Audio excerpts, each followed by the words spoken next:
Athletics Age Group Championships for under 15s and under 17s, incorporating the Junior Para Championships and the under 15 and under 17 combined events championships. It's been a packed programme right through from Friday 4 p.m. and it's the same again today. We start in a few minutes' time, going right through till just before 6 o'clock this evening. Athletes already out on the track and the field, ready for an early start at 9:30. These championships, as you may have seen outside on the main entrance, powered by Citroën. They've got various cars out there at the front, if you want to take an opportunity to have a look at them. We're due off at 9:30 with the 100-metre hurdles for the under 17 men in the Decathlon, 2 races over that distance. Also due off at 9:30, the under 17 women's javelin competition.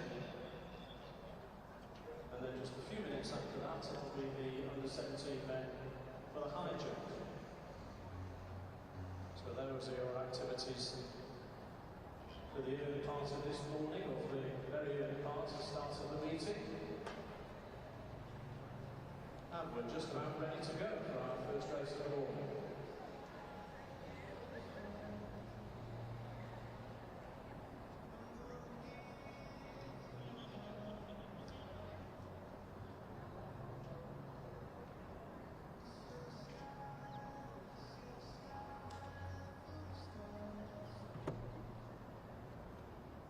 So the first track race of day 3, final lane in the 17 men's decathlon, 100-metre hurdles. In 2 from Yeaton District, Owen Boone. In 3 from Cheltenham County Harriers, Taylor Green. Then 4 from Taunton, Nick Stewart. In 5 from Hull, Zach Richards. In 6 from Bury, Oliver Cooper. In 7 from City of Norwich is Archie Hannant. And 8 from North Ayrshire Athletics Club, Nathan Moss. Final 8 for the 17 men's decathlon, 100-metre hurdles.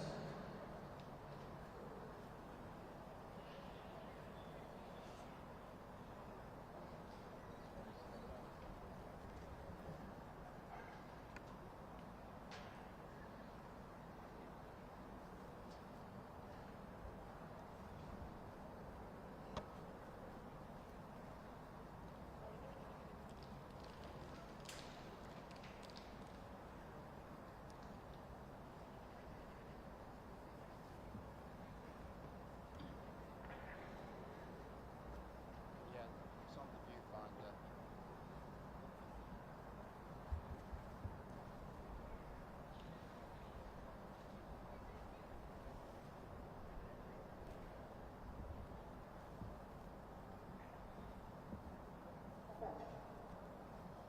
Don't even mention me, John. Black and white on film. As long as the sprockets went down the centre, we'll be fine.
So we're going to go with the first track of the day, Zach Richards, which will pull up the next one, the track out and actually happens.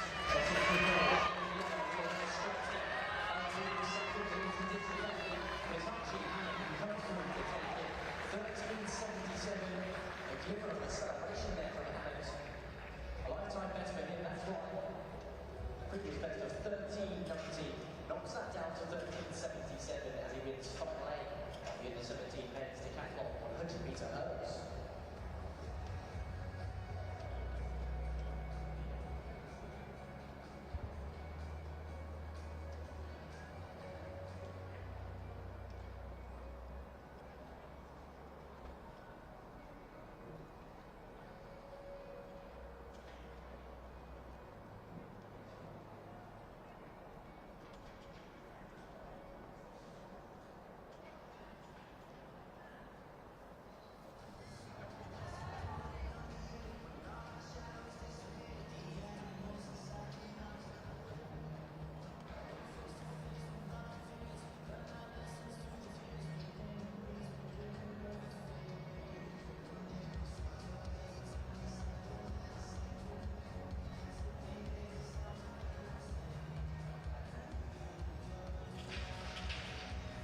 athletes are lined up and ready for our first field event of the day. It's the under-17 women's javelin competition. So let's see if they will give us a wave. From the city of Norwich, it's Aggie Long. Then from Taunton, Esme Birch. From Victoria Park, Glasgow, Sky Davidson. From Medway and Maidstone, Mia Blaber. Then from Burton, Ida Rogers. From West Cheshire, Arwin Thorne. From Redford, Scarlett Slater Rowland. From Tavistock, Evie Palmer. From Gateshead Harriers, Sky Marshall. From Bolton, Charlotte. So on this final day of action, we've just had the Decathlon under-17 first heat of the hurdles. Second heat coming up very shortly.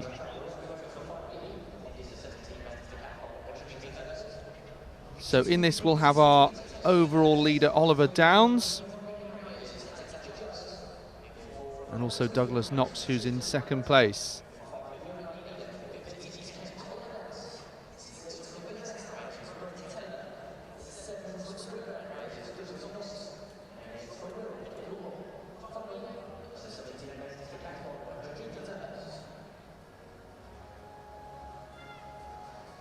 So you can see all the results and standings on roster.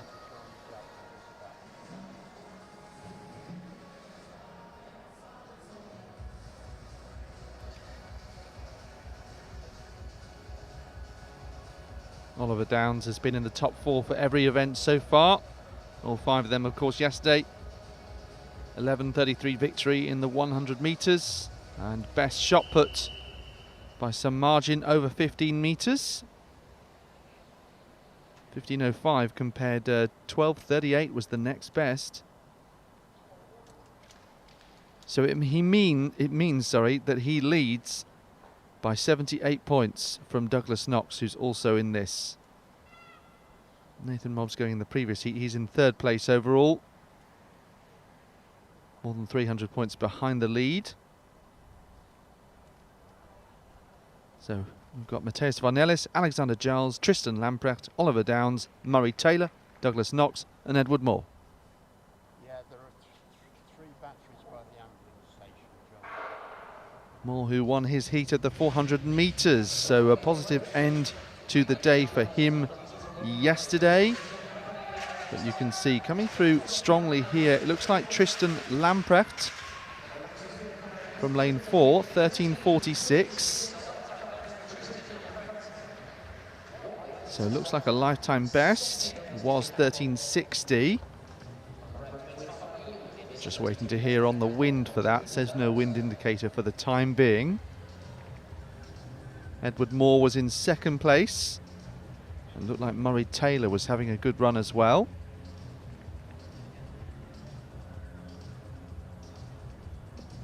So you can see the full standings and the full summary of the 6 events at this point on the Roster Athletics website and app.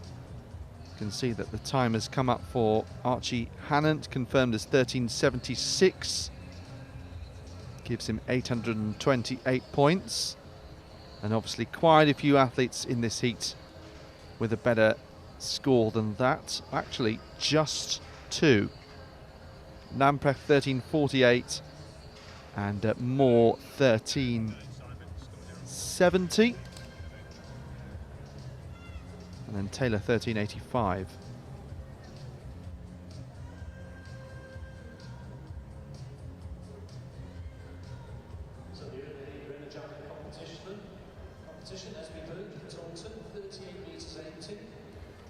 So this is not necessarily the strongest event for those in the top 3 of the overall standings, but such is the margin that they have built up that there won't be too much closing. Zachary Richings in 4th place, a little bit quicker than Nathan Mobbs in 3rd, but only by 0.01, and that's just worth 1 extra point. So looking towards the rest of the morning, obviously we started a little earlier than scheduled at 9:30, so thank you for tuning in. If you're with myself, Scott Eburn, and Alex Seftel for the third day in a row. It is a glorious morning in Birmingham. Yesterday it was very, very windy. I think it's scheduled to be slightly less breezy today at the Alexander Stadium, which is good for us and good for everybody here competing too. The temperature in Birmingham today is scheduled to get up to 25 degrees for our final hour or so of competition. Current temperature around 18 degrees. We are set to have a gorgeous week of weather. Hopefully some sun. Might be a bit overcast as well. Maybe that sun will break through. But with a lot of athletes potentially from the UK chasing World Championship qualification over the next 2 weeks now, less than 2 weeks, the good weather will come in very handy. A lot of athletes heading around Europe to try and get those standards.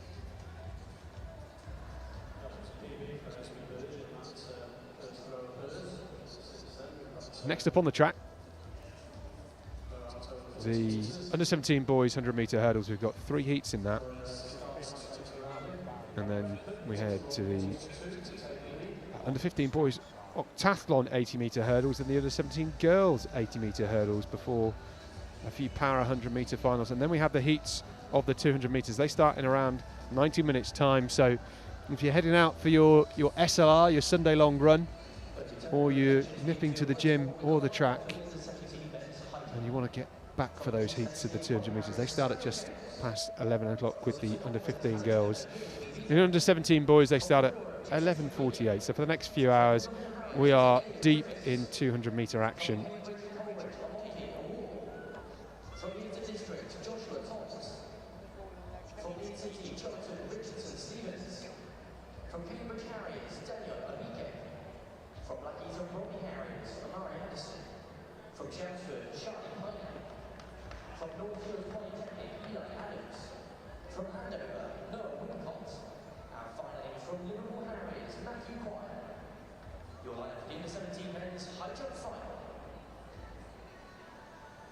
Confirmation, the under-17 moving to pole on competition will commence 15 minutes early. So that's 9:45 for a start for them.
New leader in the javelin, Crucible, Swindon Harriers, 42 metres 57. We won the champions team one in the 17 men's 100-metre hurdles. It was from Cambridge Harriers, Harris Matthew. In 2 from Chelmsford, Marcus Fazzacani. In 3 from Reading, John Galley. In 4 from Chelmsford, Harry Lee. In 5 from Rugby Northampton, Sonny Briggs McKenna. In 6 from Rugby, Aidan Williams. In 7 from Oxford City, Bertie Lee. In 8 from Lamb Harriers, Asha Adeji. And on the outside, in 9 from Air Seaforth, Jamie Mule. Your lineup for heat 1 in the 17 men 100-metre hurdles. So then, early start for these youngsters in the under 17 100-metre hurdles. We've got 3 heats. The top 2 will go through, and then 3 time qualifiers. On the inside, Hans Maju from Cambridge Harriers. Very talented youngster, good at long jump as well, if I remember correctly. Marcus Fazzacali of Chelmsford is in 2. Then Josh Allen of Reading. Harry Lee in 4. Sonny Briggs McKellar is in 5. Aidan Williams in 6. Bertie Lee in 7. Asher Adegi goes in 8. And then Jamie Muir on the outside. The UK leader, Hans Maju, goes on the inside lane here. He's on 12.87. The only athlete sub 13 seconds so far this season. Conditions are good here in Birmingham this morning. Fairly still, if not a gentle breeze on their backs. And the top 2 will go through to the final later on from these 3 heats. Really clean start. Nice start from Allen. Next to him, Lee got out very well, but here goes Maju, beginning to pull away from the rest of them. Lee's looking strong in the yellow. Maju coming away for the win. 13.09. It was a crisp run for him on the inside lane. Didn't have to worry about anybody else because he was well clear after the first 2 hurdles. And Hans Maju, the UK leader, showing his talents here and looking to add the England outdoor title to the 60-metre indoor title he won in Sheffield back in February. Since then he's won the English schools, he's won the SIAB International just a couple of weeks ago, and that time 13.09, his 4th fastest ever. He's improving and certainly has his sights set on the gold, which would be an improvement on the bronze medal he won here 12 months ago. More from Hans and Maju later on, and Harry Lee was well clear in 2nd place as well. Harry Lee, 13.25 seconds. Looks like that could be a personal best for him as well. Indeed it is. 13.25 into a very slight minus 0.1 metre per second headwind. Well, we've seen some very impressive breakthroughs from junior sprint hurdlers, haven't we? Because Daniel Goriola won the title at the age of 19, didn't he? The British senior title, and he became the first under 20 to win that title since Colin Jackson when he did it. And then, of course, he won it indoors as well, still at the age of 19. Yeah, the record for this event, the championship record, dates back to 1999 from Tristan Anthony. He ran 12.60 seconds. I mean, that is an astonishing time.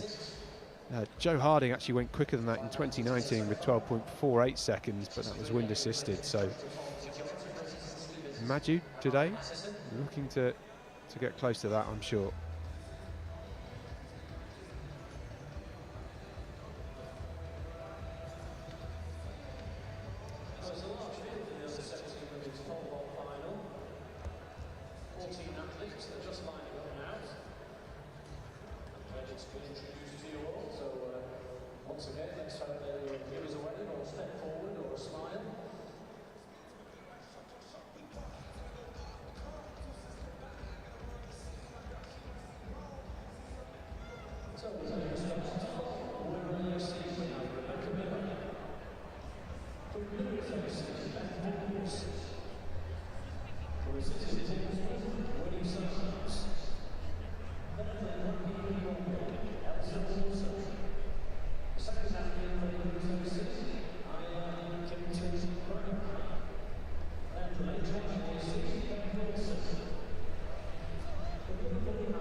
that's the track two in the 17 men's 100 metre hurdle tournament.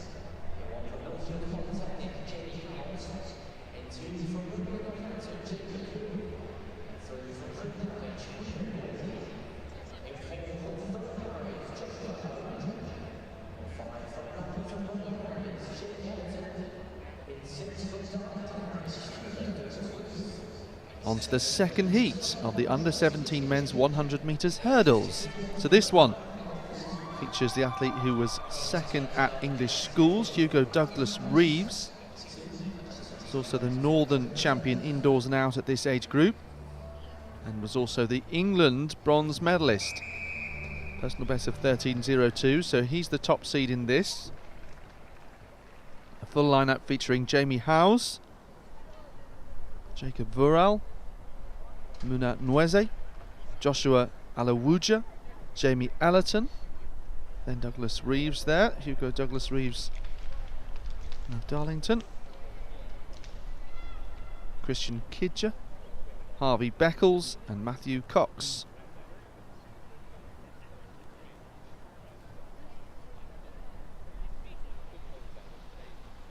So again, it's top two going through, plus 3-time qualifiers, straight to the final.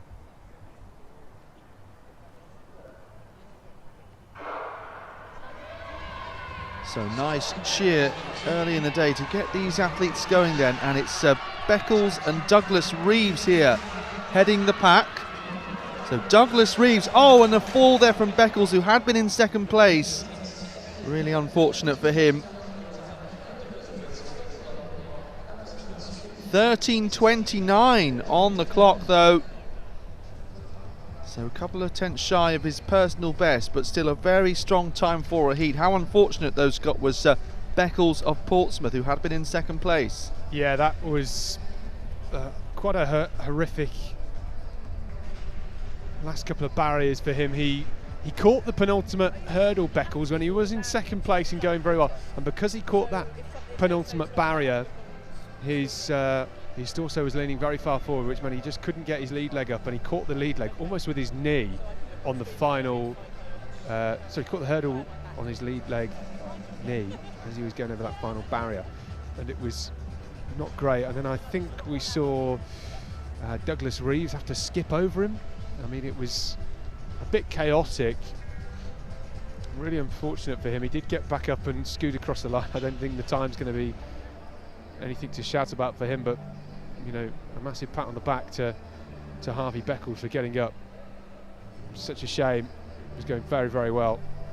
Yeah, well, sometimes you try and get up. Jake Minchell tried to get back up at UK Champs and just was off balance, wasn't he? It was probably a bit of a surreal moment. He was all out of sorts, trying to get back up and crash down again. Yeah, not great, but as I say, fall down 7 times, get up 8. Jake Minchell, a big personal best again last night, 48.74 in Aldingham. So yeah, that's right. Yeah, I'm sure Harvey Beckles will do the same.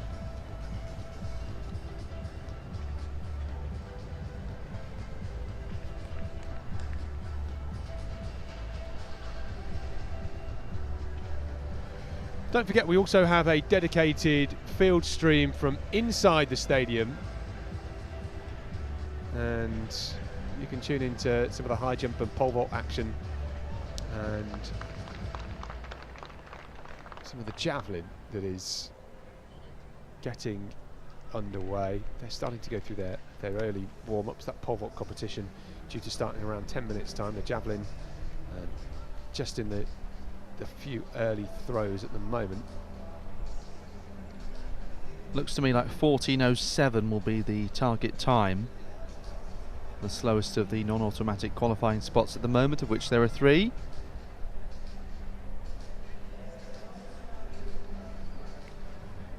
Bertie Lee comfortably the fastest of those at the moment with 13.56 from the first heat.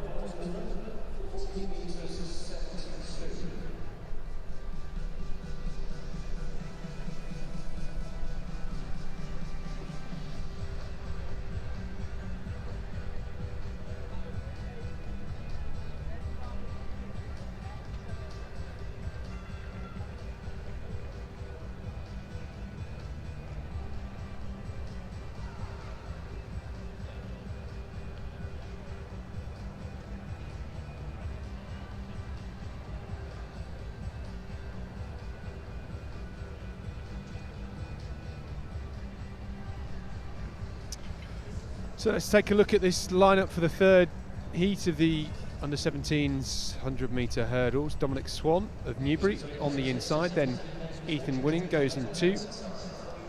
Another Ethan Oglieve goes in 3, then Malachi Callum of London Heathside in 4. Emile Morty is in 5, Robert Lee in 6, Jaden Duratoye in 7, Jack Tilley is in 8, the Korean outmatch athlete, and then William Wood, the Watford Harrier, going in lane 9.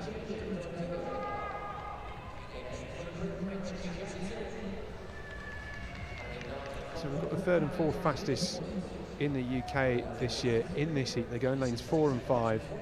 Emile Morty in lane 5 has run 13.15 seconds this year. Malachi Callum has run 13.24 seconds.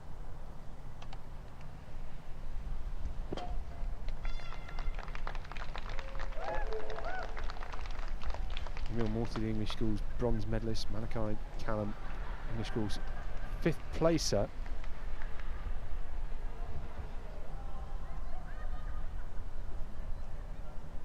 Emile Morty, a bottom age, under 17, so could still be competing here next year if he chooses to. So Swan, Winning, Oglieve, Callum, Morty, Lee, Duratoye, Tilley and Wood. Clean out the blocks. Callum got off to a very good start. Oglieve going well too. In the green, Morty with some work to do. Duratoye looking good on the outside. Remember, only the top 2 will go through. It's Callum coming across the line first. 13.39 seconds. Emile Morty, I think, just managing to come through for second. We'll have to wait and see on the results. It is Malachi Callum of London Heathside, 13.41 the official time. Emile Morty, 13.55 for him. So the youngster, the Chiltern Harrier, getting that second automatic spot. And Ethan Oglieve, 13.58 seconds. Let's just have a quick look to see whether or not that will be good enough. Yeah, I think it was 14.07 that was needed, but certainly we're going to have at least one athlete outside the top 2 going through, at least 2, I think. Yeah, because Duratoye has clocked 13.66 seconds in 4th place, so he will go through. And unfortunately for Josh Alawuja and Jamie Ellerton, that's their day over, although both of them showing as personal bests on the results, so fabulous performances all the same.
So the first 40 metres to go.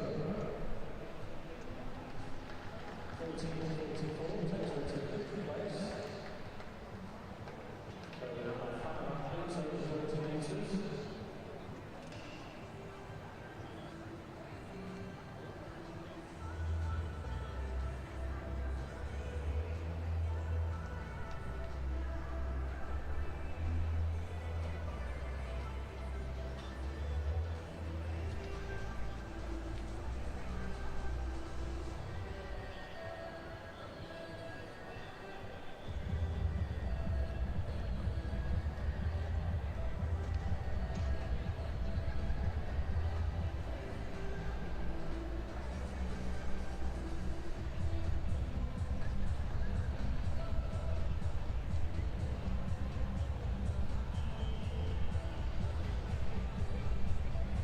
So the rounds are continuing down there. Being put around now to the final 8. So it's about 37 to plus 12 to have the top 8.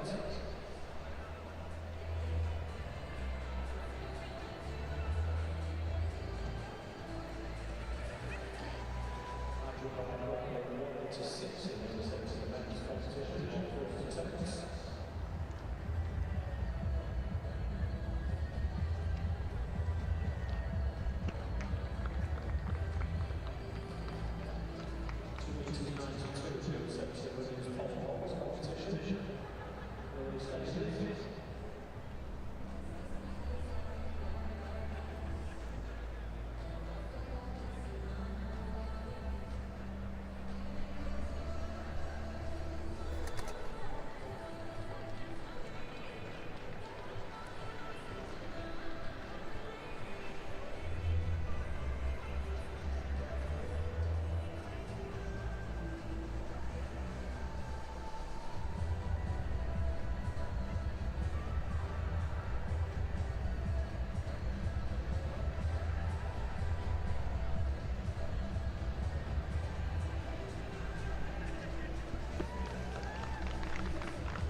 So next up on the track in about 15 minutes time, it's the Octathlon under 15 boys 80-metre hurdles. Right now in the pole vault for the under 17 women, the bar is at 2 metres 92. We're just going through the second round of attempts for that. Rebecca Miller has cleared 292 at her first attempt, so has Beth Boys, Lexi Trott, Alice Bird, and we're just seeing Ayla Kimpton-Bragg going for her second attempt.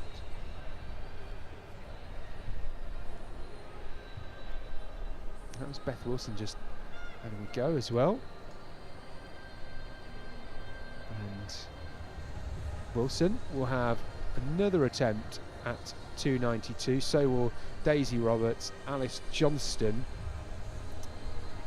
and yeah, Ayla Kimpton-Bragg with one more attempt at 292.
So almost back on track with the 80-metre hurdles in this under 15 boys Octathlon. Ben Jeffs goes on the inside. Charles Riley, we mentioned him yesterday, was very good in the 400 metres to conclude day one. Freddie Strong was as well. Then Mason Oxley goes in the middle, another City of Sheffield man.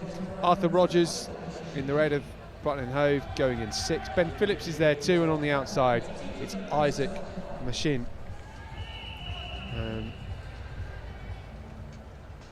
Competition being led by Charles Riley, 2,124 points, almost 200 points up on Arthur Rogers. Then Freddie Strong is back in 3rd place.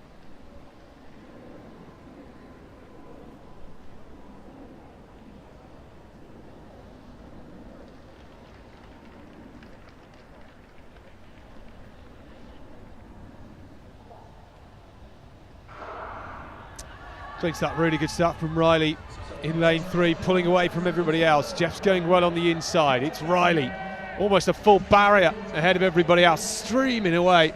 10.90. He is very quick. He is one of the fastest in the UK this year, and certainly could have been a medalist yesterday over this event. And 10.90, a personal best for Charles Riley. Astonishing time.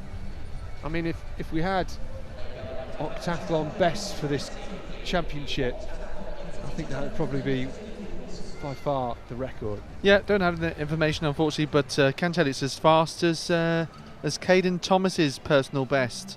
Of course, Caden Thomas, who won this event yesterday, so that's particularly impressive. I don't think Thomas said it. Did he set a personal best in the final? I'll just have a look. But 10.90 was as fast as he had ran coming into this event. Certainly, yeah. Let's have a look. 10.93. He did not. So that time would have won the 80-metre. Well, effectively, yeah. It is the fastest, I believe. Just checking what time we ran in the heats. Okay, so it's equal to the fastest time that we've seen over 80 hurdles at this particular championships for an under 15 athlete. Yeah, Charles Riley, a real talent.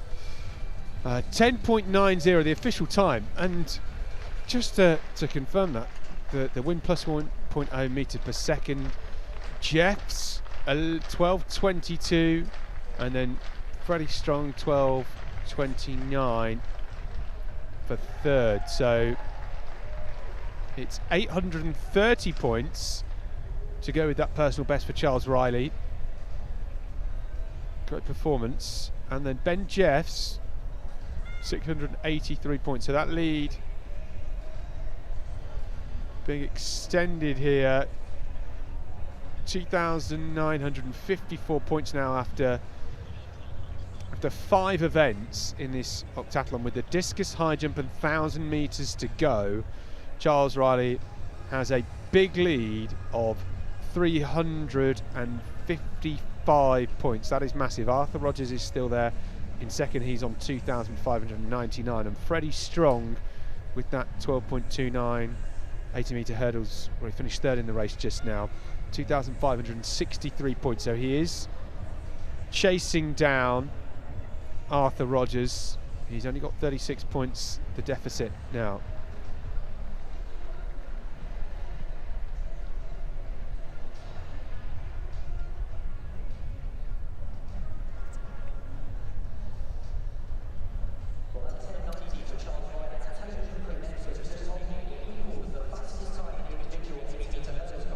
So in the pole vault, bar now up to 3 metres and 12. Going through the first attempts at that, Beth Boys has had a failure, so is Winnie Symes. Elsa Porcelain and Rebecca Miller both clear at 3:12 though. Still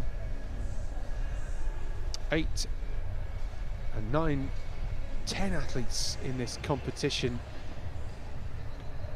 Couple still to enter as well, of course. So it's Lana Knight and Ava Hayes we're expecting to see enter the competition a little later on.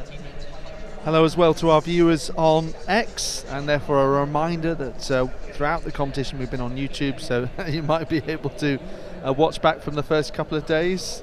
Thank you, Scott, for the mime of the letter X, as called it Twitter yesterday, but I'm still very used to calling it Twitter. I still call it Twitter, yeah. Yeah, indeed.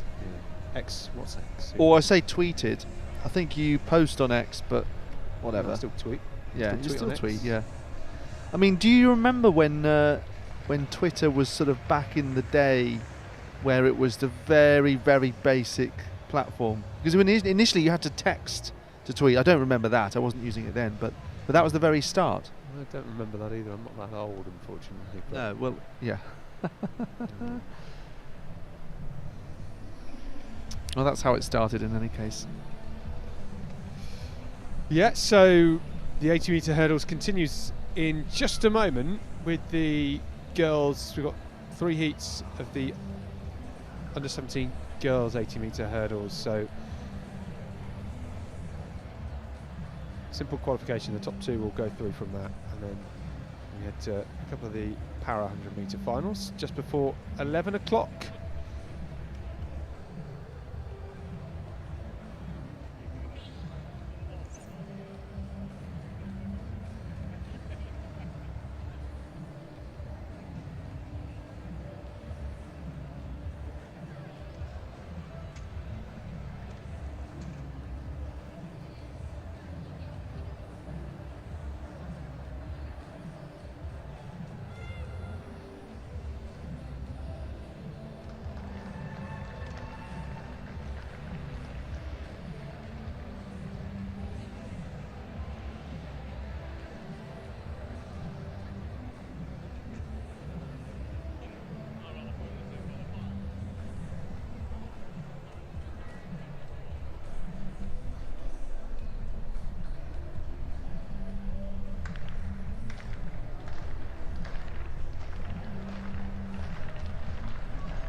So, first heat of the under 17 80-metre hurdles, as you can see the lineups on your screen there. So Alice Jones, Liverpool Harriers, Alice Gilday, Kingston upon Hull, Nia Thomas of Cambridge, Olivia Crawford of Warrington, Walton's Seren Pinnington and Amelie Scott of Chelmsford.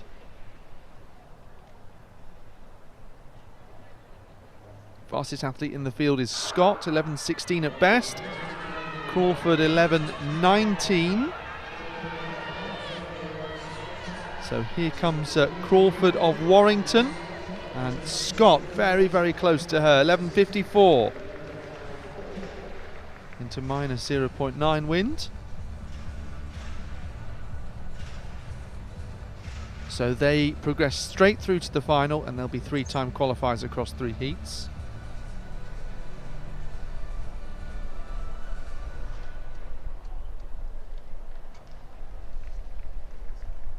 Scott is third in the UK this year.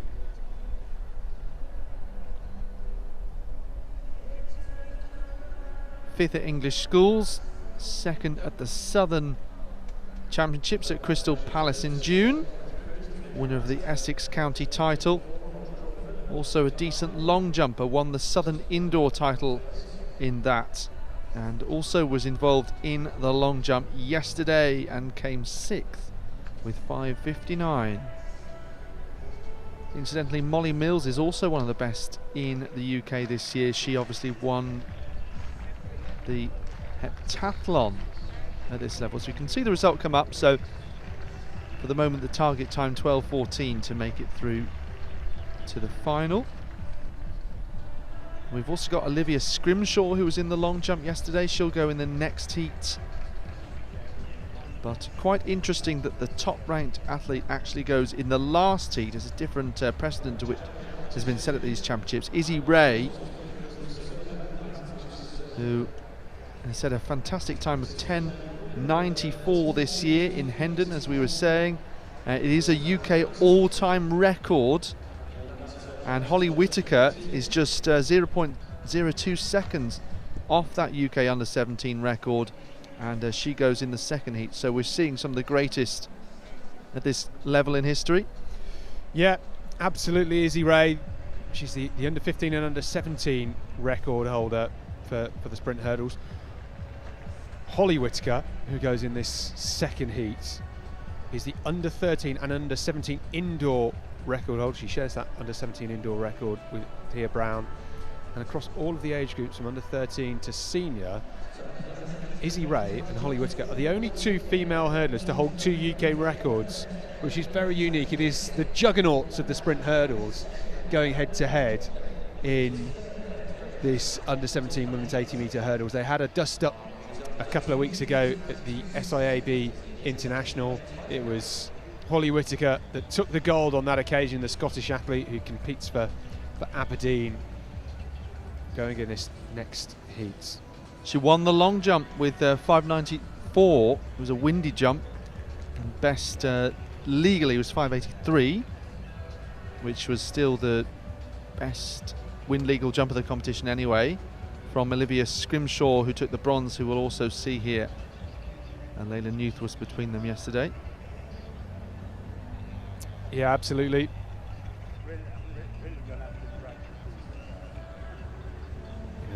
You mentioned Tia Brown. She's somebody that's great at the sprint hurdles, and is also competing in the long jump at the European Juniors. Yes, interesting that. She qualified yeah, for the 6:42 personal best I saw, yeah, which is really impressive to get a personal best in qualification when there are only 3 rounds.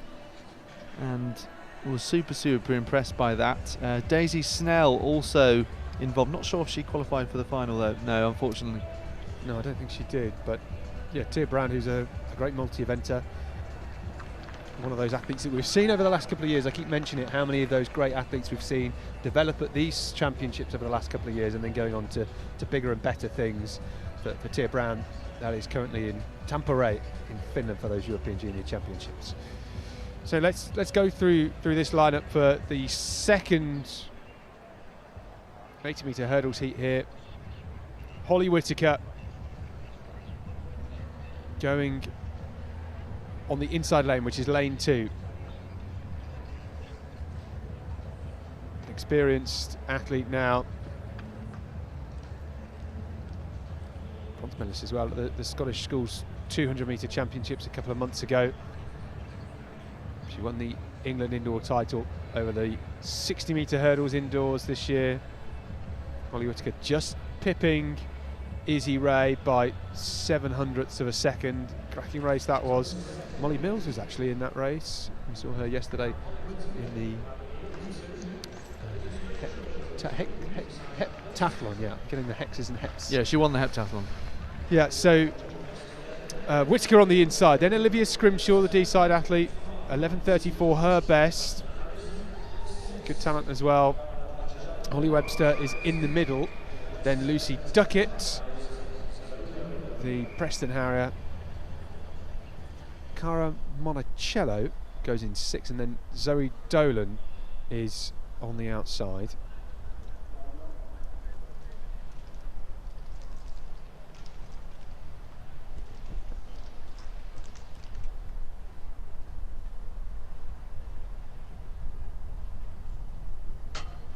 So Whittaker, one of the favourites for this title, going on the inside. Chance to start her day off right. Good conditions here in Birmingham this morning. We've seen some quick times over the sprint hurdles already. So Whittaker, Scrimshaw, Webster, Duckett, Monticello, Dolan. Lightning start from Whittaker, flying out of the blocks. Scrimshaw trying to go with this early pace, and it's clean hurdling from Holly Whittaker. Scrimshaw is in second. It's Whittaker coming away, 11:12 to start the day. The wind plus 1.5 metres per second. It's Scrimshaw that gets the second automatic qualifying spot, and I think Scrimshaw may well have beaten her personal best. The time rounded down to 11:09, and it's 11:27 for Scrimshaw in second place, a personal best for her. Monticello 11:75 in third. And a cracking run up front for Holly Whittaker, lightning out the blocks as she always is. Her 4th fastest time ever. Superb time, and we'll see more of her later on.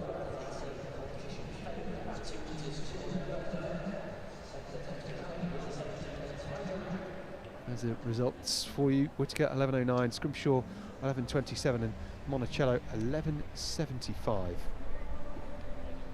Monticello in with a chance of getting one of those 3-time qualifying spots. We have 9 lanes here in Birmingham, so we will take 9 through to the final. And Monticello currently 5th fastest on paper at the top of those 3-time qualifiers with that 11:75 time. Nia Thomas 11:77 and Alice Gilday 11:96. The other 2 athletes that currently occupy those spots. So the third heat know their times. They've got to get well under 12 seconds if they want to be in that final. So we've already talked about Izzy Ray coming up in this next heat, under 15 and under 17 UK record holder. Another interesting athlete in this heat is Ava Lexi Placide, who I think is the sister of the GB Bobsleigh International Kaya Placide. They're both coached by Helen James. Obviously Kaya hasn't competed in a couple of years because she's been concentrating on bobsleigh, and okay, maybe lesser known in athletics, but yet another bobsleigher to come through from sort of sprinting athletics background. Yeah, if her coach is indeed Helen James, that's a great coach to have. Coach of World Jeremiah Indoor and Azu, European yeah. Indoor Champion Jeremiah Azu. Yeah, Jeremiah Azu obviously going back to Helen James within the last year or two, having been out in Italy previously. And obviously Ava Placide, younger sister of Kaya, who's now would be a senior athlete. I wonder who's faster actually at this point, given that Ava for the moment concentrating on athletics. So yeah, 11:47 personal best. It was 12:12 last year in her first year of 80-metre hurling, so yeah, bit of a breakthrough there. She's also improved by more than half a second in the 100 metres to 12:30, so faster than her sister's 12:37 personal best by just a small amount there. Maybe we should see them in a head-to-head. There we go. But yeah, alongside her is Izzy Ray, Holly Whitaker and Ray, the two that have gone sub 11 seconds this year over the 80-metre hurdles. Be very interesting to see what they do when going up to 100 hurdles. Yet to do that at this age group.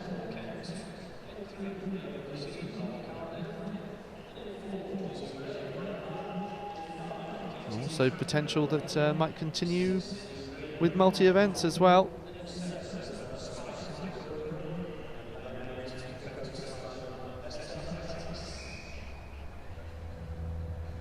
So the target time at the moment is 11:96. Position held by Alice Gilday from the first heat, who was fourth there. Start list here. In this third heat, though, has Tess Heppel in 2 for Kent, then Ava Lexi Placide of Cardiff in 3, Izzy Ray of Bracknell, the main athlete to watch here.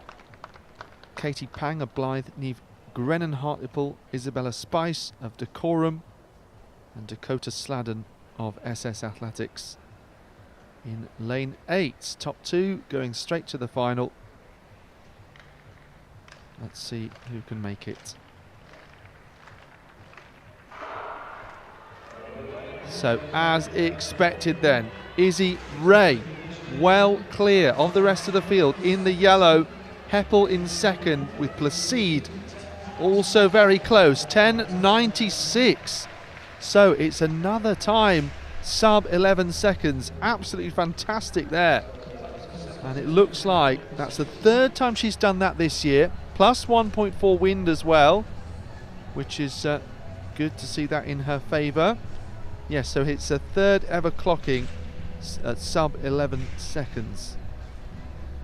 Yeah, superb. She's only a first year under 17 as well. She's got an absolutely fierce trail leg, very well drilled, very crisp, and we're going to have a great battle later on between Holly Whitaker and Izzy Ray. It was great at the SIAB International a couple of weeks ago. Maybe Izzy Ray with a chance to lower her national record. Certainly going to have 12 more months to attack it anyway.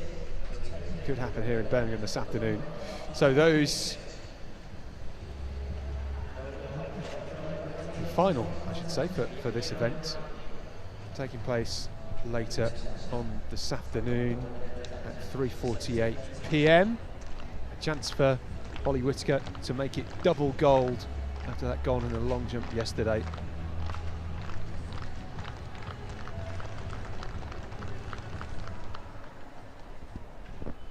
Try and wrap up the time qualifiers for you. I think Placide has found a way into the final. 11:45 for third in that third heat is going to be good enough to knock Alice Gilday out of the 3-time qualifying spot. So it will be Placide, and it will be Monticello alongside Nia Thomas, the 3-time qualifiers, through to that final. That's at 3:48 p.m. this afternoon. Big head-to-head. Izzy Ray, Holly Whitaker once again going toe-to-toe over the sprint hurdles.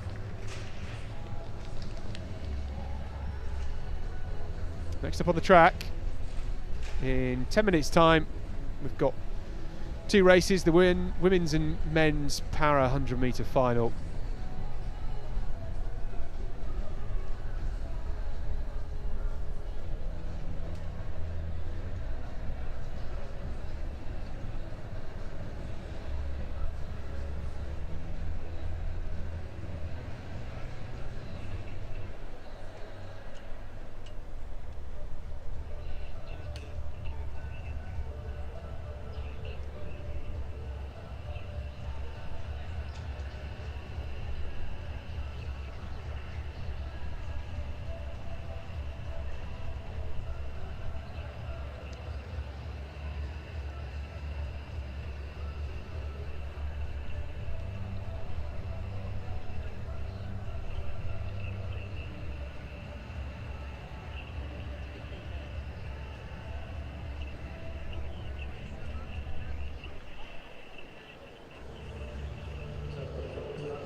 So the first of our 200-metre finals in the para competition this weekend. Not only the age group championships, which is the under 15 and under 17s, it's the junior para championships. So we've got Shannon Kearney on the inside, and then Elizabeth Dodds going in lane 2, the Shrewsbury athlete. Eloise Conway, the Yale district. Then Sienna Allen Chaplin, the Cardiff archer. Cara Murphy is in 5, the Scottish athlete from Lauren District Club. Macy Han from Wenlock Olympians, great history, that club, that location as well. Freya Mason is in 7, Stephanie Kinsley is in 8, and Savannah Marshall of Retford goes on the outside. So a mix of ages from under 15 up to under 20s here. Different disability categories as well. Cara Murphy, the athlete, in lane 5, personal best of 13.6 seconds. Oh, it was a long old pause, wasn't it? Somebody who's unsettled.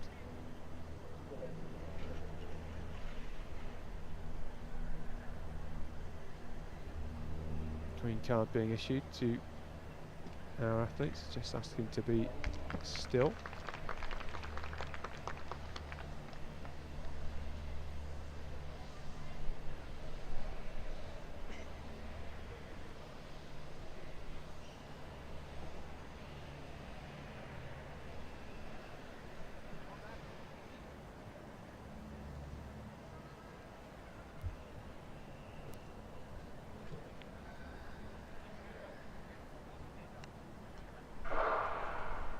Really good start from Murphy. And he's going well to her right on the inside. Dodds looking good too, but it's Cara Murphy pulling away from the rest of them. A superb run from Murphy. 14.16 seconds. The winning time. The win minus 0.1 meter per second. And the win for Cara Murphy in that para 100 metre final. She's only an under 15. She is a real youngster, a great talent as well. It was Dodds, the Shrewsbury athlete, on the inside, who came through very strongly in the latter stages of that race to pick up second, and then Macy Han, the Wenlock Olympian, who was very, very quick out of the blocks and was pushing Cara Murphy over the opening half of that race, holding on for third place in the end. 14.72 seconds for her in third. We do have a men's para 100 metre final coming up in just a moment's time. The athletes are about to make their way to the track, and in around 15 minutes it's the start of the 200 metre heats. We'll start with the under 15 girls and the under 15 boys, and we'll be running through all the way to around 12:30, an hour and a half of 200 metre heats if you enjoy your sprint action.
So 100 metre men's para final with Daniel Crane, BKS Disability Athletics.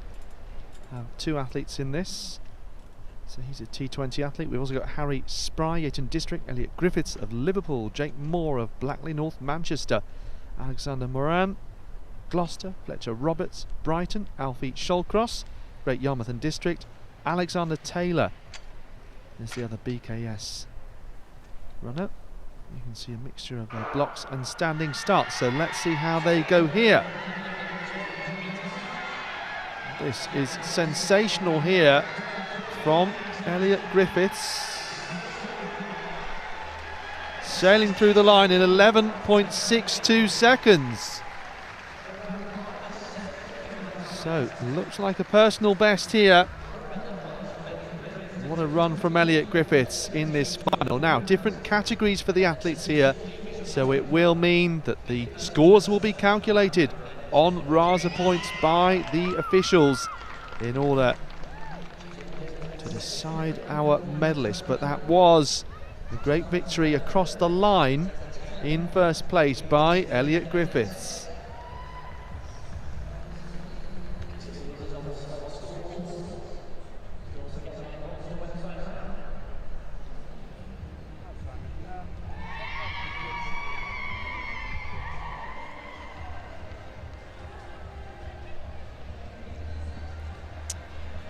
In the under-17 pole vault competition, the bar now up to 3 metres and 27, and that has seen a couple of athletes drop out,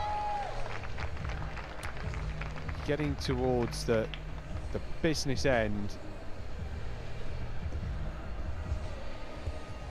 Ava Hayes entered the competition at 3:27. She got that on her first time attempt.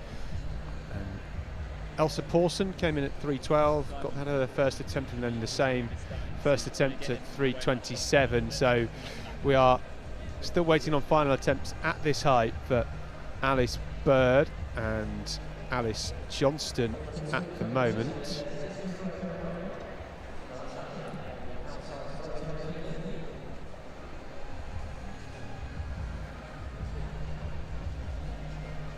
This is Johnston, and not to be for her over 3:27.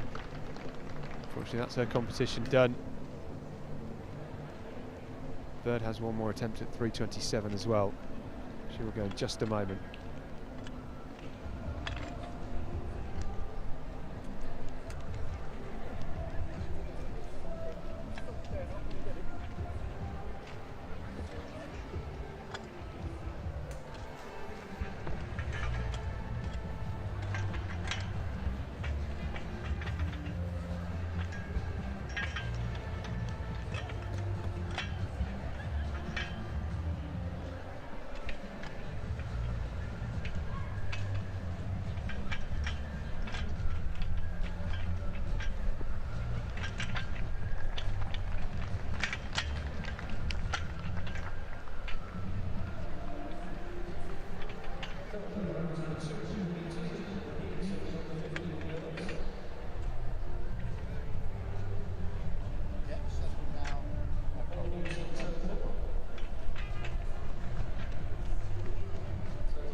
So up next for you, 200 metres for the under 15s. The girls go up first 4 heats, only the top 1 from each, and then the next 5 progress through to the final. So it's Maya Kyogo who goes on the inside, then we have Lily Lloyd Ozoegbu, Tiana Lee Eunice, Olivia Fisher in the middle, Emily Eldon in 6th, Annabelle Fasuba, the 100-metre champion, the UK leader, the only athlete under 24 seconds in the UK this year. In actual fact, the second fastest, was around 24:43. Fasuba's best set this season, 23.72 seconds. She goes in lane 7 here. Scarlett Taylor starts in lane 8 as well.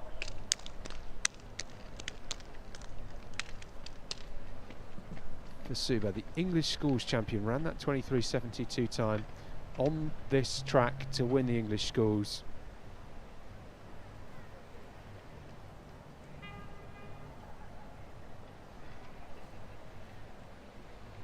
First heat of 4. Go from these heats to the final. Fasuba in the green vest, 2 in from the outside. Already flying past Taylor at the moment, and she looks very, very smooth. The others fighting for a time here to try and get through to that final. Birchwood athlete Eunice is going well at the minute. So is Eldon, but Fasuba cruising, so easy, so full of running and speed. 25.05, an easy win. And coming through in lane 5 was Olivia Fisher, the Glasgow athlete, to take 2nd. Will that be quick enough? We'll see. Nervous wait for her to see those other races to come, but no doubt about the winner in that heat, Annabelle Fasuba. Just how quick can she go in the final later on? I look forward to seeing it, because championship record set by a certain Catherine Merry back in 1989, 23.74 seconds. What a moment that would be if Annabelle Fasuba could break that record. Success Edouan, who performed incredibly well here at the UK Championships last weekend and at the European Under-23 Championships a couple of weeks ago. She's actually ran faster, 23.71, but that was wind assisted back in 2019. Fasuba is someone capable of getting close to that record. Can she do it later on? We shall see. If the wind is good, if the conditions are right, she'll go very close. So Fisher, 25.89 seconds in 2nd place in that first heat. Eldon, 26.03. So in a minute, Fisher in with a good chance. So is Emily Eldon as well, to get one of those 5-time qualifying spots through to the final. 3 more heats to come in this under 15 girls 200 metres.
On your mark.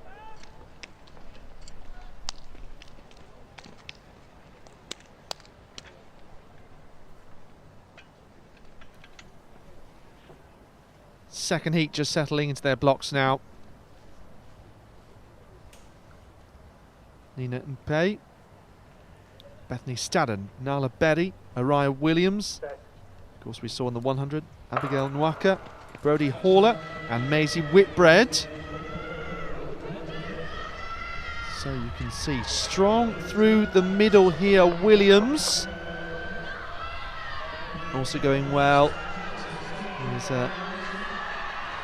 Nala Berry of Herne Hill Harriers, but you can see here coming down the straight, away and clear, Williams wearing 186, 24.89 on the clock.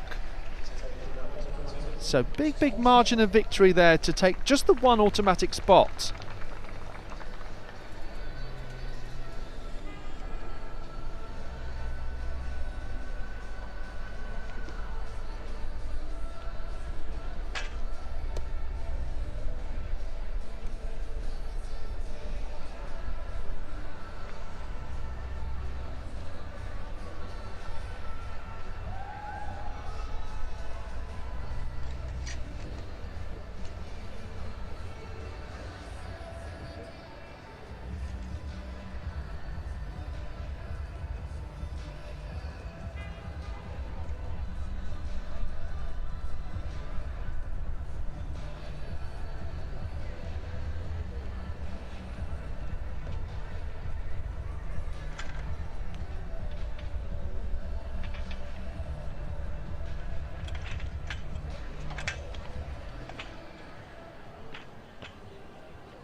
So this is the third heat up next, not the fourth as we're looking at on the screen now.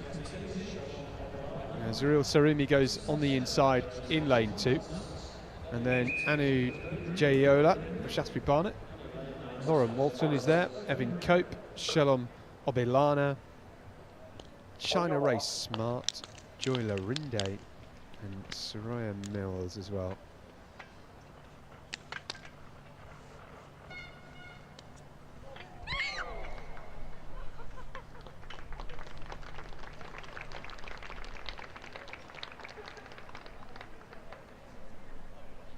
Joy Larinde, one of the fastest in the UK this year. Going in lane 8 here, she finished 5th at the English Schools Championships, and all the finalists set personal bests, an astonishing race. And she's going very well from lane 8 here, and leads coming in to the home straight. Jayola looking good on the inside, she's quick as well. 6th placer at the English Schools, but it's Larinde pulling away, holding on strong to take the win. 25.30 seconds. the winning time, and Anu Jaiola coming through very strongly for second place there. 25:30 on the official time for Joy Lorinde. She gets that automatic qualifying spot, and Jaiola 25:62 the confirmed time. Now that is in one of the time qualifying spots at the moment. Been quite impressed with Woodford sprinting, because we saw, it was in the sprint hurdles anyway, Moulton looked very, very strong, didn't she, in taking gold by a decent margin.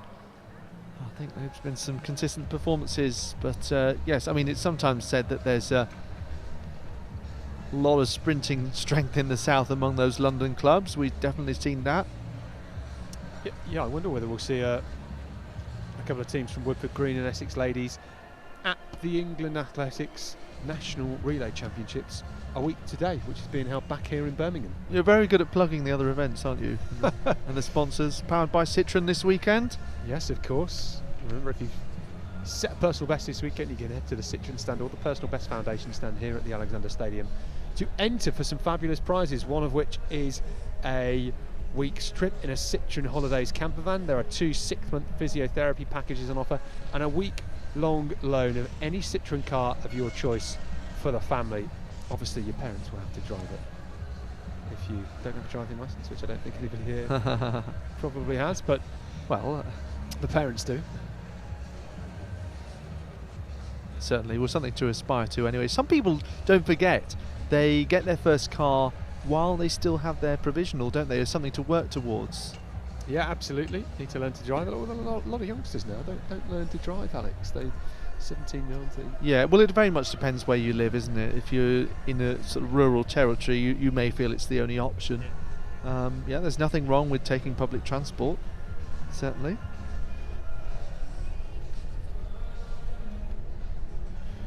One more heat to come in this under-15 girls 200 metres.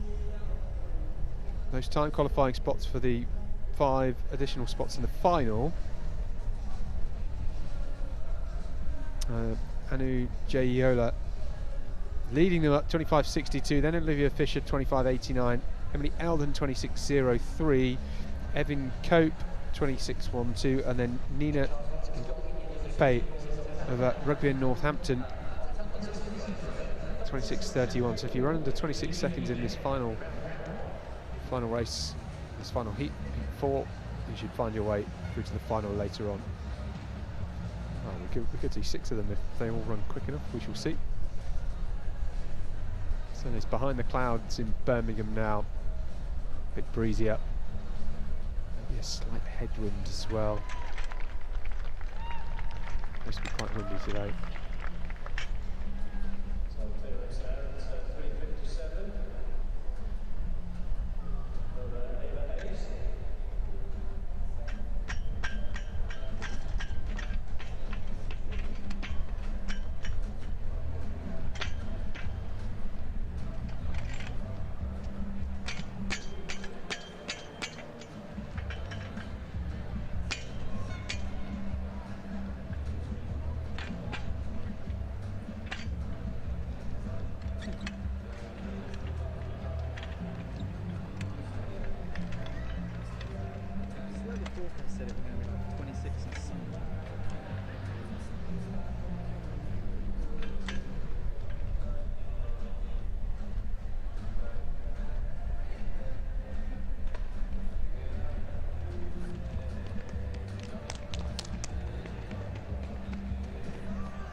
So on to heat number 4. Again, going straight through to the final. A little bit surprising that. Obviously we had semis in the 100s generally.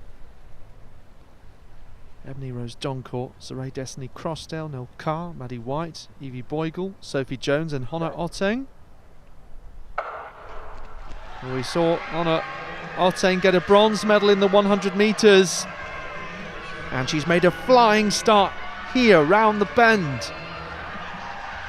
Super impressive once again from an athlete who has an age 10 European best. Look at this margin though for her 200 metres. And she's not really easing her up across this line. 24:41 on the clock. It looked like it was, I think, Crossdale in second place. There's two Croydon athletes who are next to one another. But obviously only one spot going straight through to the final. They were quite some way back, that 24:41 official time. Now 26:31 the target time.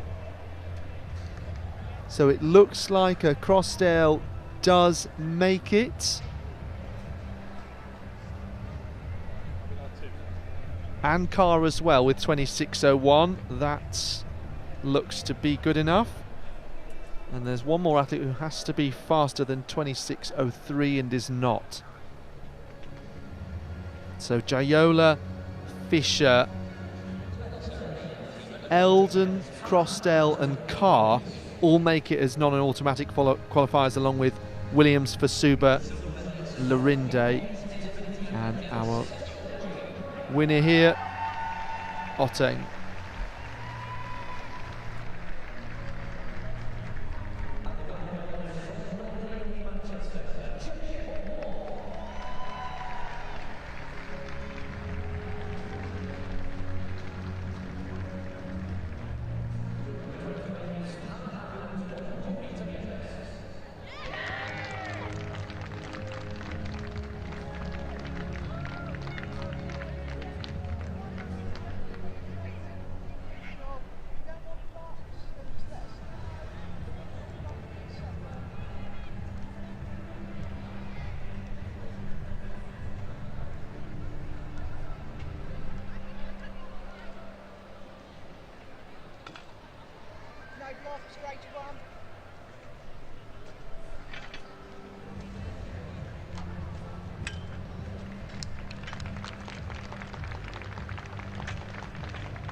Four heats of the under-15 boys 200 metres. Almost ready on the track. English Schools champion Grindon Abrahams. We saw him yesterday perform very well in the 100 metres. Great time. So Alexis Sargi is on the inside, then Denzel Washer, Giandre Rass, then Nathaniel Wade, Johan Grant, Angelo Maccabee Rose, Aaron Ampho, Josh Mackenzie of Birchfield, and then Michael Akimpelu on the outside. Angelo Maccabee Rose, the English schools silver medalist from Croydon, going here from lane 6.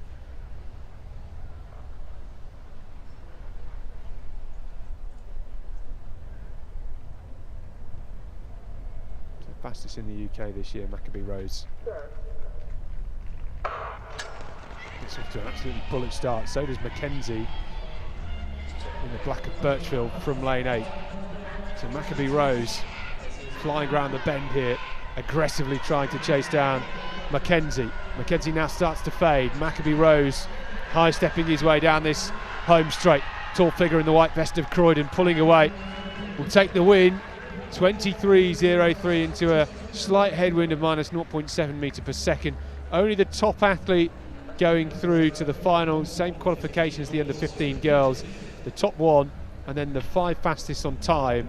And after a strong start, Maccabee Rose pulling away to take the win. Yes, expecting these heats to be just as competitive as the 100s we saw yesterday, but yeah, interesting that there is tougher qualification.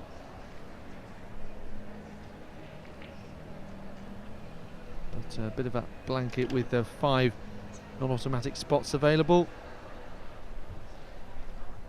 In this next heat we'll see again a couple of athletes who have run sub-23 this year, Ben Jackson and Joshua Thomas. Latter one of the stronger Welsh athletes. We'll see at these championships. Got Darcy Coslet to come in her 300 final later.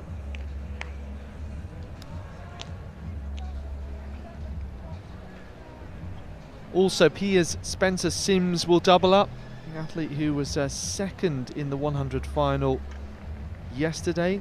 Slight surprise that, because he had been the fastest ranked athlete coming in. So he'll go in heat number 3. And then having a look at the lineup for heat number 4, we've got yesterday's champion Grindon Abrams also doubling up. So yeah, good that the space is there on the timetable, but you'd expect it to be. Yeah, absolutely.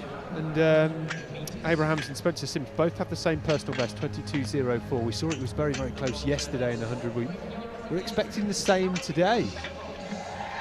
Yes, a little bit of a shame maybe that some of the other double-ups have been less easy to facilitate.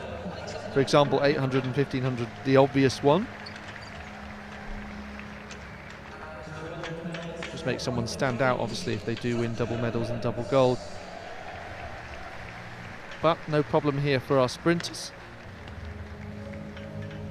So, in this second heat for the under 15 boys, 200 metres, we have Michael Emanuel of Oxford City, Callan Campbell of Falkirk Victoria Harriers, then Ben Jackson, Wakefield, Jacob Barnes, Cardiff, William Robertson, Cheltenham and County, Pennell's Lewis Burt, Oscar Burke of Horwich, Cardiff Archers Joshua Thomas and George Hill of Southend.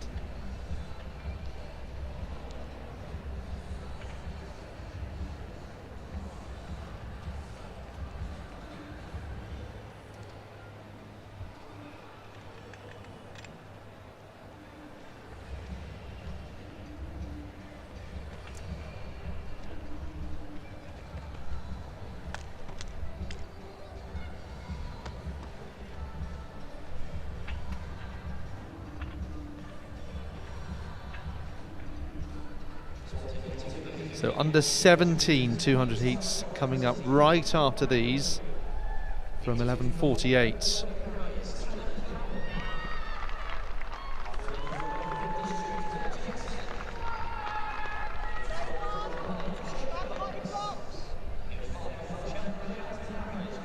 News from Finland at the European Under-20s, Innes Fitzgerald, the English athlete, winning a second gold of those championships, so certainly something for younger athletes to aspire to, really. We're talking about the European Under-18s next year. And obviously some of our Under-17s will still be eligible. Under-15s certainly will be. The next under-20s and under-23s, of course, will be in 2027. I believe they're both going to be held in Bydgoszcz in Poland, which, of course, has hosted a number of junior competitions over the last 15 years or so, most recently in 2017.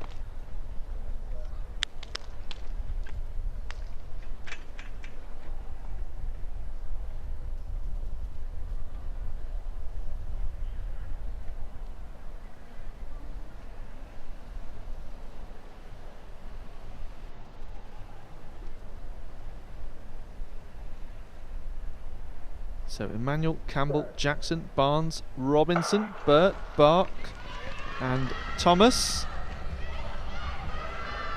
This one looks rather closer, but we can see Jacob Barnes in lane 4 in the blue vest going well, and also the man on the outside, Joshua Thomas of Cardiff Archers, and now starting to come through behind him looks like Ben Jackson, but the automatic qualifying spot is taken by Thomas in 22.78, so 0.16 shy of his personal best. No wind reading indicated just yet, but waiting for the information there. 22.78, fastest time that we've seen so far, first sub 23 time. And the target for those trying to qualify behind the first placed athlete, 24.37 at the moment. Plus 1.2 on the wind, 22.78 officially. And of course, even though there was a decent margin, Jackson, who was second, and Burt, who was third, are both faster than second in the first heat, Mackenzie. So for the time being, it looks to me like second, third, fourth and fifth are all faster than the non-automatic qualifiers in the first heat, all those who were in those places anyway for a short while. Wind was plus 1.2 metres per second on that as well. So nice and steady.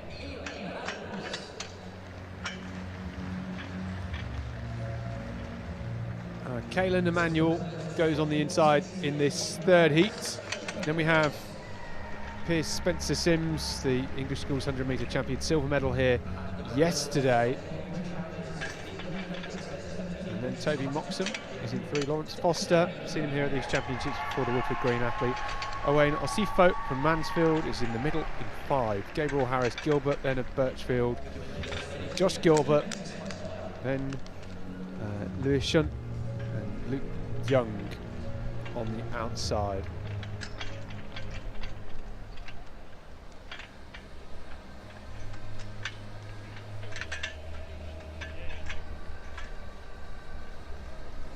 So Spencer Sims in this one went into that 100 metre final as the marginal favourite ahead of Gryndon Abrahams, came away with a big personal best of 10.79 seconds. I mean, that is electric for under 15s. It really truly is exceptional. The wind was almost perfect in plus 1.9 metres per second. They had a real scrap, didn't they? And Pierce Spencer Sims here goes in one of the inside lanes. It's lane 2 for him. So keep an eye out for him, the Blackheath and Bromley man. Where's the all black strip? It's ran 22.04. We're hoping for another big final later on. Spencer Sims, a personal best over the 200, 22.04, taking almost half a second off his best in this event this year. He races a lot as well.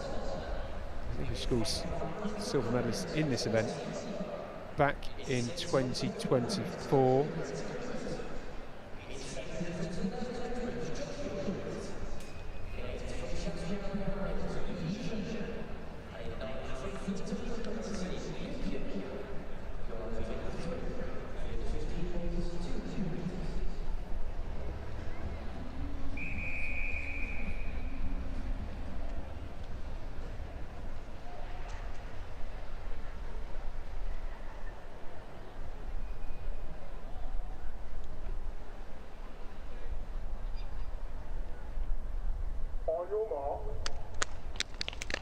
So, Emmanuel, Spencer Sims, Moxham, Foster, Osifo, Harris, Gilbert, Jun and Young in lane 9 on the outside. The favourite in this one of the favourites for this title, the silver medalist from the 100 metres yesterday in the black strip.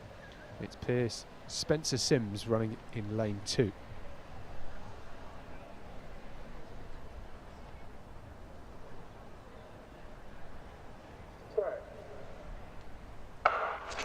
Spencer Sims gets away very well, so does Young on the outside, and Spencer Sims surging past Moxham and Foster here, and it will be Spencer Sims as they come into the home straight with a good lead, and it looks so fluid as he comes into the home straight.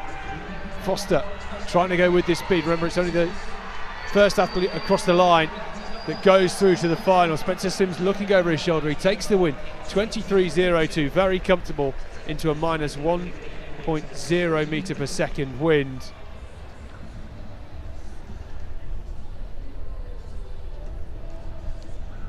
Lawrence Foster, I don't think he'll be too far off his personal best. 23.02 is the winning time. Spencer Sims can go much, much quicker.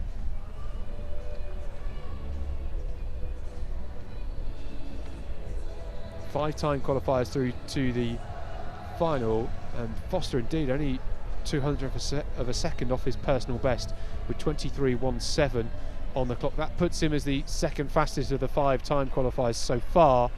Looking good for him with only one heat to come. Well, look, Scott, we quite often see sprinters doubling up over 100 and 200 metres and getting these races through their legs. It's nothing out of the ordinary. But maybe a slightly different element if you're an under-15 athlete. You won't have had too many occasions where you've had to go through the rounds, so he will have, well, it's 5 races in the end in his legs. Yeah, absolutely. They might have done it at the Southerns, maybe at the England indoors, but they don't do it at the English schools, of course, unless they have a relay quartet. So it does, take athletes some time to learn how to judge those early rounds where they might be a comfortable winner, as Pierce Spencer Sims was just then. It's not about shutting down and easing off. It's about keeping on top of your running, but being very relaxed, and then you can just ease up in the final 10 metres. Athletes who are much quicker in 200 metres don't shut things down with 50 metres to go. They keep the momentum, but they just run very, very relaxed, which is a big difference between shutting off completely. Yeah, so Grindon Abrams in the 4th heat, of course. As you said, same personal best at 22.04.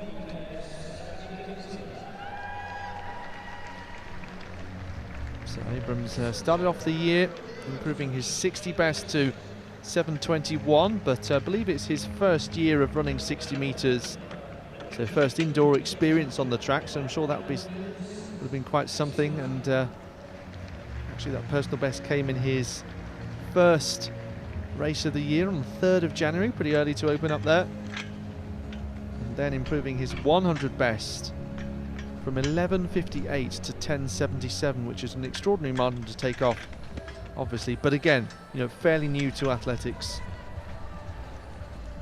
just his 3rd full season. So impressive to see that progression. That 100 best, therefore, of course, coming in the final yesterday, 10.77. He beat Spencer Sims. Just his 2nd win legal time, sub 11. And then over 200 metres, that personal best came at the Surrey County Championships, where he did the double.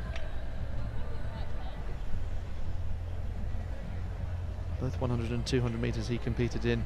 Got the silver in the 100. And yeah, we were saying perhaps 200 is his stronger event. That's the event he won at English schools, at the Surrey Champs. Incidentally, Ethan Franklin won the under-20 title at English schools, a senior title. He's gone to the Europeans.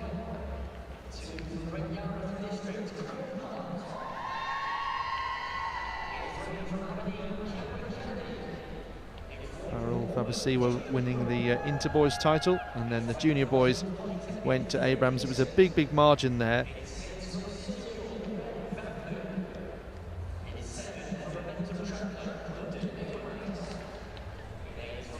Full lineup then, with Ethan Bryan of Swindon, Corbin Pollard, Great Yarmouth and District, so more athletes that we've already seen at these championships. Cameron Kennedy of Aberdeen, Junior Buron of Bournemouth, Theo Dixon, North Shields, Ben Vamplew of City of York, Grindon Abrams, Momentum, Tolu Ali, Herne Hill and Jack Thornhill of Exeter. It's a real range in terms of personal best, from 22 flat that Abrams has run all the way down to mid 24s. That's quite a range for a 200 heat.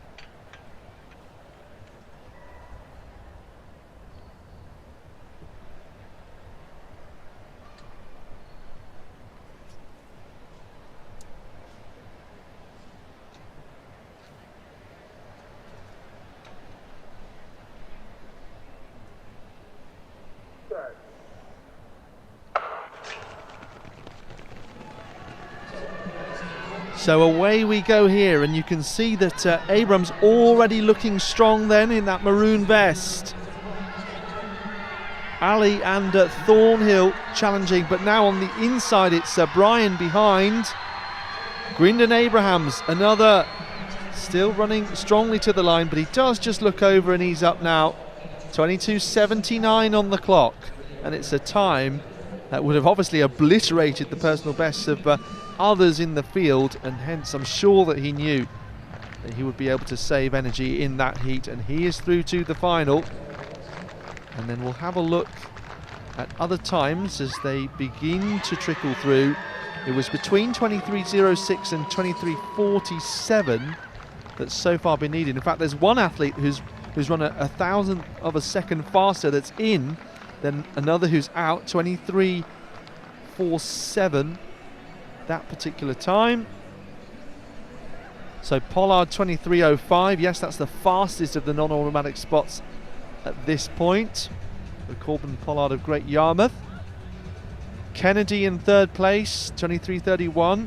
Yes, that also gets him in.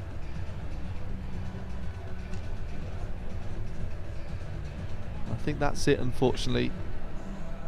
Ali 23.41. That's not going to be quick enough, so looks like Pollard 23.05, Jackson 23.06, Foster 23.17, Kennedy 23.31 and Burt 23.23 with 5 spots taken there. A reminder, if you're watching on X in particular, there is a field stream along with the track stream on YouTube.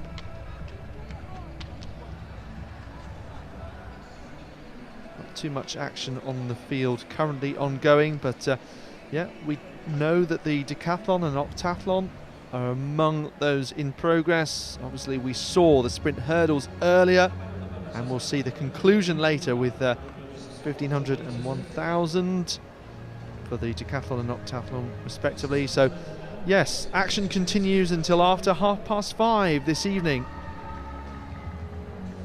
200 metre finals will come at the end of the day. Also 300 hurdles and 400 hurdles finals as well. We'll have a 3,000 metre final at 4:10. So you can see that schedule on roster. Naturally, medals decided right the way through the afternoon, of course. Not too many 200 metre semi-finals, but will be the case just for the under-17s, and they'll be at from 2:30 until 3 o'clock,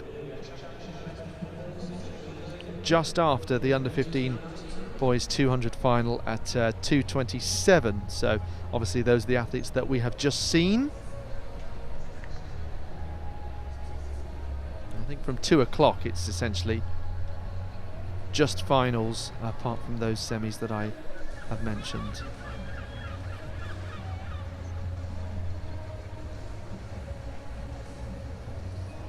A bit of a break in the track action. The next race due off in 8 minutes time, the 200 metre heats for the under-17s, beginning with the men.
So Finley Coakley Harding is in lane 1 for the first heat of the under-17 200 metres. Maxwell Ormston goes in lane 2. Bronson Hearn-Smith, mentioned him yesterday, silver medalist, ran 10.67 behind Lightning Divine Eheme in that 100 metres yesterday.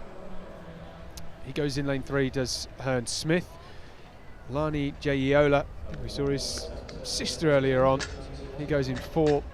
William Shell, the Bracknell athlete, is in lane 5. Devon Buchanan of Luton goes in 6. Thomas Southgate is in 7, the Team Bath athlete. David Obiezi is in lane 8. Then Jaden Roberts Edwards ran really well yesterday.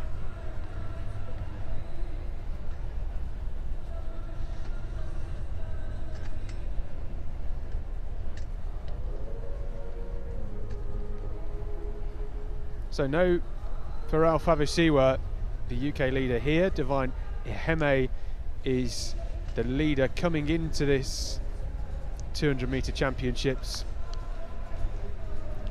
Bronson Hearn-Smith, 5th fastest in the UK this year with that personal best of 21.58.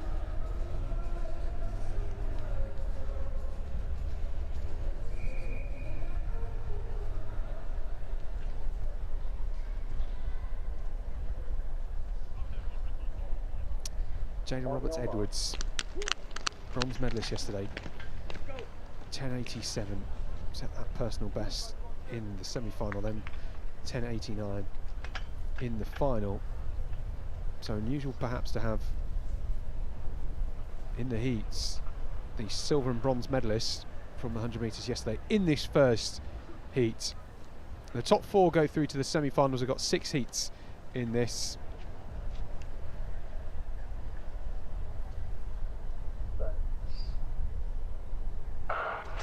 On the outside, Roberts Edwards getting away very well. Hearn-Smith in the green from lane 3, already burning the turn and closing that gap on the athletes outside of him, and they're very even coming into the home straight. Roberts Edwards on the outside with a small deficit between him and Hearn-Smith, who's just starting to pull away, clearly leading 22.37 into a minus 2.7 metre per second when it was blowing a gale there in their faces. And then Southgate came through to take 3rd behind Roberts Edwards, and then 4th, it looked like it might have been Coakley Harding on the inside perhaps that came through to take 4th place. Interesting to know what you think, Scott, because you can see the style of Bronson Hearn-Smith, the way he just eats up the ground, doesn't he, as compared to someone who has a really, really high turnover and cadence. Just whether you think that might be more suited to the longer sprint at all or not. Yeah, typically you would say so. Going to have a bit more time to make use of those long levers, all of those tendons which make him appear as if he's just galloping along the track. So yeah, I think that certainly does make him potentially more suited. He's got a bit of time to take down off that personal best of 21.58. He's definitely got some room to improve based on his 10.67 yesterday. I think he can do that here, and you know, that time 22.36 into a minus 2.7 metre per second. It's a top time. And Jaden Roberts Edwards as well, his best is 22.16. If he can live up to that 10.87 he ran yesterday in the 100 metres, he can go much quicker in the 200. So a couple of athletes there that we might see some big improvements from come the final, and they will be certainly trying to get in the slipstream of Divine Eheme. Such a shame that Farrell Favasiwa is not here. It would be a great match between Eheme and Favasiwa. Yeah, it's not the first time we've seen someone competing up an age group that's under 17, and I have to respect their talent really. But in the past we have also seen people do a treble of English schools, under 17 and under 20. You can think of a couple who've done it. Hannah Foster, one of those back in the day a few years ago. Keely Hodgkinson, obviously, as an under 17, the youngest athlete in the race, won the under 20 title, and she joked that the others probably hadn't heard of her. I think they've heard of her now, haven't they? Yeah, I think they might have done. Absolutely. Yeah, I think that might have been 2016, maybe a little bit more recent than that. In fact, thinking about it, 2018 would be my guess. Yeah, so 2018 she ended up going to the Europeans, didn't she? And winning in the European Under-18 gold. Same as Max Bergen, of course. I think that remains Max Bergen's only international gold medal. He might pick up another one next month. Oh, hey, big say. Yeah, big call. Big call indeed. Talk about shooting from the hip. Would be absolutely phenomenal if he could. Right, how about we look at this second heat then? Seems like a good idea.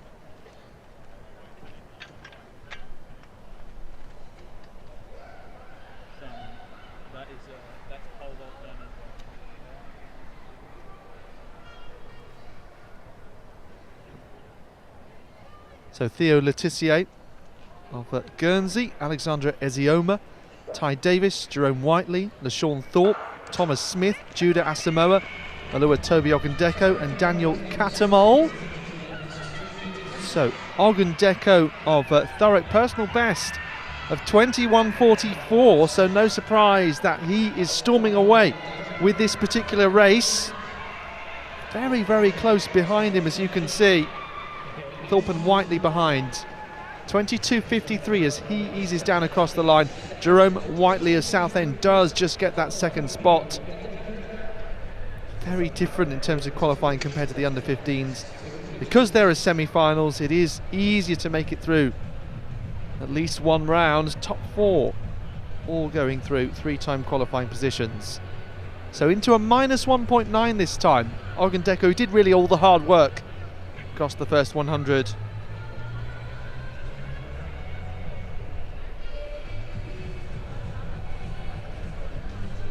Ogundeko, who is third in the UK this year.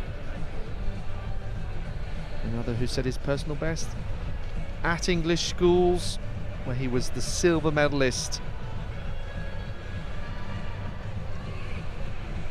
Obviously that was behind Farrell Faber-Siwa. I really like the look of him. That was, I think, the easiest 200 metres heats we've seen so far. He'd come off the bend, he'd got 90 metres to go, and he was looking over his inside shoulder because he had that outside lane, and he was so far ahead of everybody else. He really was jogging for the final 40 metres. I'm looking forward to seeing what he can do later on in the semi-final as well. He did get the silver medal here last year too, so he knows how to deliver. There was something about the all-white kit though, because with the sun beaming down the track, it almost made it look fluorescent. Came flashing down the home straight. Yeah, it was like a shining light from the sky above, exactly, beaming down on the track.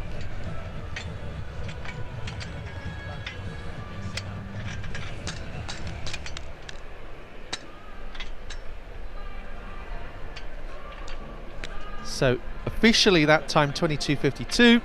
Whiteley some 0.3 behind, 22:83.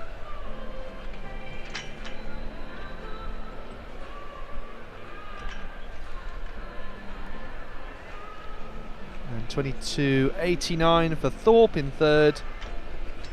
Ezioma 23:14 showing up as a personal best in fourth. And then for the moment Thomas Smith will take a non-automatic spot, but just for the time being because there are as many as 6 heats. Target time for now is 23:12. 23:18, 23:19. Those are the spots for the time being, with the small Qs next to the name. Yeah, I think big Q and small Q are one of my favourite replacements for fastest loser, because non-automatic qualifier is very long. There's too many syllables in it. Time qualifier, I think, is what I'm settling on now. Yeah, but then that could potentially be confusing. Big Q, just slightly. Little qualifier.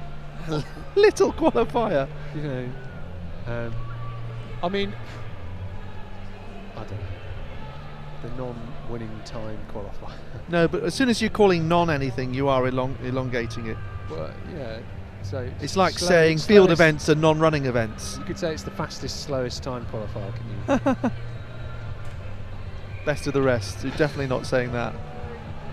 Yeah, no, because everybody deserves the right. I mean, I've never been insulted if anybody ever said to me you're the fastest loser. I wouldn't mind at all. Yeah, it's the idea that everyone's a winner, isn't it? Yeah, I mean, honestly, I don't think until 4 years ago I'd ever heard of time qualifier ever been used, to be honest. What do they say in other languages? I'd love to get their translations. Oh, that's a brilliant one. Yeah, I'd love to know more about athletics lingo in other languages. That can be a good mission. Yeah, I'd like to find out. So, third teat coming up: Matteo Simmons-Chan, James O'Flynn, Ethan Green, Ross Priestley, Pascal Ewuji, Aidan Wright, Michael Alexander and Oliver Marchant. And we've got two guys in this from lane 5 and 6 that can run 21.8 second, and Ewuji already looking very strong. So is Alexander, the London Heath side athlete, in lane 8 on the inside. Simmons-Chan starting very quickly in the 100 metres yesterday, looked very good, and coming through the middle it's Ross Priestley now, just pulling away the really tall figure of Priestley, 22.51. A good run, just eased away, didn't he? It's like a machine just pulling through and easing through the bigger gears in the final 40 metres into a minus 1.1 metre per second when the top 4 will go through. There's no need from somebody like Priestley to overcook it and push too hard.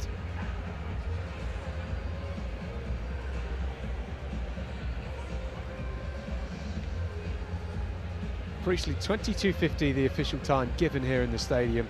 Aidan Wright 22.65. I think that's going to be a personal best for the Ipswich Harrier. Very good run from him. Ewuji was slowing down a touch in the final 50 metres. Was just run out of the top 2 in the end. We're seeing some changes there to the results. Okay, it's Alexander that's been given 22.65. He was not far off his personal best, and Pascal Ewuji 22.78 the third, and Matteo Simmons-Chan, he's really quick, isn't he, out of the block. Simmons-Chan 22.89. That might be a new personal best for him. It is a big personal best from Simmons-Chan, ran out of his skin. His first time ever sub 23 seconds. Legally, that is. We did 22.9 hand time before, but so Priestley, Alexander, Junior, and Simmons-Chan all through to the semi-finals later on, and 3 more heats to come. Very popular event this.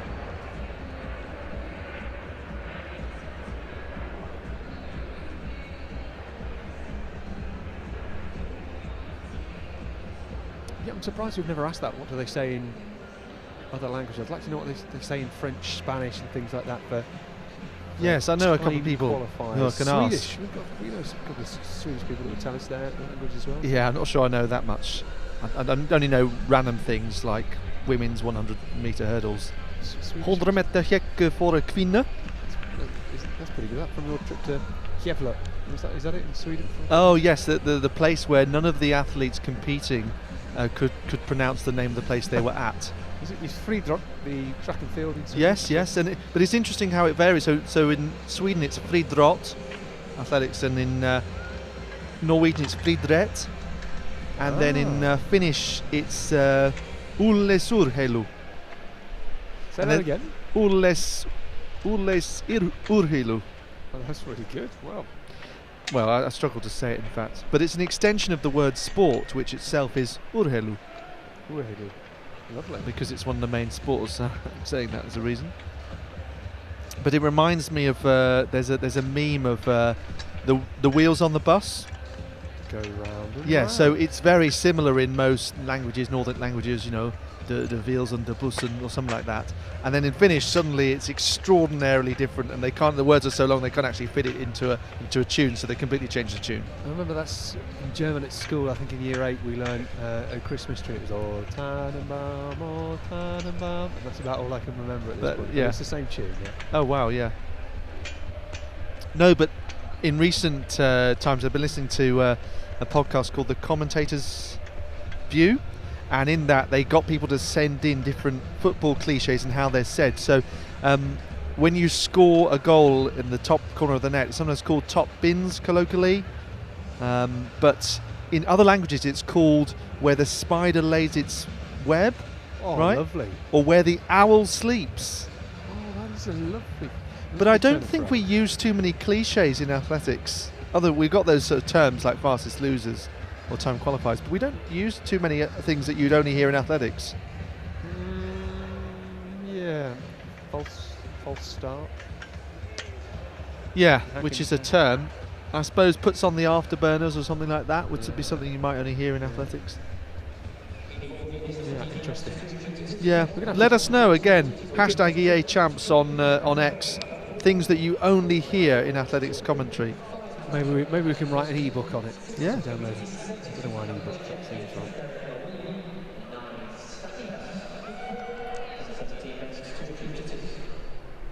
On your mark. On to Heat 4 with Monty Dawes, Cheltenham and County. Ollie Johnson, Crewe and Nantwich. Perry Afori Baffo of Leamington. Isaac Lloyd Uzogbu of Corby. Maxwell Adiosun of Havering. Oscar Beattie, Cheltenham and County also, 2 in this heat. Yusuf El Naja of Reading. Derek Olawune of Kent and Stanley Hurst of Huntingdonshire on lane 9. So here they go, that beautiful crisp sound of the gun, and now the cheers from those supporting here. Lloyd Zogbu of Corby going nicely from lane 4 here. You can see on the outside Huntingdonshire's Stanley Hurst. And now coming through very strongly, Lloyd Oziogbu. Afori Bafu also going nicely. But the Corby man, Lloyd Ozogbu, 22.45 there from lane 4. Mind that the top 4 all going through, but yes, Lloyd Ozogbu, another of those who has gone sub 22 seconds this year with 21.85. That was in Nuneaton in June. He's just outside the top 10 in the UK this year, but as we say, not everyone is here, therefore his chance of a medal very much still there. Was unfortunate at English schools because he was 3rd in his heat and didn't progress. 2nd at the Midlands Championships, that's where he set the personal best, of course, and winning the Northamptonshire County Schools title in June.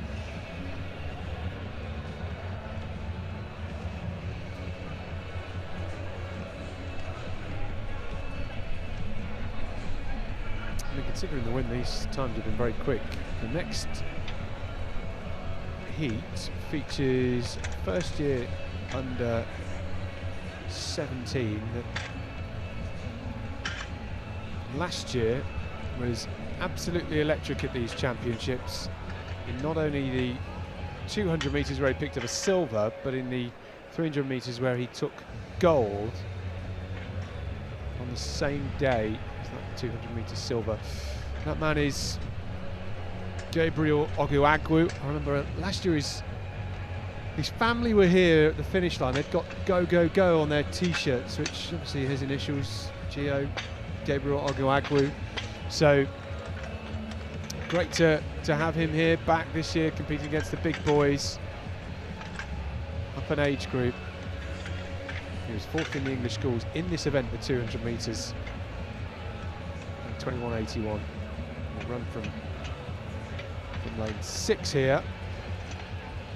So Nathan Moses goes on the inside. Kevin Dapart of Pool Runners is in 2. Toby Falola going in 3. Jesse Carter then of Banbury Harriers. Xavier Brathwaite in 5. Gabriel Oguagwu, as I mentioned, the Notts AC athlete, only a short journey home for him today. Jivan Sandhu Dubidat, Conchigaiva Harriers. Then Noah Taylor and Ryan O'Feely from the Momentum Track Club going in lane 9.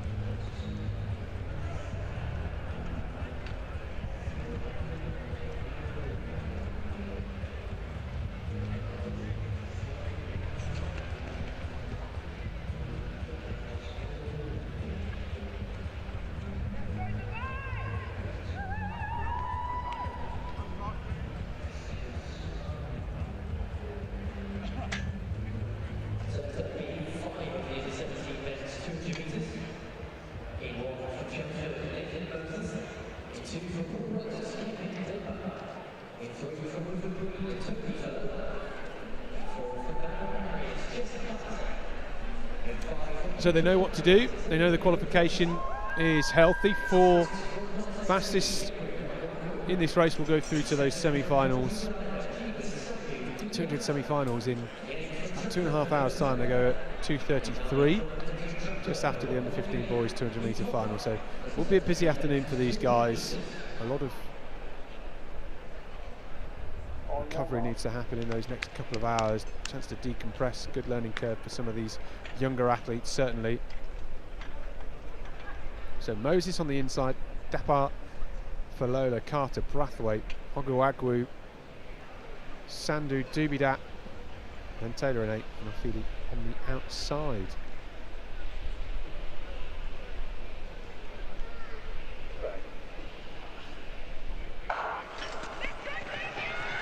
That's where Oguagwu gets off to a good start now, starts to fly past Sandu, Dubidat. Taylor looking good from lane 8 at the moment as well. And now Oguagwu just rolls off the bend and striding away in the home straight.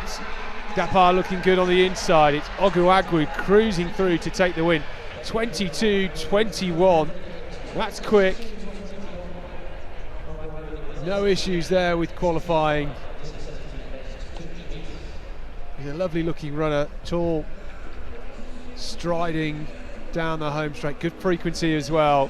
Just looks very, very relaxed in his upper body, which is great to see. And he is somebody, if he can chip a bit of time off again on his personal best, might see himself get amongst the medals. There are 4 athletes behind him though, all tussling for those 3 remaining automatic spots through to the semi-finals.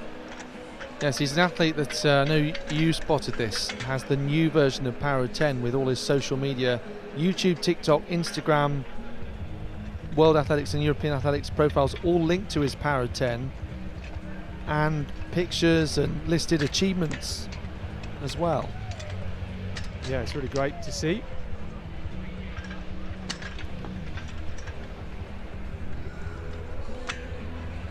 Right then, on to this 6th and final heat therefore. So Divina Hema right on the inside here.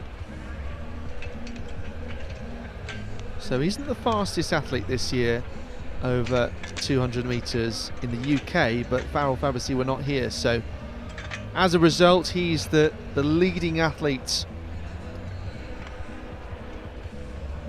Ogden Deco, who we've seen win his heat, and Hearn Smith as well, they're 2nd and 3rd in the rankings of those competing,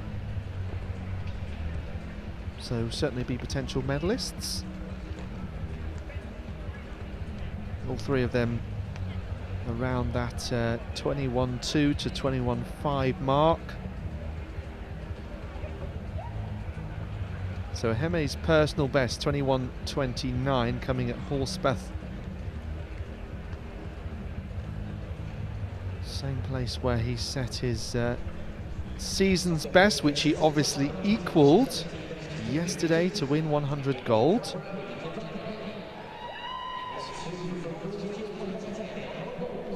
It's only his 4th 200 metre race this year. And so he's just set that 1 wind legal clocking actually. He went faster with a windy plus 2.5 time in Eton at a YDL Youth Development League, 21.20. That was a couple of weeks after his personal best. Obviously last year he's run his 100 best, but has improved in the 200 by more than 3/10 from 21.63. Has run more 100 metres. So not the easiest lane draw for him. That inside line, lane 1. And then Oliver Ward, Ben Thompson, Eddie Joseph, Joel Ige, Tyler Holden Akomu, Reese Wise Yasser, and Will Hinchliffe. We were saying the 100 metres don't believe there's any relation to Louis. But Heme now starting to come through down this home straight. It's going to be a big margin. And is he opening it up further here? You can see that Ben Thompson is in 2nd place. 22.12 then for Iheme. So just his fourth race over 200 of the year, and his second wind legal clocking, because it's into minus 0.4. And therefore that is his second fastest wind legal time of his career.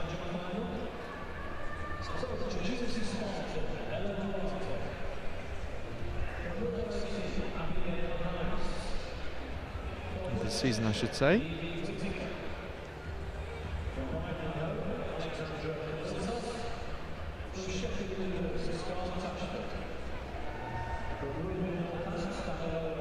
So of course the under-17s will have semi-finals coming up later on.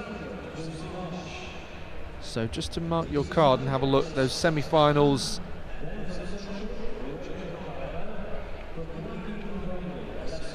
they are at 2:33, and then the final, if you can make it, is at 5:12. So that would be 3 races within 3 hours. Again, not too difficult an ask. No, certainly not for the likes of Divine Iheme. He perhaps no shot the fastest through from those heats. 22.12 inside lane as well, lane 1 a bit tighter because you've got the inside curve there. Yeah, looking forward to seeing what he can do. He has the stride, the style, somebody that would make a really good 200-metre runner. Obviously trying not to race too much and put too much pressure on competing. He's still so young, 15 years of age. 21.29, that personal best this year into that headwind. Go quicker. The moment would be later on. So the time qualifiers, only 3 going through. Ryan Afili, Stanley Hurst and Waze Yasser all going through to those semi-finals.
So if you're just joining us for the first time today, welcome to the England Athletics Age Group Championships here from the Alexander Stadium, powered by Citroën. This is the first heat of the under-17 women's 200 metres. Mercedes Anderson goes on the inside, then Emily Cadman is in 2, Erin Davies from Coventry Godiva in 3, Millie Hayden-Brown in 4, Lily Krask in 5, Jess Mann, Chanel Blissett, Annabelle Van Helsdingen, and then Celine Abina Allo, the 100-metre champion from yesterday. Cadman run a big personal best too. 11.77 to get that silver medal behind her. So these two, strangely again, in the same heat of this 200 metres. Cadman's a great bend runner. She was here last year and picked up a bronze medal in this event. Abina Allo, the taller figure on the outside, metronomic, just ticking along very nicely here. The top four will all go through. Cadman working hard on the inside. Abina Allo from the outside, 24.74. A really comfortable run. Her personal best is 24.21 seconds. That was into a big headwind, minus 2.1 metres per second back in May. She can go much quicker than that, I am sure of it, because that looked so easy. Cadman was there in second. In the middle, I think that might have been Jess Mann coming through to take third place. It indeed was Jess Mann. 25.53 seconds from her. The win plus 1.6 metres per second. So nice tailwind on the backs. We do have 5 heats. The top 4 all go through, then 7 time qualifiers through to those semi-finals later on. These athletes have to contend with a lot of rounds.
So first heat we saw being won by Celine Abina Allo, 24.74 from Emily Cadman in second place.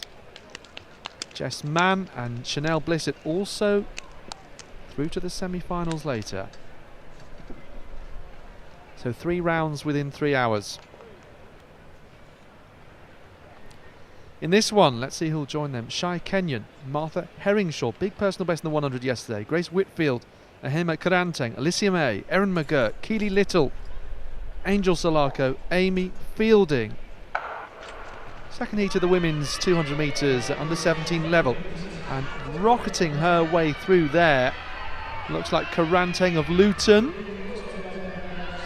Expecting Keely Little to be strong in the yellow of Torbay 2. She now comes through to lead down the home straight from Kenyon. So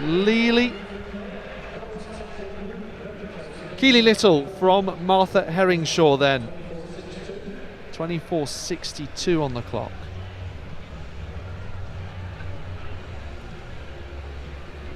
Fastest so far? Yep, great to see. 24.62, still 3 more needs to come. It was a very, very competitive event.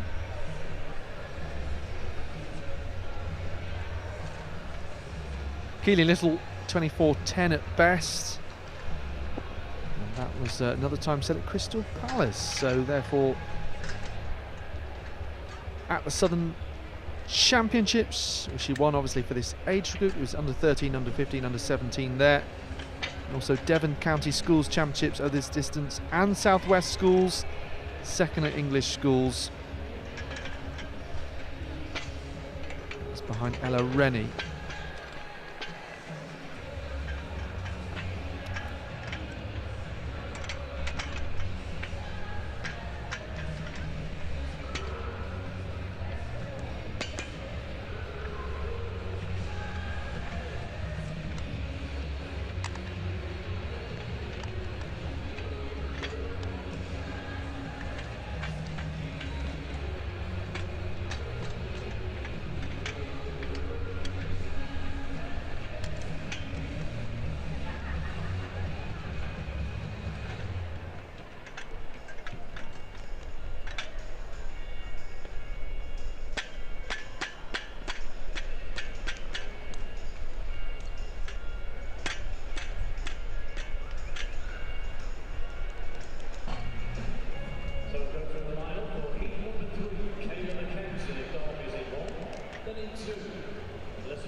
So heat 3 then of 5.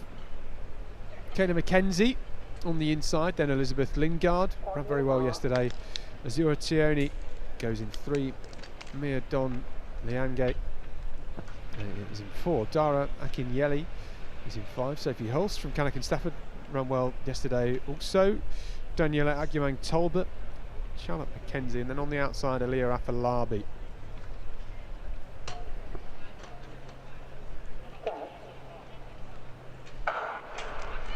Aliyah Afolabi on the outside, the Cardiff Archer, 23.86 personal best, coming into this as one of the favourites for a gold.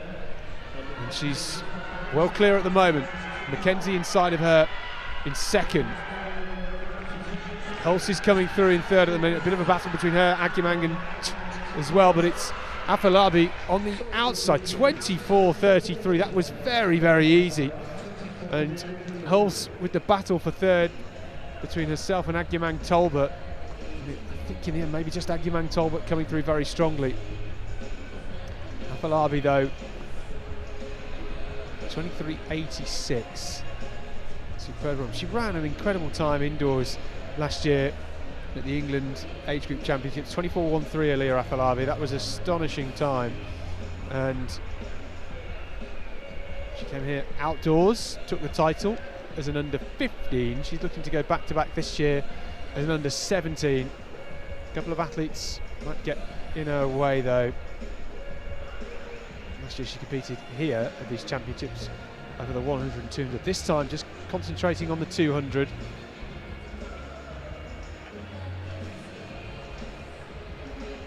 Championship record 23.58.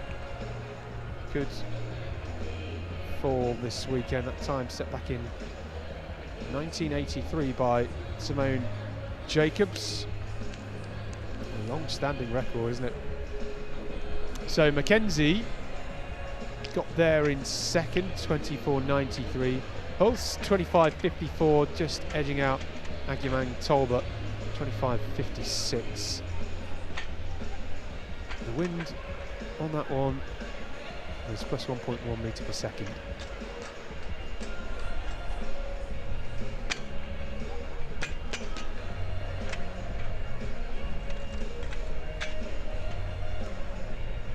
We're taking a look at the lineup for heat number 4. So 2 more to go. Walker, Coulson, Boylan, Akoma, Russell, Ntukwanzi, Stockwell, Green, Bryant and Takadine.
So Amelia Walker, Evelyn Coulson, Maisie Boylan, Princess Akoma, Ella Russell, Olivia Ntukwanzi, Olivia Stockwell Green, Emily Bryant and Beth Takadine in this heat number 4.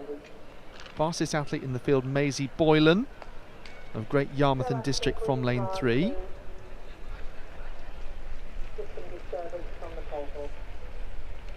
Boylan 6th in the UK this year, that time set at English schools. 24.16. That was actually in the heat of English schools. Said that about quite a few athletes faster in the heats. She ended up with a bronze medal in the final. So we've already mentioned Ella Rennie and Keely Little, who were ahead of her there. And who else was in that final? Ntukwanzi was at 9th in that final, who's also in this heat. Cadman and Herringshaw with 5th and 6th, we've already seen them. Both progress, both in 2nd place in their heats incidentally. So Boylan going very well from lane 3.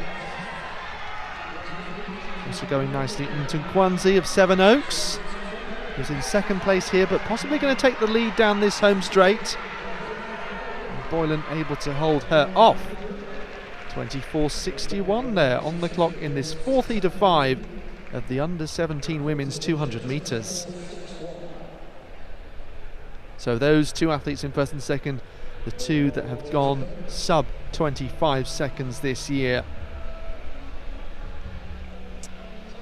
Really impressive. We've seen some quick times. I mean, these are really, really quick for heats. Bear in mind they do have semi-finals to come later on. Things will start to bubble up. Maisie Boylan, of course, English Schools bronze medalist from last month. I think it was won by Ella Rennie.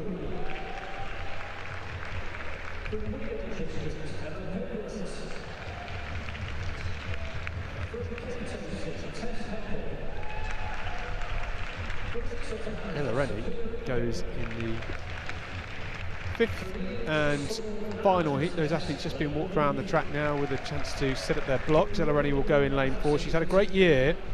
Ella Rennie made big improvements. Hernhill Harris will wear the black and red vest. She's launched a personal best from 24.41 to 23.71. Her coach, Ivan Patrick North, is doing a great job with her. She was third yesterday. Rennie in the 100 metres behind Abina Allo and Cadman. English Schools title was smashed under 24 seconds for the first time. It really was superb.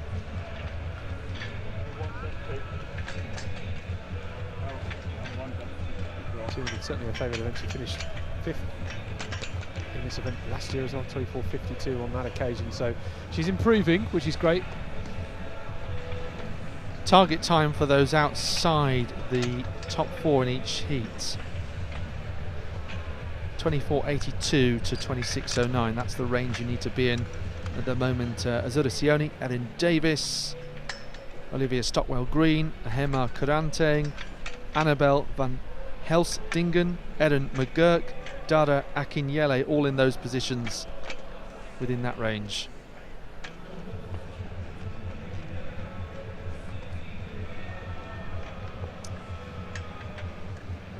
So Mary Taylor, rugby in Northampton on the inside. Runs in lane 1, tight lane for her. Has a really good chance of qualifying here. She's the third fastest on paper from this 5th and final heat. Anaya Clark of Harrow goes in lane 2. Grace Sikora. Sikora has run 24.6 so far this season. Personal best 24.55. So Windsor athlete. And up ahead. Ella Rennie, then I mentioned her, the English Schools champion, making huge strides this year. One of those athletes that, if she gets it right and the conditions are good this afternoon, could challenge that championship record. Ava Spackman goes in lane 5, then Kaya Ashiti from Croydon. We've then got Naomi Igbentade, Vika Kayer-Edu, seen at these championships many times. Georgia Flint on the outside from Corby as well.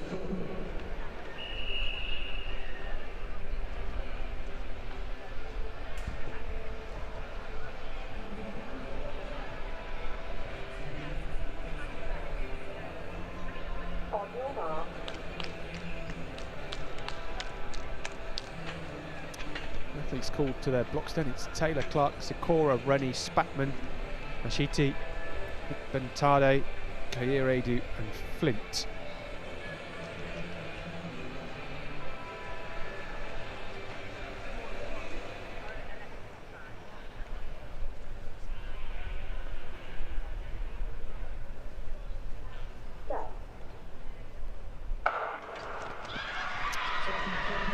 Rennie already up into a running and striding past Spackman, and Rennie will have a good lead as she comes into the home straight. Kayer-Edu running well from lane 8 as well. And then Sikora on the inside of Rennie in second at the moment, looking very good. It's Rennie pulling away, easing away, shutting things down, rolling through the line. 25.04 on the clock. And the two athletes on the outside, Kair Edu and Georgia Flint, picking up the third and fourth qualifying spots from Sikora and Rennie. Those two will head through to the semi-finals later. But Rennie took it very comfortably. Didn't see her at any point in fifth gear. She's got so much more to give in those semi-finals later on. She knows it's going to be tough, facing Afolabi, Keely Little and Maisie Boylan. She's been around her, as I mentioned in that first hit. She's got a lot more to give as well. And Emily Cadman too. There's a whole heap of athletes. Could be one of the finals of the afternoon. We'll get through those semi-finals first. We can now confirm the time qualifiers as well. Just looking through this, 7 of them. That'll be Sione, Davies, Stockwell Green, Karanteng, Van Helsdingen and McGurk, alongside Akiniele, we think will all go through. So that concludes our hour and 40 minutes of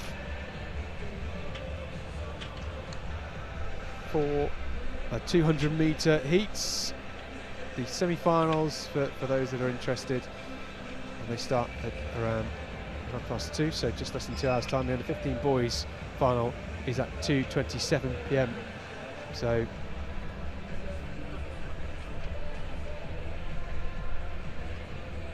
next up though, we head to the 300 metre hurdles heats for the under 17 girls.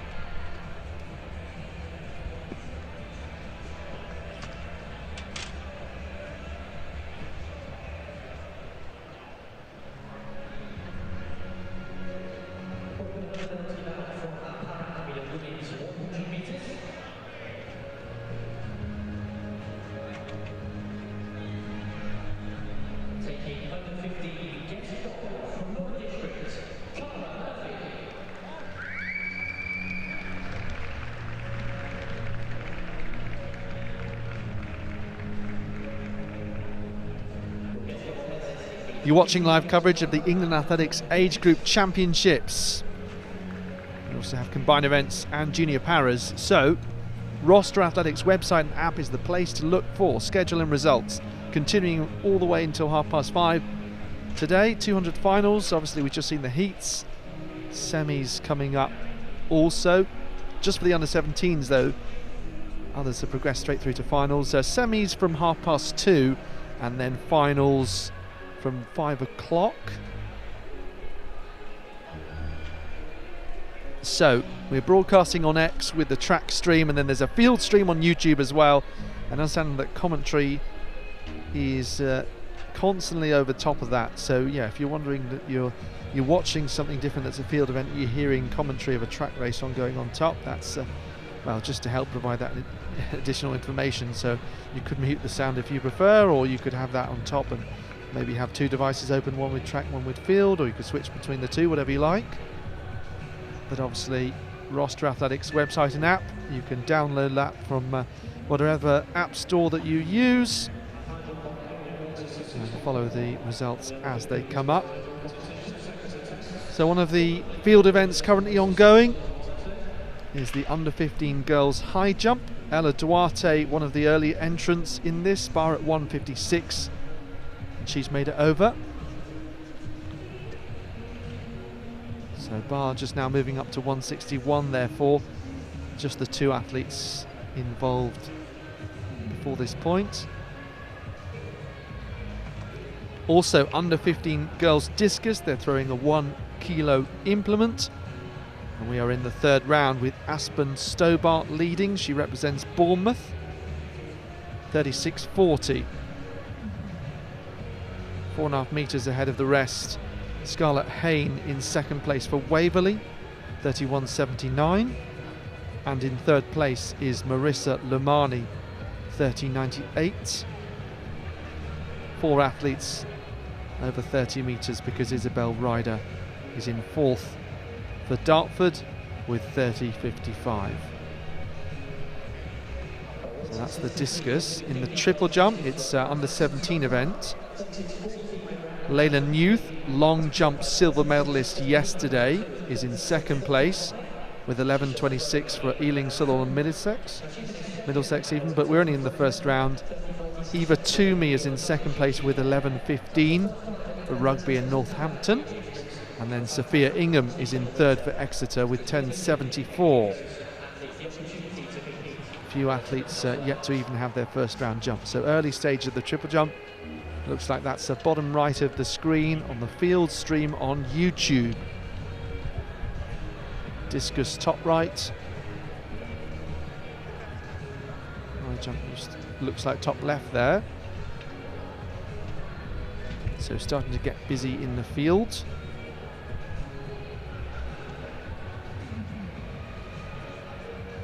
We are in the third round of the under-17 women's hammer. Evie Cooper is leading the way with 55.37.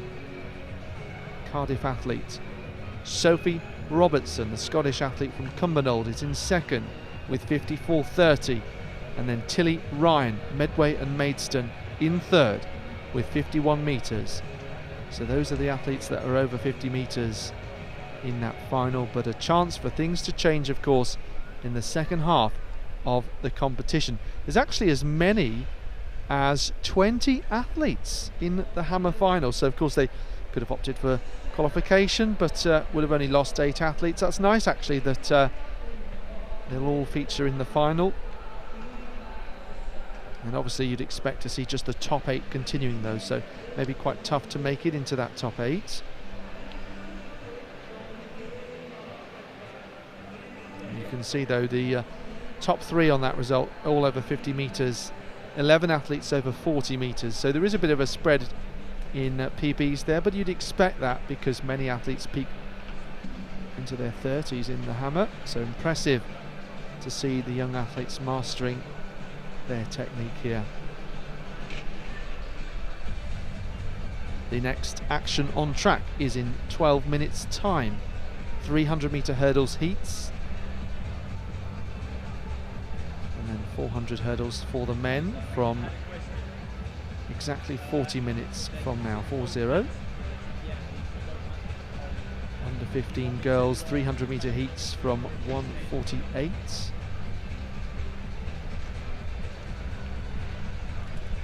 Para 200 metre finals from 2:05, men and women. Next event in the decathlon. An under 17 level, of course, that is, because the under 15s are doing an octathlon. That will be the pole vault at 12:50. 2 groups there. And we know that Oliver Downs has established quite a significant lead. I can update you to say that he won the discus competition with 42.11, significantly better than the athletes in second and third in the overall standings. So as a result, he extended his lead, and it's now just under 200 points. Make it 191. But a strong Scottish contingent, second and third, Douglas Knox and Nathan Mobbs. Of course, yesterday we saw Dion McGuinness breaking the championship record in the under 15 girls hexathlon with 4,097 points. It had been 4:018 from 2019 and Erin Lobley. Obviously quite unusual to see a hexathlon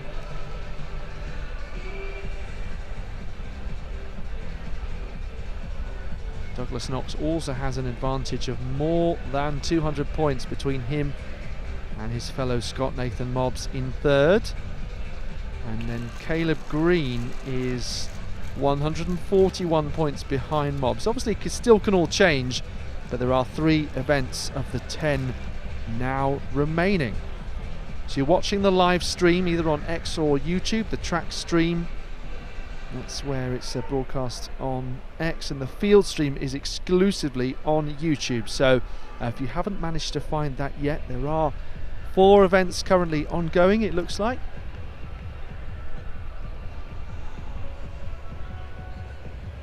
So continuing with the triple jump and high jump, great that we're able to see both at the same time. 2 athletes on the runway at the same time, or on their run up. Yeah, that triple jump competition currently being led by Lena Nuth into the second round. Just seen Kadisha Machuku in that second round. She jumped 10.94, so moving her up to 5th, some improvement on her first round attempt at 10.51.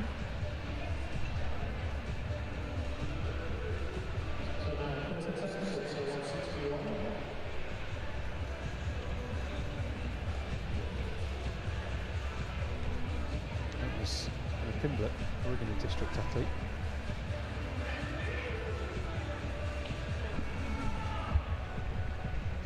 But 10 metres 46, so 10 centimetre improvement for her.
first round, English course champion, was the hurdlers who were going for their first heat.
So it's a split meet of the 300 hurdles.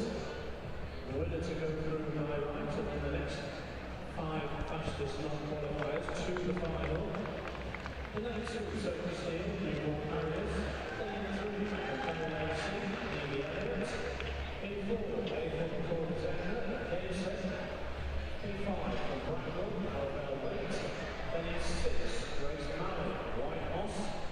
In 7, Dakota Slatter, SS Athletics. In 8, Amy Mansell, Avery. And in 9, Lucy Gilbertson, City of York.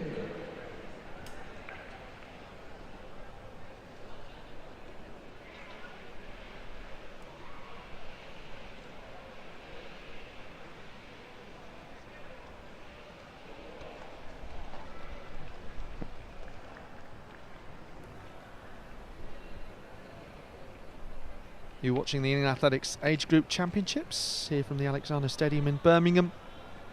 Good to see it use this third consecutive weekend. This first heat of the 300 hurdles for under 17s. Sophie Steele, Evie Elliott, April Macaulay-Zechner, Arabella Waite, Grace Malley, Dakota Sladen, Amy Mansell and Lucy Gilbertson. So the under 17s doing the 300 hurdles. Looks like Grace Malley, Scottish athlete, going well there from lane 6. Bit of a gap there, you can see. Parting in those centre lanes there. But you will see those athletes on the inside start to emerge. And one of those looks like Evie Elliott of Bury. So Grace Malley with a wonderful lead down the home straight from Lucy Gilbertson in lane 9. But it's only the winner going through straight to the final later on automatically. 44.50 for Grace Malley. So decent time for a heat. Her personal best showing as 43.25. A really good run. I think she's got a lot left in the tank, and it's really important because, you know, we were just talking about it off air. It's sometimes unusual to see these hurdles heats ran in the afternoon, but they have the final. So they've got a bit of recovery to go through. So very important for Malley that she tries to manage that heat, and she did it really well. She won by over a second, and it was only the top athlete automatically through. So the others will have to see and sit around and wait on the sofas, keeping an eye on the screen to wonder whether they get in those 5-time qualifying spots. Grace Malley, coached by Ian McEwen, White Moss Club athlete. That time of 43.25. It's actually one of the athletes that set her personal best last year. So that was set here in Birmingham at these championships, where she was second in the final. This is another one of the events, Alex, that we might see a championship record this weekend. The championship record set by Megan Beasley. Yes, Megan Beasley from only up in the road in Tamworth. She was competing for then became Birchwood Harrier. She ran 41.41 seconds back in 2006. Obviously Olympian as well, Megan Beasley. Yeah, European medalist as well. 2018, I think that was. World semi-finalist as well. Yes, well, maybe the athlete that could be most likely to challenge is Lucia Bertaccini, the athlete who beat Grace Malley when she set her personal best here last year. Bertaccini obviously winning that title, therefore. 12 months ago, that PB was set at English schools. The Winchester athlete, coached by Andrew Fisher, 41.13. Yeah, that record as well that Bertaccini set to win the English schools. Also a national record, 41.13, ahead of the time that Megan Beasley set to win these championships 19 years ago. So she is in great form. It feels like sometimes when you do these championships, Alex, that these under-17s have been around for a long time. I feel like I've commentated on Bertaccini for many, many years, but she's still a youngster, still developing, and it's one of those athletes that she's, unsurprisingly, perhaps not lost the 200-metre hurdles race this year. Yes, we can add her to the unbeaten list for this moment. Can't have been too many years, given that she's only in the second highest age category that has a national championship. But you got Perry Shake Straighten third on that all-time list. Shake Straighten that's seen obviously at senior level Emily Newnham go just beneath her in recent times. Stephanie Ocotto, who is of course at the European Under-20s, and she's fourth on that list, so another name that we've been more familiar with recently. Arabella Wilson also on that list, the other athlete who went to the European Under-20s and actually finished fifth in the final. And then quite interestingly, Ailey Doyle, who's above some of those, a long time top GB 400 hurdler, is in 10th on the Under-17 list. So just does show you that progress isn't necessarily linear. And then Sally Gunnell, who doesn't appear on this list at all. I don't think they would have done 300 hurdles back in. I thought that could be the reason, yeah. Sally's day.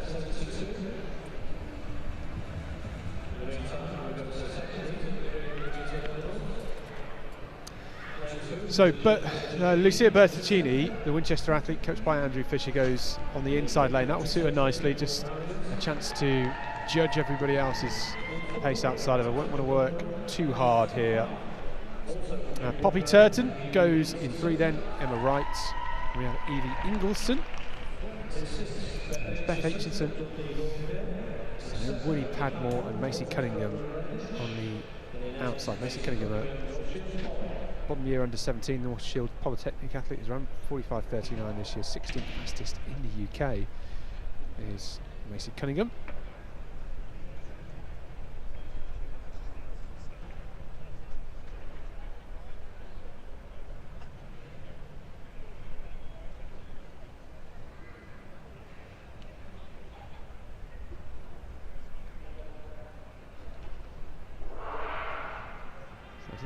Aitchison starts in lane 6, but Bertaccini already flying down the back straight and so fluid over that first barrier. She's almost seconds ahead of everybody else over the first 2. So she is cruising round the bend. On the outside, Cunningham, I mentioned, she's looking good at the moment from the outside lane. We'll have to keep on top of this pace. A bit of a stutter for Bertaccini. That's the case sometimes when you're not running flat out in these long hurdle races. You have to judge your stride pattern carefully, and she's cleared that final barrier very well. A look over the shoulder, mid-air, so smooth. Bertaccini walking across the line here. Cunningham in second, will she get there? Yes, she can. And then it's Turton coming through in the yellow of Newport, but so easy for Lucia Bertaccini. such a fluid hurdler. And she is the favourite going into that final. Yes, extraordinary. Could have run at least 2 to 3 seconds quicker there, but didn't need to, of course, as we know. So very, very comfortable. Obviously the winning time from Mali in the first heat, 44.55. Some half second quicker, again, doesn't matter too much. 4 heats in total. The range in terms of non-automatic qualification, 45.67 up to 48.90. And just having a look now, so Cunningham 47.39, so will occupy one of those spots, but not as fast as Gilbertson or Mansell from the first heat.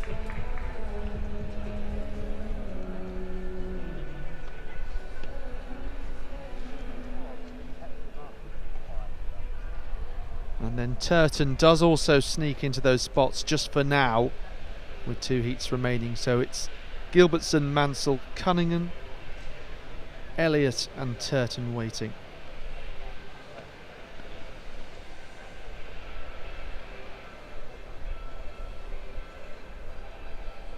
Very interesting to see how fast Bertaccini can go. I wonder, could she dip under 41 seconds? We have had strong winds here. It is very windy down that back straight.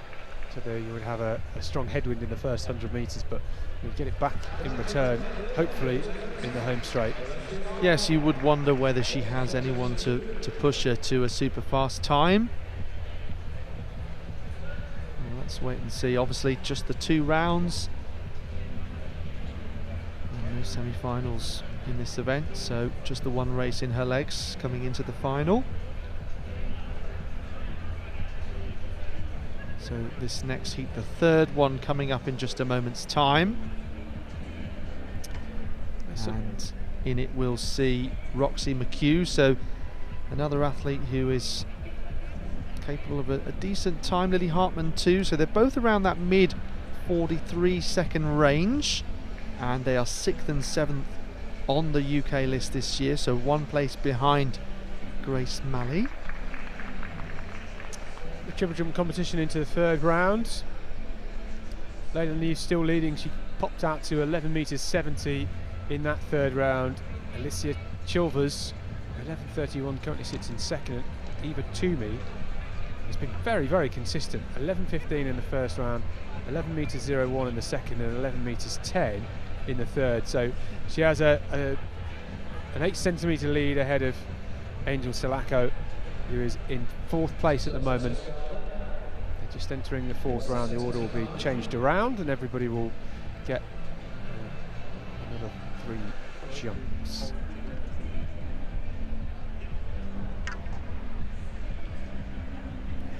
Yeah, I asked people what they only hear in athletics commentary, and well, I can read out one of the comments, one I can't. But Scottish Athletics actually replying, another medal success for Scottish athletes and their coaches.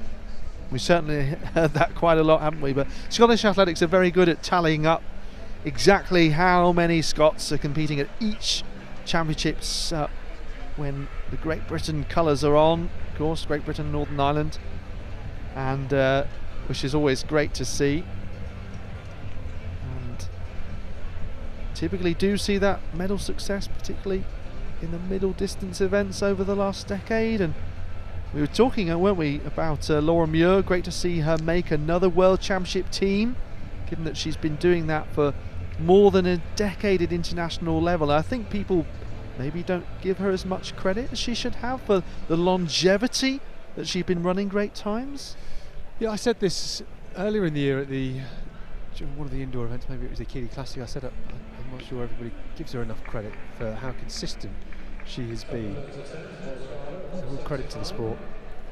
You do take it as a given that Laura Muir, at some point during the season, she's going to run an amazing time at a Diamond League or something, and then suddenly at the Olympic Games, you know, that's your British record gone. Georgia Hunter-Bell takes the Olympic medal and the British record.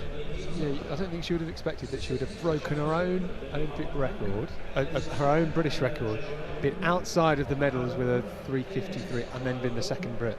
Extraordinary, yeah, really extraordinary stuff.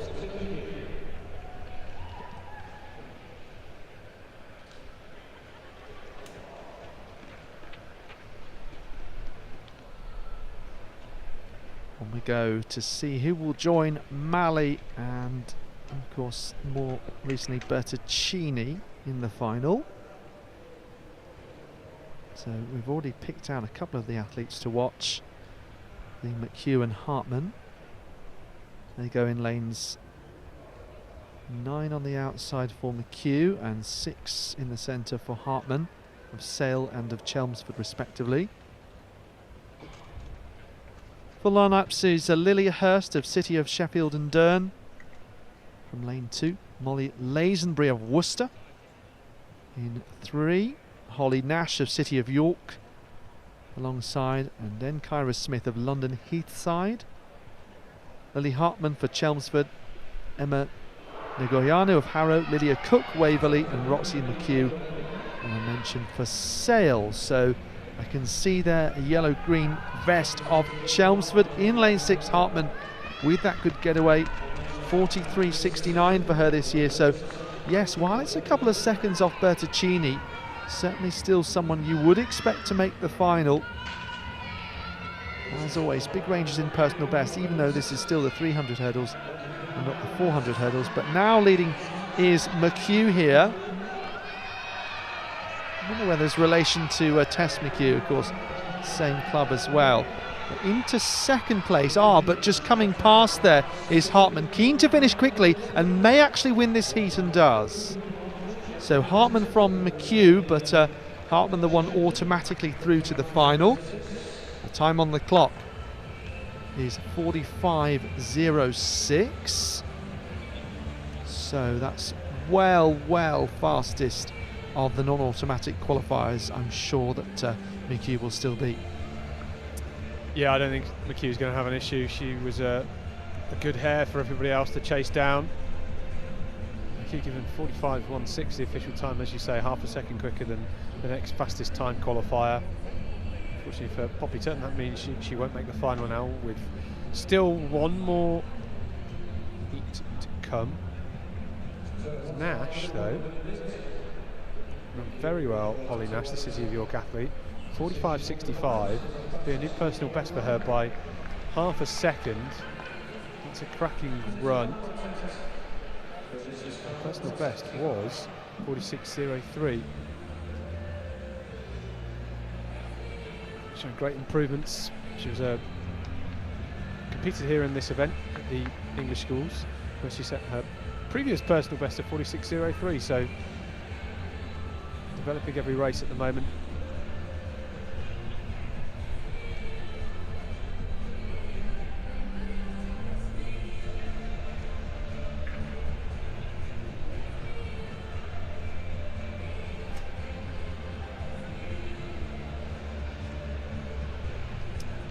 Triple jump competition then.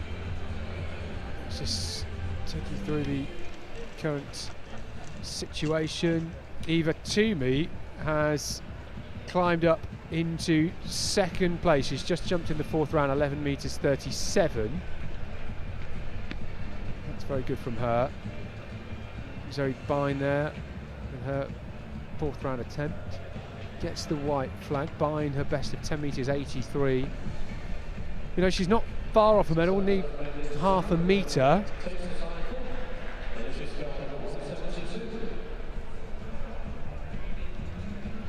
.10.50 though, that 4th round attempt, and Leila Newth next to go with her 4th round effort.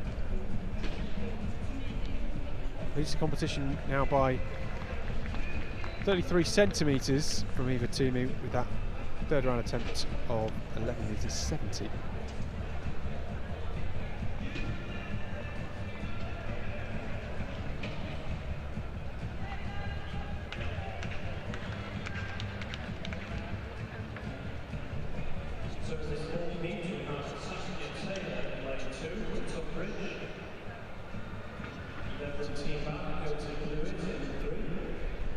So the 4th and final heat of the 300 metre hurdles for the women. Saskia Taylor runs on the inside for Tunbridge. Then we've got Gertie Blewett. Maddie Kingston is there as well, and Robin Summers. Freya Lacey and Bethany Sherwood. Favour Uguocha.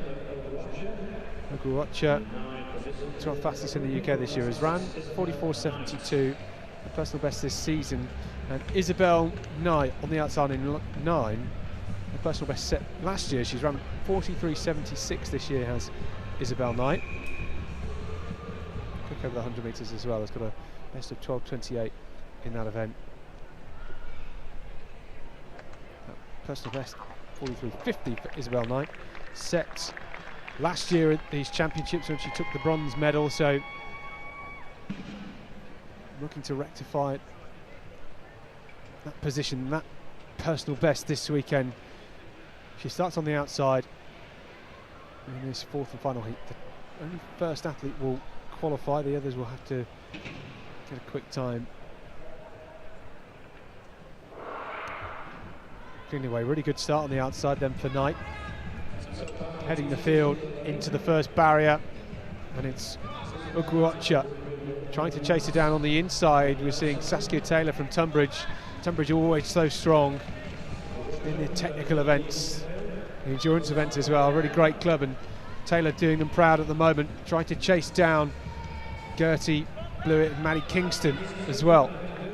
So Isabel Knight being chased down, Ugwuocha putting on the pressure. Can Knight, in the best of rugby in Northampton, hold on over the final barrier? She clipped it all, she just skimmed it, but managed to stabilise that technique as she came off the barrier and pulls away.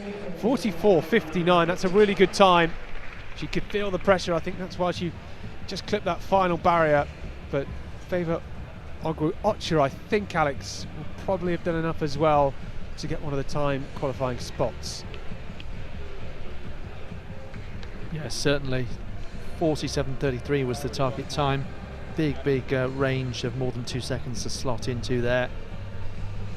Grace Malley therefore will remain the fastest qualifier for the final, but that's not too representative because we know that people have eased up over the last 50 metres or so. Blewett 45.29, so second fastest out of those with a little Q next to their name. Ugwuocha 45.31, third fastest, so they're both through. So 2 more spots available. 45.65 Nash and 45.67 Gilbertson in those positions at the moment, just waiting for those times in 4th and 5th place to come up. So I'm sure they will do soon. Here we go, 46.04. So that knocks out Gilbertson, and Taylor of Tunbridge does qualify for the final. So just waiting on that 5th place time in this heat. 47.91, so it means that Holly Nash of City of York will go through, unfortunately at the expense of her teammate Lucy Gilbertson.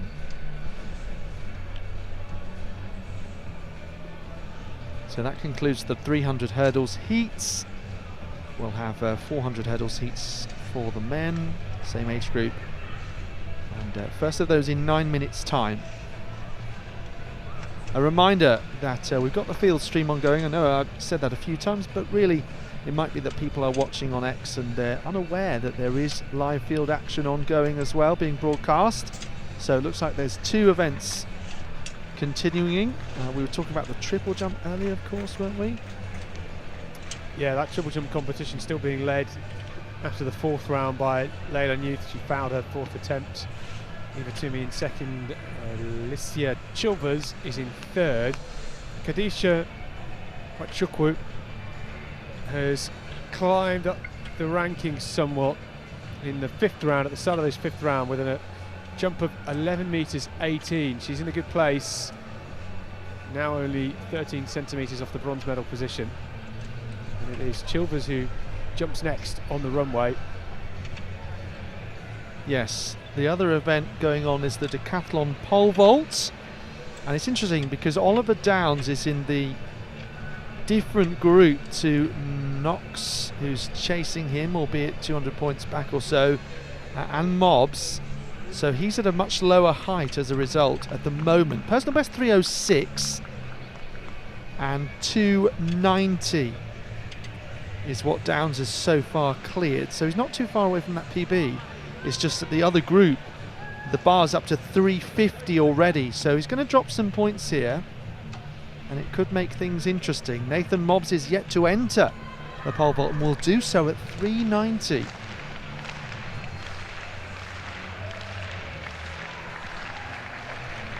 So 390 worth 590 points, compared 3 meters worth 357. So actually, yes, we could see a change of lead as a result of this pole vault, with just the javelin 1500 meters remaining, obviously. So interesting to follow that story, and you can do it using the Roster Athletics website and app and the field stream on YouTube.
Underneath in this triple jump then. And look at the ground, it's a bit flat. And that first phase for my liking.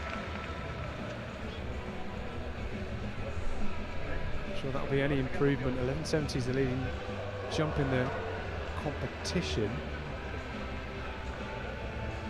Is it going to be any improvement? Jump off the 11 metre board though, I think. So perhaps a bit deceiving. 11.88. That is a big improvement. Extends the lead now by 18 centimetres. Nicely done. Alicia Chilvers in second would need 43 centimetres, which is a big margin.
So we've now got 3 heats rather, of the men's 400 metre hurdles for the under-17s.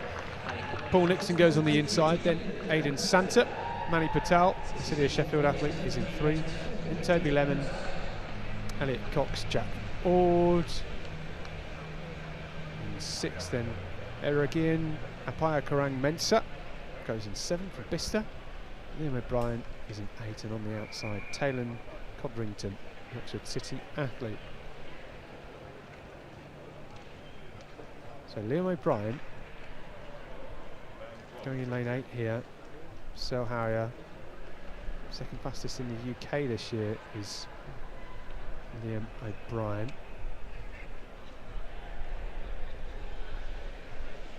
4th place at the English Schools Championships just a month ago.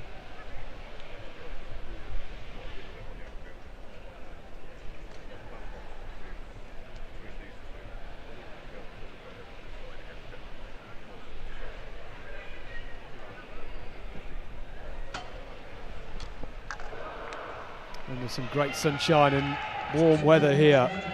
The wind just easing off ever so slightly as they go around this first bend and head down the back straight. O'Brien taking this steady at the moment, easing past Codrington from the inside. Nixon is working hard, so is Toby Lemon in the middle, the D-side athlete in the black strip, just into second now. O'Brien very smooth over the barriers. Well, how quick will this be? It's the top 2 that from this race that head through to the final, and a look on the inside from O'Brien. He knows he's well clear. Nixon coming through strongly. Patel is in a good position in second at the moment. It's O'Brien in front. Oh, and it's Patel that just clips that final barrier. Apaya Karang Mensah finishing quickly. 55.82 the winning time though for Liam O'Brien. Very, very close between Nixon on the far side and Apaya Karang Mensah on the near side. Keeps him just coming through very quickly. Did they do enough?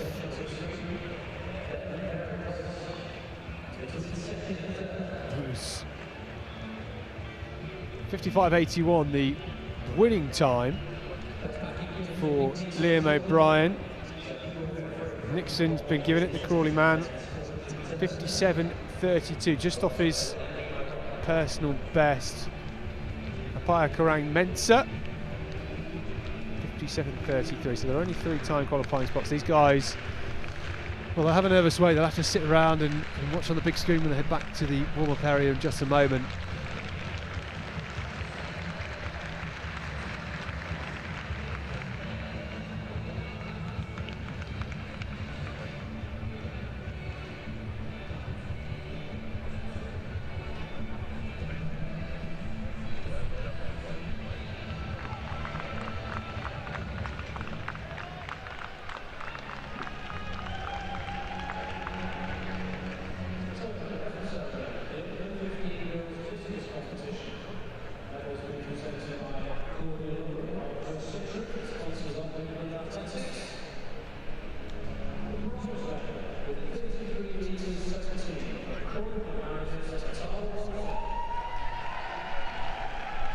Now into the 6th round of the triple jump. Both Eva Toomey and Alicia Chilvers have had their final jumps. It's no improvement for either of them. There's only Zoe Bind and Jayton Best to go. Best is in 5th place and would need 25 centimetres to go equal in 3rd place. So it looks like Layla Nuth, who will be our last jumper, is set to take the gold medal here in Birmingham for that under-17 women's triple jump.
Second heat of this 400 metre hurdles are on the track.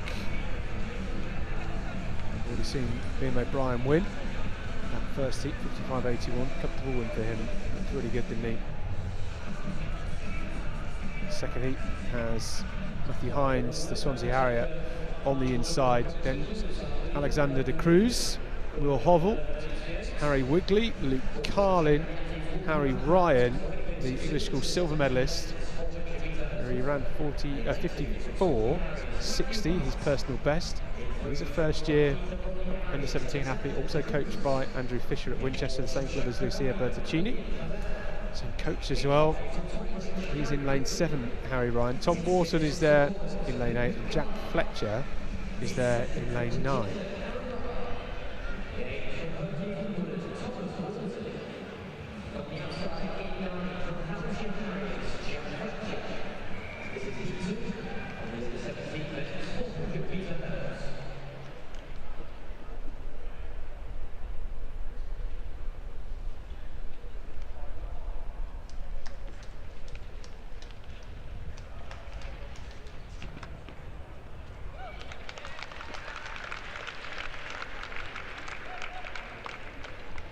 So Hines and de Cruz, Hovell, Wrigley, Carlin, Ryan, Wharton and Fletcher.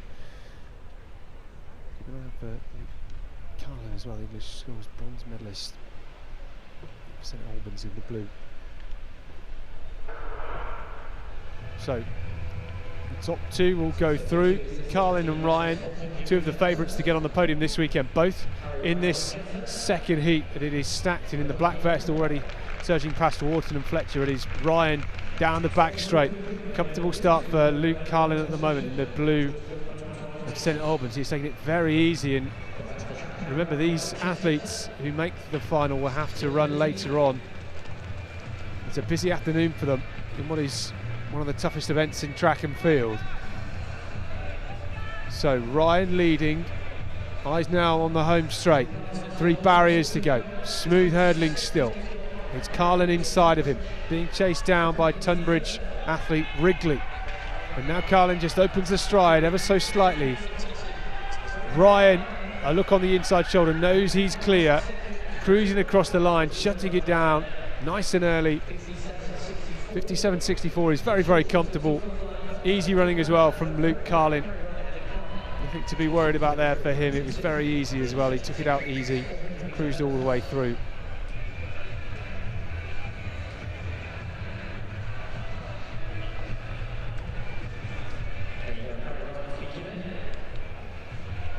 So both Carlin and Ryan on the podium here in Birmingham weeks ago at those English Schools Championships find their way through to the final.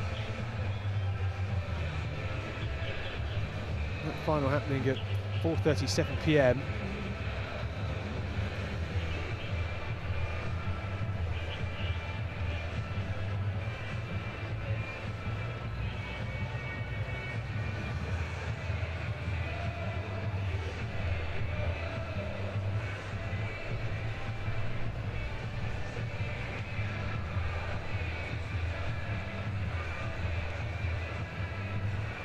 So another 9 athletes, including the English Schools champion and UK leader Elijah Ololei, going in this third heat. Ololei won 2 golds at the SIAB International recently in the 400 hurdles and the 4x400 metre relay. English Schools champion.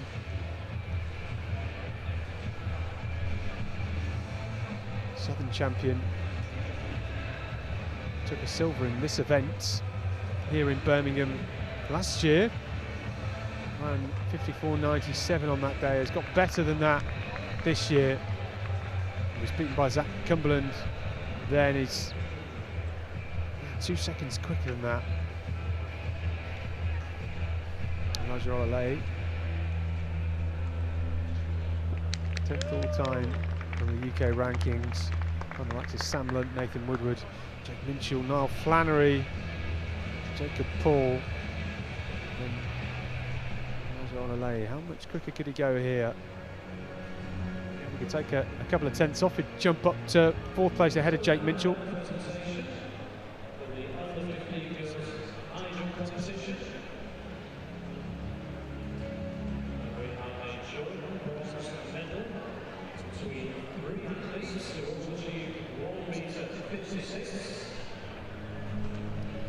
Oakley Hogan will go on the inside, and James Lappin from Leamington Club. Taryn Guthrie of Reading, Alex Jones also of Reading, George Scott, Scottish athlete here from Victoria Park City of Glasgow, is in 5. Finn Kenny goes in 6 from Decorum. Then Aidan Williams of Radley in that bubble vest, brought to fame this weekend by Divine Ihema. Christian Kidger kicks the pond hole, and then Elijah Ololei, the Cambridge Harrier, some clubbers down meter.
So it looks like Alex Jones doesn't start in lane 4. His clubmate Taryn Guthrie will have a long run from lane 3 to try and catch up with George Scott, who starts in lane 5. Third and final heat. This under 17 men's 400 metre hurdles. 3 time qualifiers.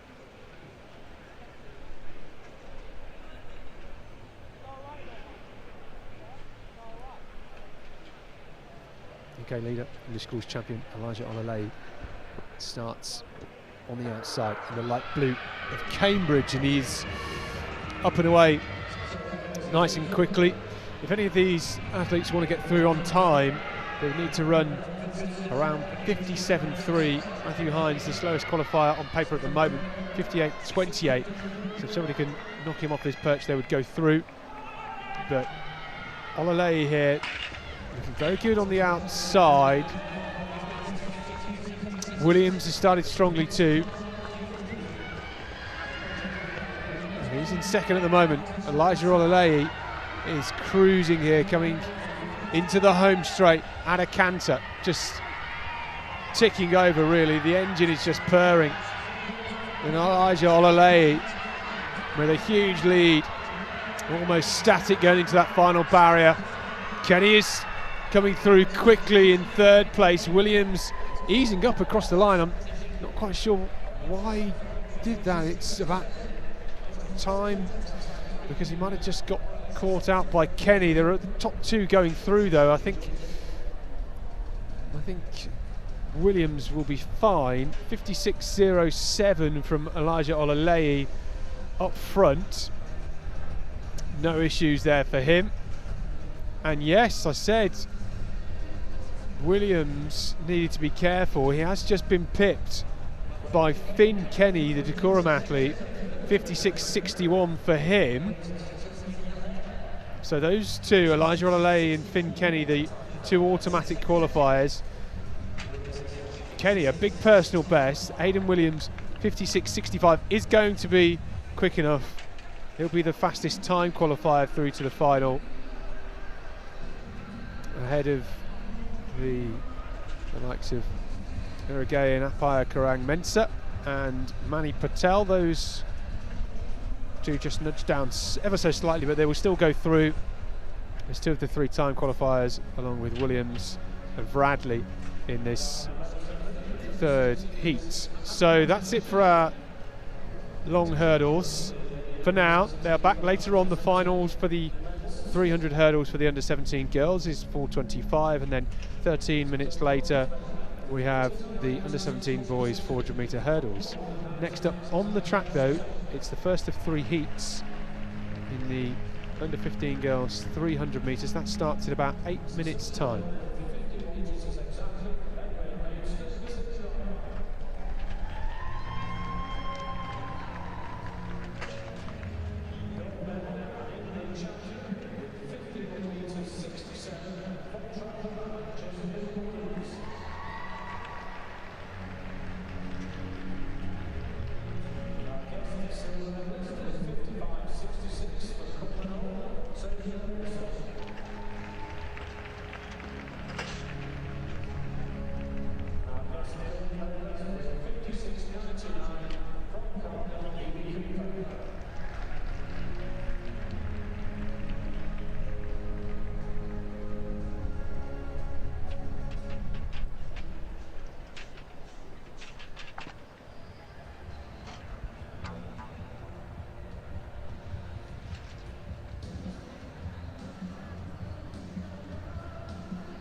So 3 heats of the under 15 girls 300 metres about to get underway. Imogen Nation on the inside. And then Brodie Hawler, Amelia Garvey, Marnie Nelson, Freya Howes, Matilda Bean from Rugby in Northampton, second fastest in the UK this year. English schools, silver medalist on this very track when she ran 39.24, still a personal best, just set a month ago. And then Aine McCartney.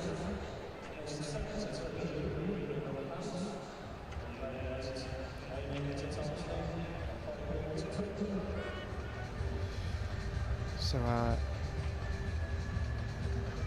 lineup for this in the third heat, which is to come very shortly, has Isla Perry, the UK record holder, English schools championship record holder as well. That time that she set at the English schools, 38.61 for Isla Perry, would have been good enough to finish 4th in the age group above. Chance for her here to blow the championship record out of the water, but Matilda Bean, who goes in this first heat in lane 7, is very quick as well. What can she do?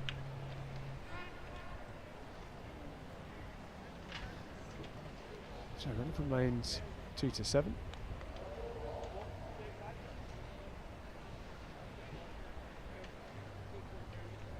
Top 2 will go through. Keep an eye out for Marnie Nelson as well, and a personal best in the English schools final where she finished 6th.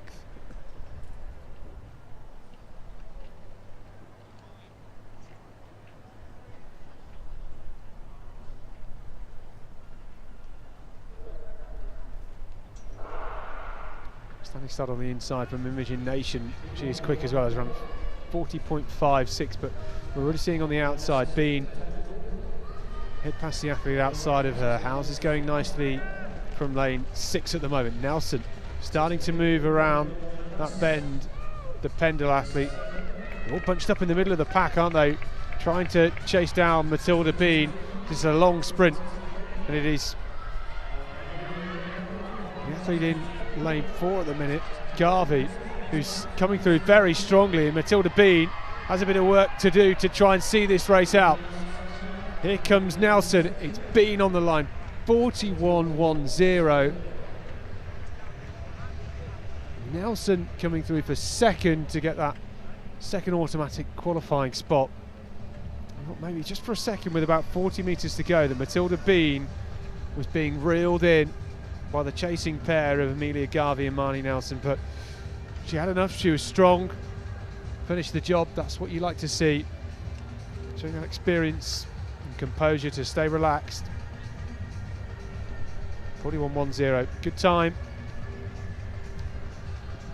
I mentioned it's a bit breezy, swirling wind here in Birmingham. We saw it last weekend at the Navuna UK Athletics Championships. It's caused a few issues in the 400s yesterday. The final of this 300 metres is in about an hour and 40 minutes for these under 15 girls, which is not a huge amount of recovery time really, but they are young, they are made out of rubber, and they will bounce back later on. Could see a quick time, as I mentioned, from Isla Perry. She goes in the third heat. Next up though in this second heat, Fifi Ball, Grace Harrison, Alexa Divers, Nia Bennett from Coventry Godiva Harriers, Casey Watson then in 6, Lauren Fowler from Marshall Milton Keynes, and Cara Bryan on the outside from Blackheath and Bromley.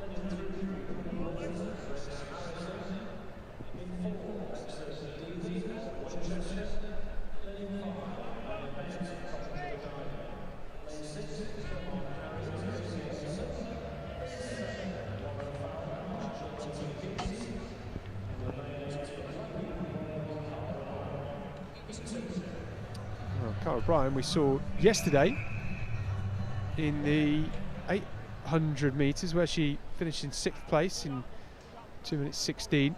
She starts on the outside here. She's very quick as well. I mentioned it yesterday, she's quick. 40.69 personal best.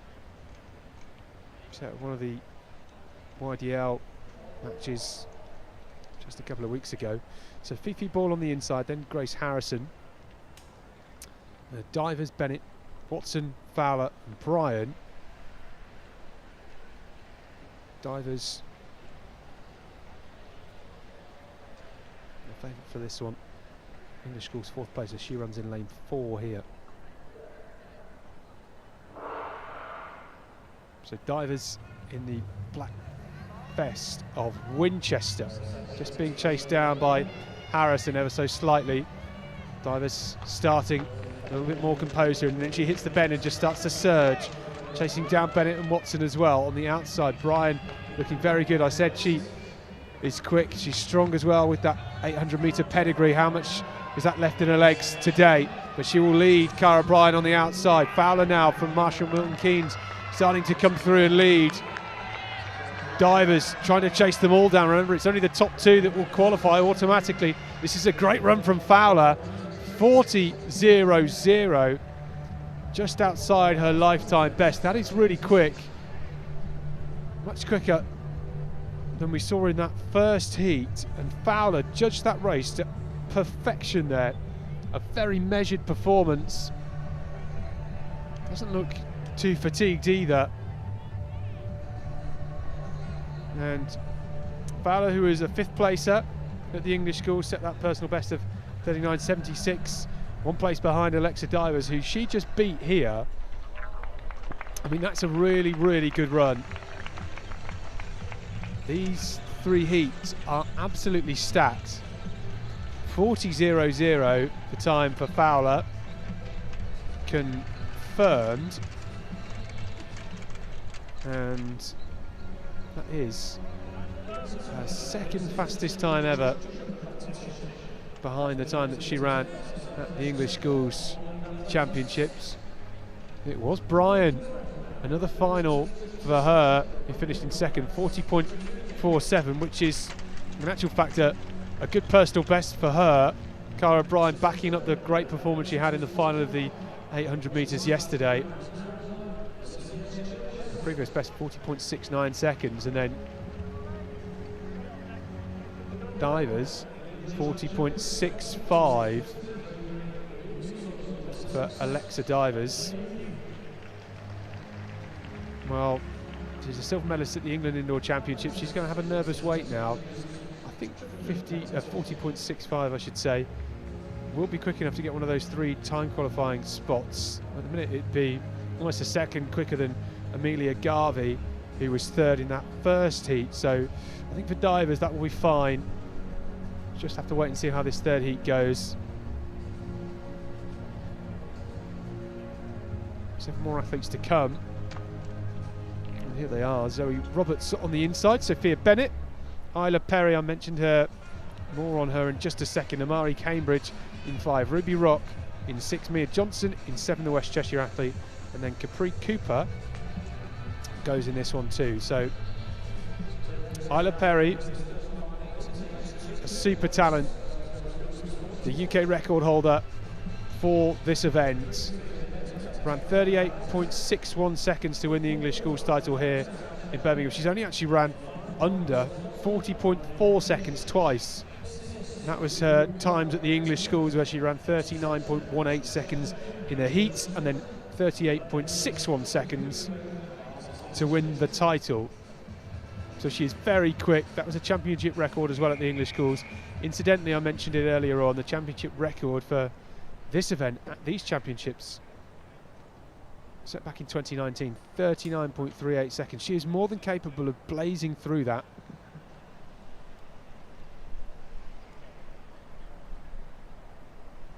Keeping out for Capri Cooper on the outside as well.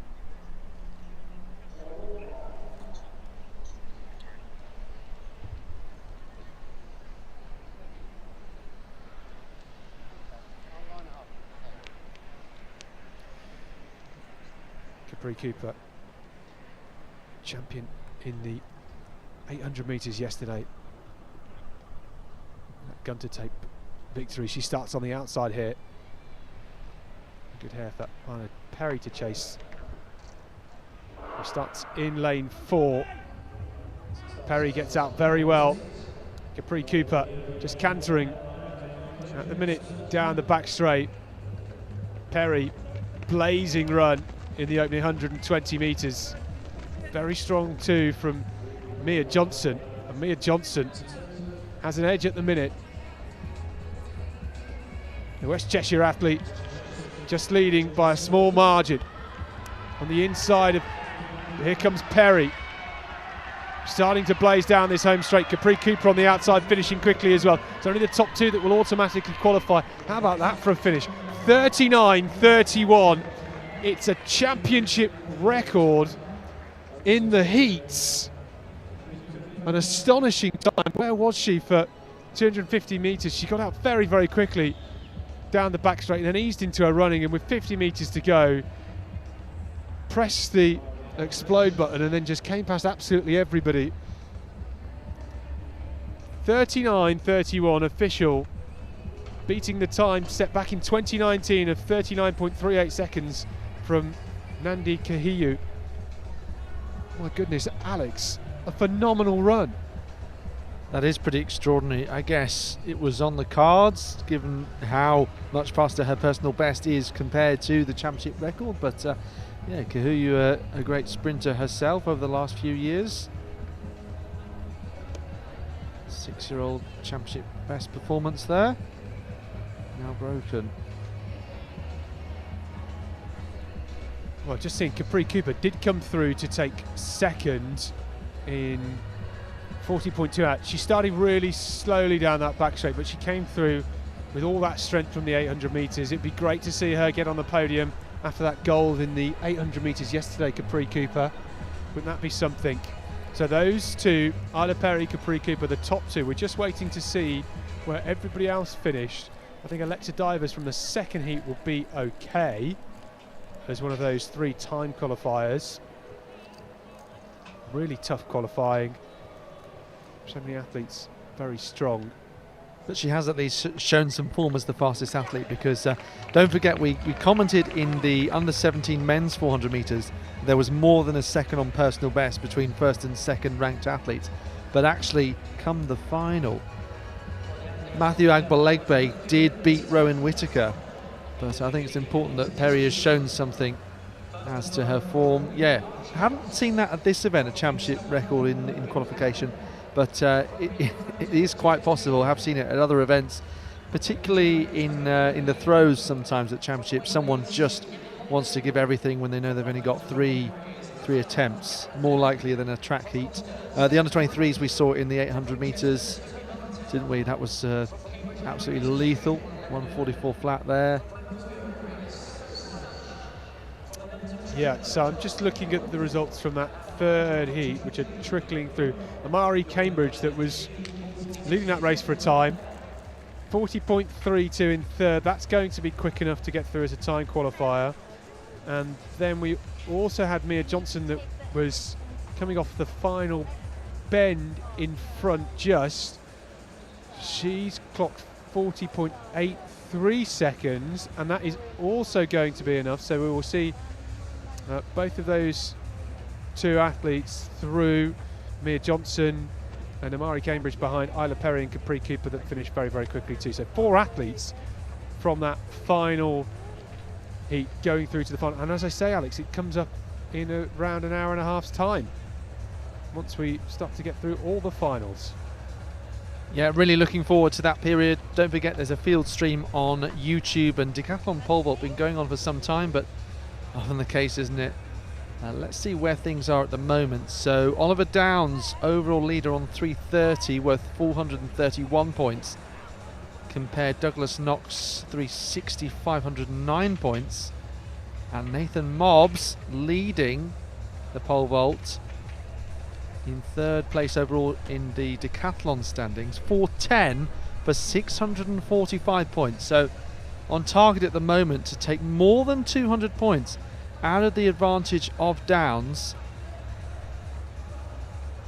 The only issue for him is that he's 480 points behind the lead. Still, that's quite some closing of that gap.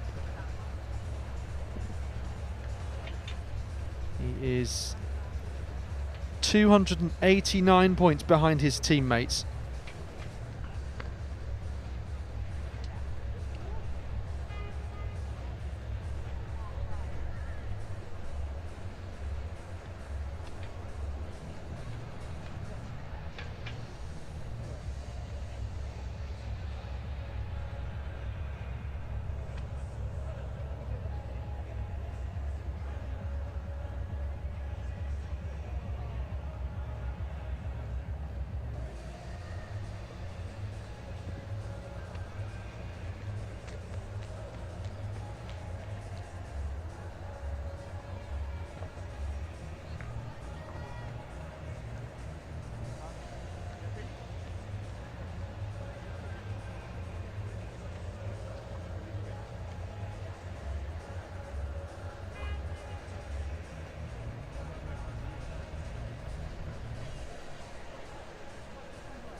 On your mark.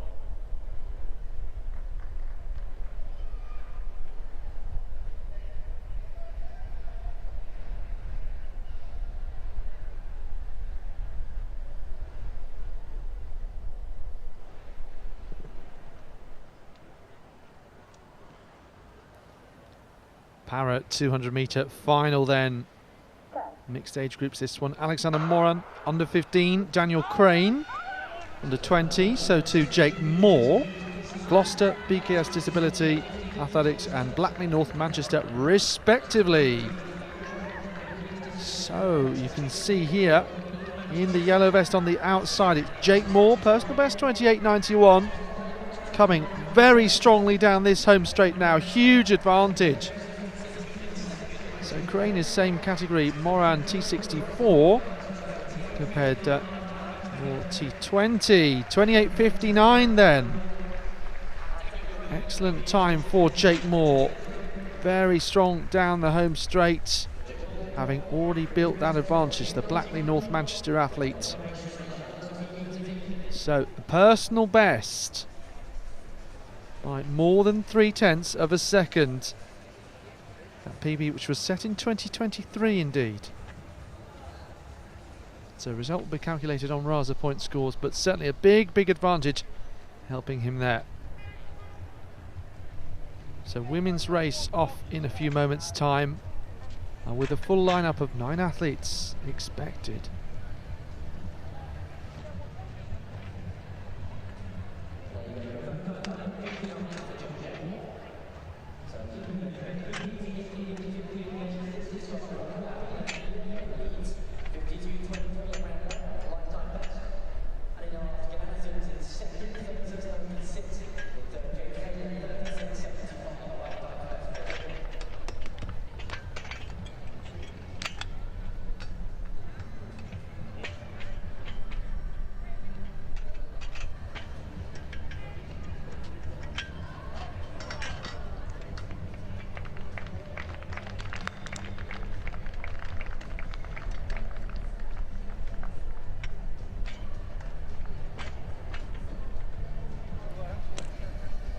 So in this women's final, let's have a look at the lineup. Eloise Conway, T35 athlete of Yayton District, goes in 1. So she is one of 3 under 15s in this race, mixed in terms of age groups. Macy Hand of Wenlock Olympians in Shropshire goes in lane 2. She's under 17. Elizabeth Dodds of Shrewsbury, so 2 clubs nearby one another, also in the West Midlands, not too far to come. She's an under 20, T38 runner. Scala Langton, the fastest personal best of those showing here, with 28.22 set this year in Loughborough in April. Also won the National Junior Para Athletics Championships in Coventry. That was at the start of last month. Doing the double there, over 200 and 400 metres, Langton. Freya Mason, under 17 from Crewe and Nantwich, so also within the West Midlands, 33 seconds at best, the under 17. And then Cara Murphy, the T12 athlete from Law and District, so the Scot, the second of the under 15s that I've read out so far. Rosie Porter of Hearts Phoenix, T38, Shannon Kearney, BKS Disability Athletics, the T20, and then Savannah Marshall on the outside, T37 from Retford. So that completes the lineup, all 9 lanes being used then. And we may see a close race. Cara Murphy, her personal best, within 0.6 of Langton.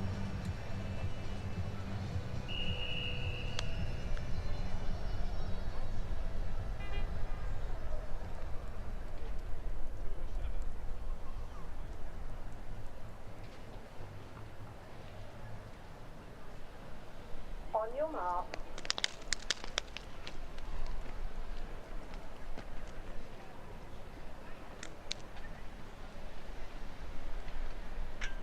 So Scala Langton and Cara Murphy, we think they may be close here. They are two different classifications, T20 and T12 respectively, so T20 broadly covering athletes with intellectual disabilities, and T12 typically visual impairments.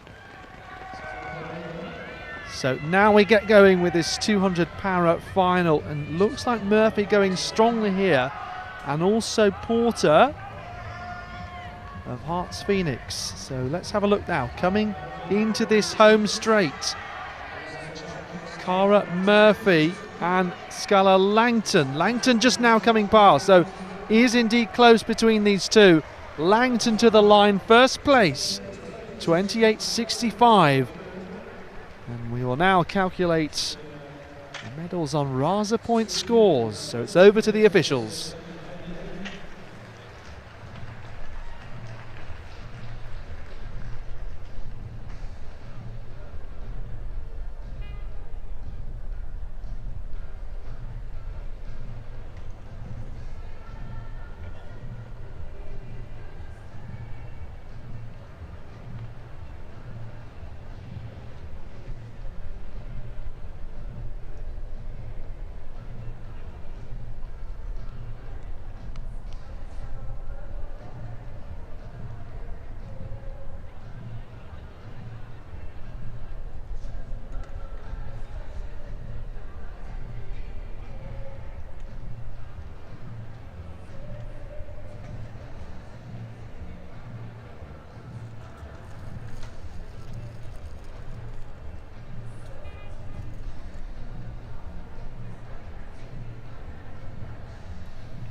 So those two para-finals concluding, and in the meantime on the field stream on YouTube you can keep up to date with two different events going on.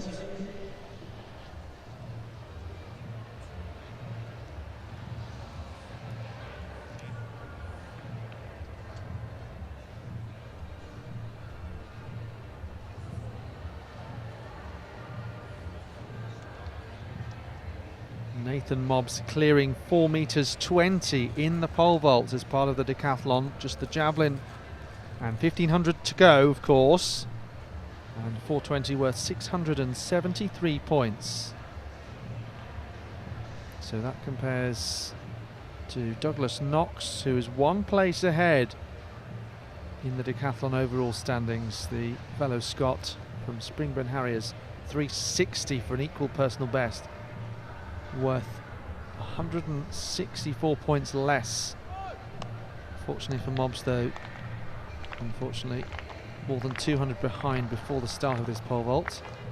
And then Oliver Downs with 330 personal best, 242 points behind Mobbs in the pole vault. Again, fortunately with a massive advantage in the lead over Mobbs. More than 400 points.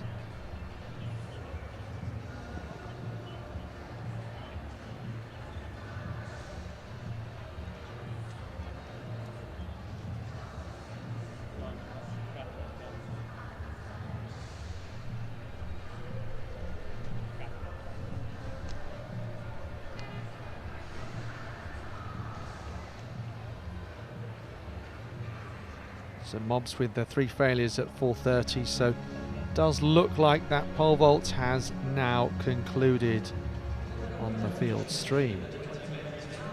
Downs was in a different group, but with 3 failures at 3:40.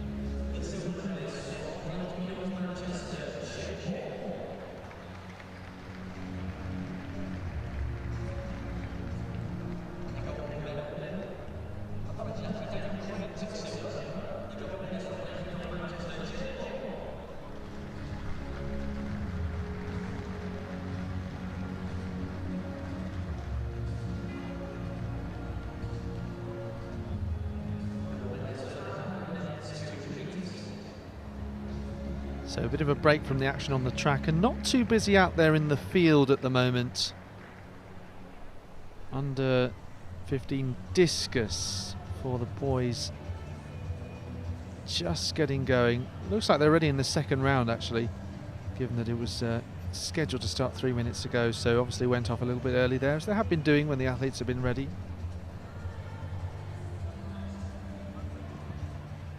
Looks like there are 10 athletes involved in the discus final. A couple of DNSs. A couple of no marks in the first round, Archie Oates and Logan Cowling. We've got 2 athletes over 50 metres already in the first round. Kendrick Onolememen and Abina Anyebo. So 53.30 for Onolememen and Anyebo 53.23, so only 7 centimetres between them, and then there's a gap of 15 metres and 60 centimetres. Absolutely extraordinary, to Samuel Savage in 3rd place.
Can update you to say that Scarla Langton did win that race on Rasa points, the Para 200 final, 501 points for her and a time of 28.69.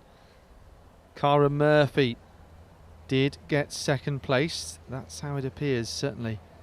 Not all athletes have Rasa points currently showing next to their name.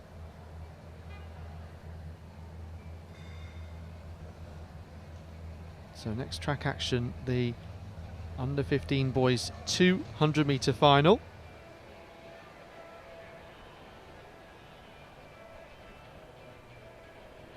So that's due off at 2:27 in 11 minutes time here, so bit of a break in the action. The under 15 discus continuing to play out on the field stream on YouTube, and as I say, big advantage for the top 2, but only 7 centimetres between them. Onolememen and Anyebo occupying those 2 spots, 53.30 and 53.23. Samuel Savage has improved to cut that huge deficit just slightly in 3rd to 38.73.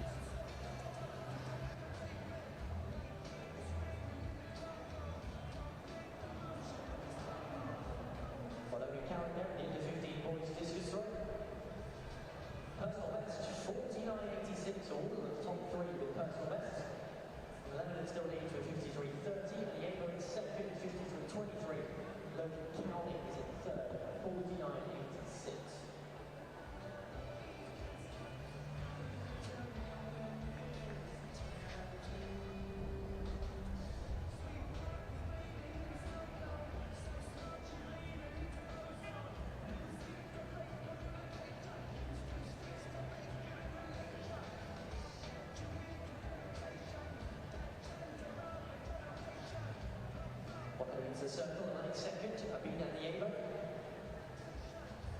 Cambridge Harriers, 52.23 is best measurement, 7 centimetres behind the leader.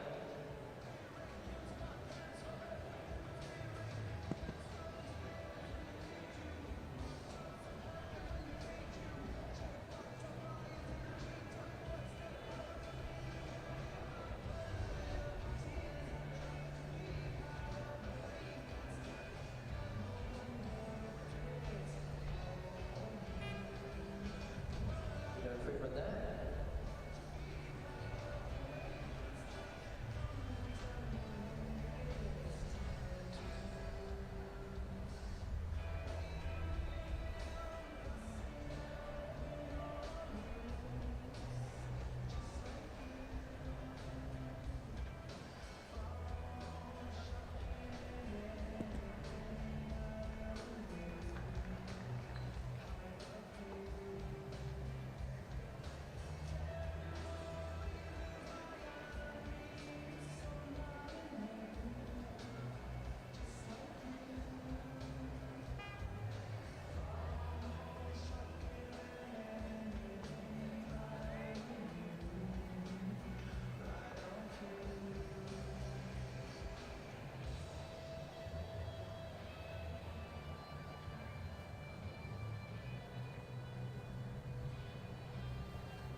In lane 1 from Aberdeen, Cameron Kennedy. In 2 from Pendle, Lewis Burt. In 3 from Woodford Green, Lawrence Foster. In lane 4 from Great Yarmouth and District, Corbin Pollard. In 5 from Cardiff, Joshua Thomas. In 6 from Blackheath and Rodney Harriers, Piers Spencer Sims. In 7 from Momentum Track Club, Brendan Abrahams. In 8 from Croydon Harriers, Angelo Maccabee Rose. Well, looks like we're ready to go early here with the final of the under-15 boys 200 metres. And what a matchup this could be. Brendan Abrahams winning the 100 metres yesterday, beating Piers Spencer Sims. And they have the same personal best of 22.04. So is it going to be another battle between these two athletes here? What about Angelo Maccabee Rose, 22.2 at best. Not too far away from them. So Cameron Kennedy of Aberdeen, Lewis Burt of Pendle, Lawrence Foster of Woodford, Corbin Pollard, Great Yarmouth, Joshua Thomas of Cardiff, then Piers Spencer Sims of Blackheath and Bromley, Brendan Abrahams of Momentum, Maccabee Rose of Croydon, and Jackson of Wakefield. The final of the under-15 boys 200.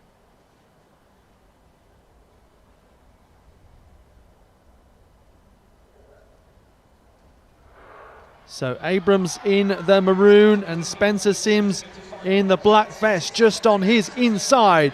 Close around this bend though. Abrams just with the advantage. Can he hold on to it though? Spencer Sims trying to challenge, working so hard, but with the extra speed, it's Brendan Abrahams completes the double. 21.78, wow. And it's wind legal into minus 1.1 in terms of wind. His first time, sub 22 seconds. Well, what a time to produce in the final. It looks to be second on the under-15 all-time list in the UK, just behind Divine Ihema and ahead of Farrell Fabasiwa. Time from a couple of years ago, Fabasiwa and Ihema just last year. So it means that the top 3 times in British history at under-15 level all being set over the last couple of years. It's 21.77 officially then. So not quite enough to beat Divine Ihema's championship record from last year when he did the double. Of course, he's now at under-17 level, and we'll see him in a moment in the semis, and then I'm sure in the final 2 later on.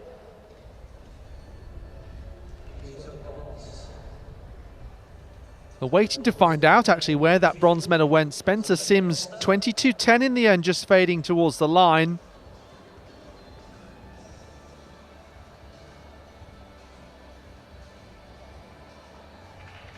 It's Joshua Thomas of Cardiff Archers, also a personal best for him with 22.52, so PB by a 10th. Maccabee Rose 22.53 in 4th place then. So full results available on the Roster Athletics website and app. So Abrams does emulate Divine Ihema in some sense, in that he won 100 and then 200 metres gold here in Birmingham. Foster of Woodford in 5th place, 22.94. That's his first time sub 23, and then Pollard in 6th place, 23.04. Jackson in 7th, 23.23.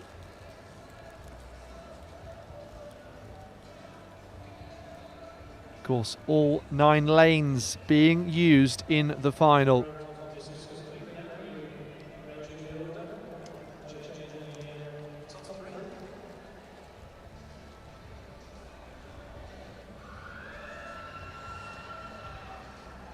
Kennedy 23.34 in 8th place has come up. And Burt 23.41 in 9th.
So more 200 metres. It's 3 semi-finals after the 6 heats we had earlier on in the under-17 men's 200 metres.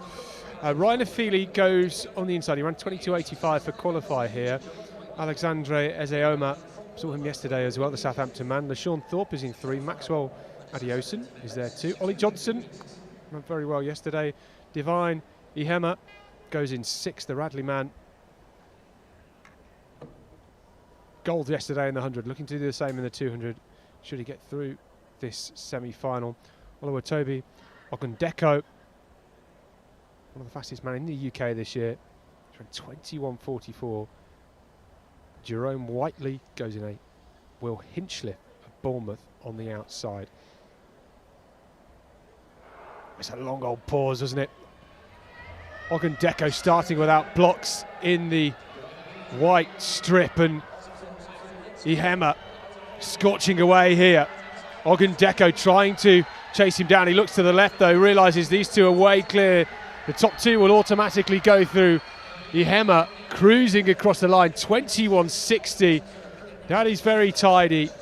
Much quicker than he went in the heats earlier on.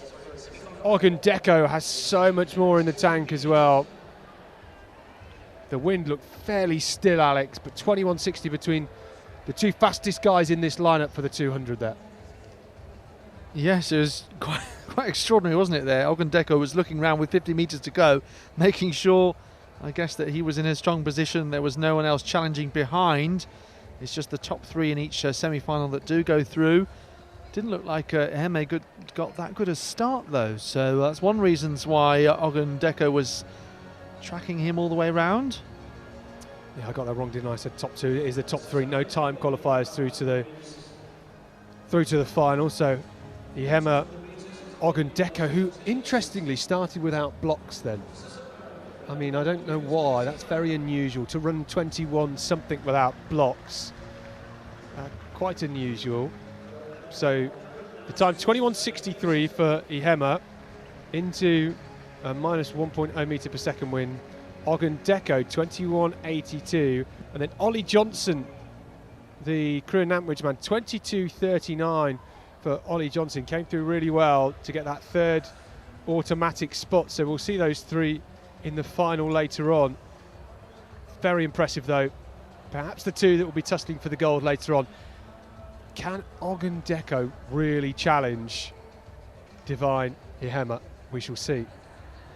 Yes, 21.63 is time there confirmed. The same time as he won last year's under-15 title in with a new championship record. Yeah, I remember that. That was good. Wasn't it warm then? Wasn't as sunny as it is today? I wonder if this is a positive omen. Do you know, I think his 100 semi-final time was also the same as he won in yesterday, 10.56. It was around that 10.5 mark certainly, and then he went to 10.39 final. Scorching. I mean, it's not... You love that word scorching today. Scorching. It's your word of the day, isn't it? It's word of the weekend. I'm wearing all black and it's cold up here in the stand, and when I went out into the sun just then, it was roasting. So, yeah, I mean, yesterday he was very good. Can he go under 21 seconds, I wonder? If Pharrell Fabasiwa was here, we'd have just the most unbelievable final. Fabasiwa, of course, ran at the Under-20 Championships a couple of weeks ago.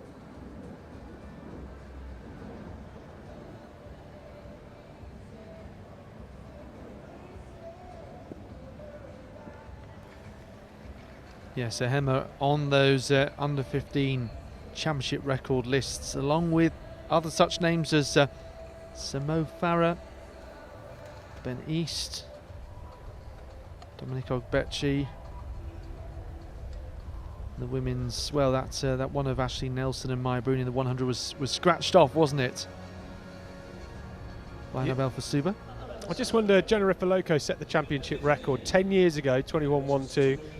That time, you have to say, could come under threat if the conditions are good. We just saw how quickly under-15s ran in the final. Ihema, Hearn Smith, Ogundeko, they're all here, potentially pushing to quicker times. Yes, as we've just seen in the under-15s, similar to that in the 200. I think there's a real possibility of that. we'll have to wait and see.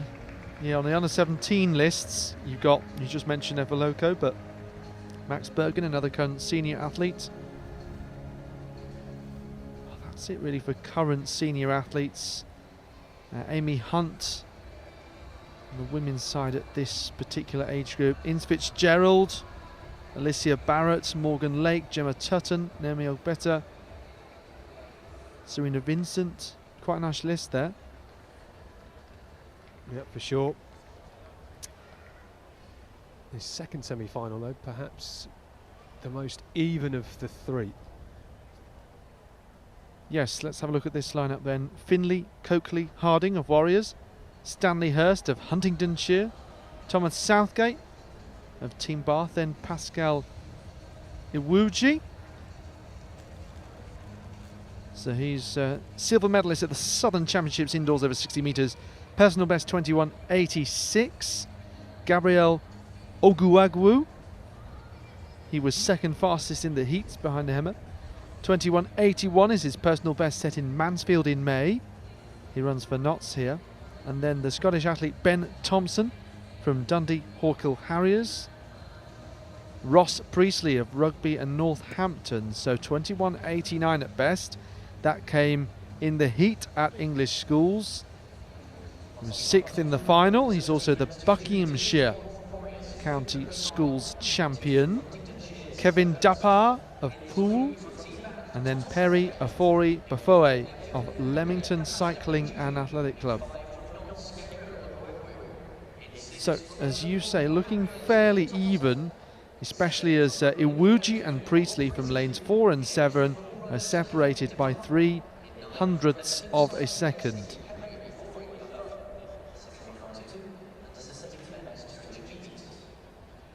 Oguagwu, though, a touch faster, 0.05 faster on personal best than Iwuji. So yes, all three of them separated by 0.08. So are they going to be the three that head towards the final? It's coming up early evening here. Let's wait and see. Coakley, Harding, Hurst, Southgate, Iwuji, Oguagwu, Thompson, Priestley, Dapper and Afori Bafoe. That gun sounds, and now underway Oguagwu in the white, green and yellow of Notts, just leading this one at the moment.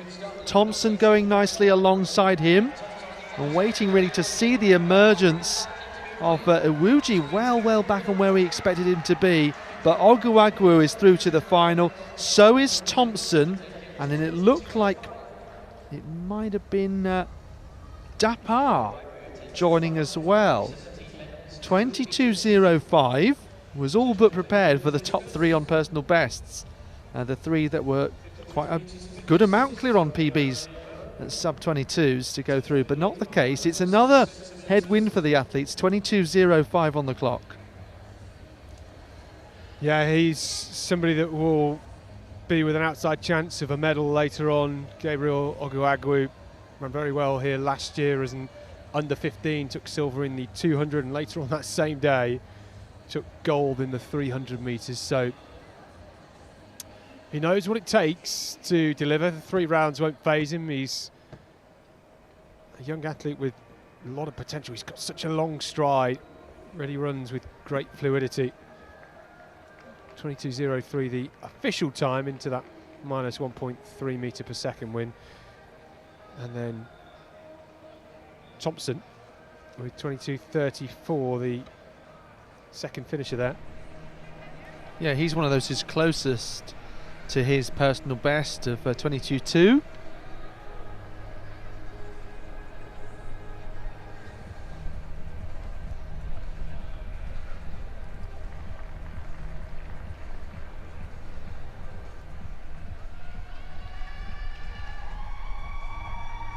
Dapar actually coming into these championships with a PB of 22.8, putting him 88th in the UK this year at this age group. Extraordinary. There's a real depth in that mid-22 range. Just to show how much this event the 200 metres has developed over the last 10 years. 10 years ago, 7 athletes had run under 22 seconds flat in this age group. This year already, we've had 15 run under 22 seconds flat, so it just goes to show how talented we are at the minute in this event. Yeah, nice to have that comparison. We're still waiting for third place though. Looked like it was Dapart of Poole. But yeah, he ran a personal best by 0.01 in the heat earlier. If you compare back to 2010 as well, we only had 5 athletes at the 22 seconds, and we've got 15 this year. It just goes to show, doesn't it? We've really developed. Some lovely round numbers there. Yes, absolutely. If only it was always the case.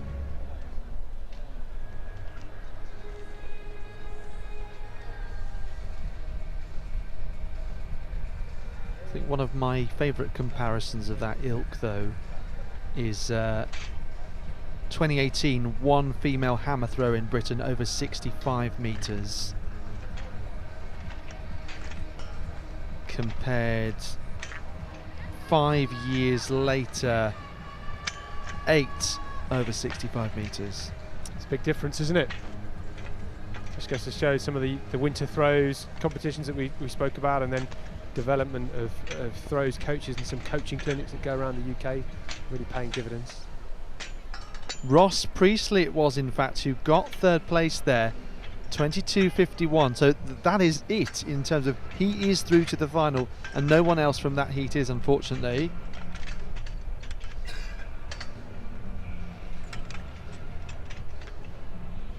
Oguagu, Thompson and Priestley all through.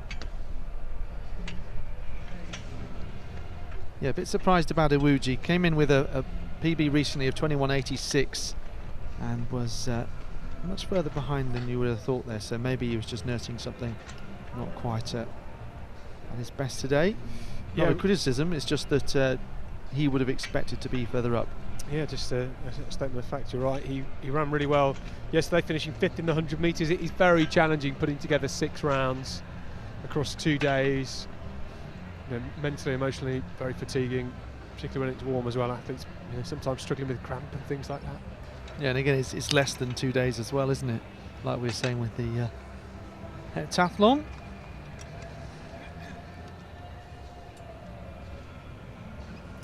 So this third semi-final, Matteo Simmons-Chan goes on the inside. He ran very well from an inside lane in the heats earlier on. Clocked a personal best of 22.89 seconds. Ways Yasser is there in 3. Xavier Brathwaite is there in 3.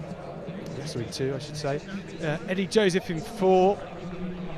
Then Isaac Lloyd Ozuegbu has run 21.85. Another athlete well under 22 seconds. He's 11th in the UK rankings, Lloyd Ozuegbu. For the top 3 here, he's in with a chance, second fastest on paper. More than capable of getting into the final. Silver medalist at the Midland Championships. Lloyd Ozuegbu and Michael Alexander, London Heathside man, ran a great heat earlier on. Bronson Hearn-Smith, silver medalist, personal best of 21.58, which is very quick. Could feature if he runs that sort of time later on. Picked up a silver medal yesterday in the 100 metres. Jaden Roberts-Edwards, 22.16, his personal best. And then on the outside in lane 9, Toby Falola.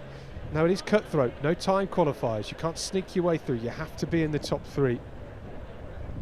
Very, very clear.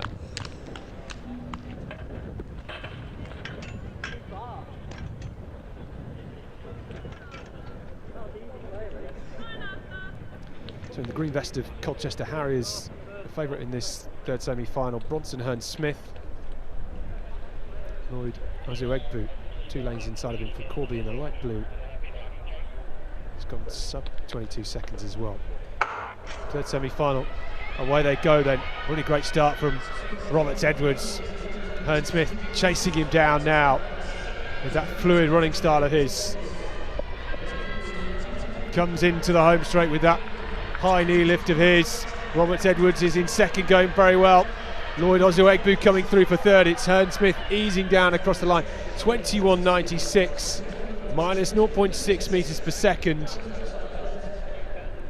Roberts Edwards ran very nicely, the Alford man from lane 8, and then it was a bit of a scrap in the final 40 metres, but Lloyd Ozoegbu coming through in the light blue of Corby to take third. So we know our final lineup, no mistake about it. Isaac Lloyd Ozoegbu, Jaden Roberts Edwards, Bronson Hearn Smith from that third semi-final. I think we had a taste in the first semi-final really of perhaps the fight for gold. Divine Ihema and Oluwatobi Ogundeko, the two in that first semi-final who run very quickly and will be going head-to-head later on. Yes, Hearn Smith's third fastest time behind his 21.58 PB and 21.82 that got him second at the Essex County Championships in May.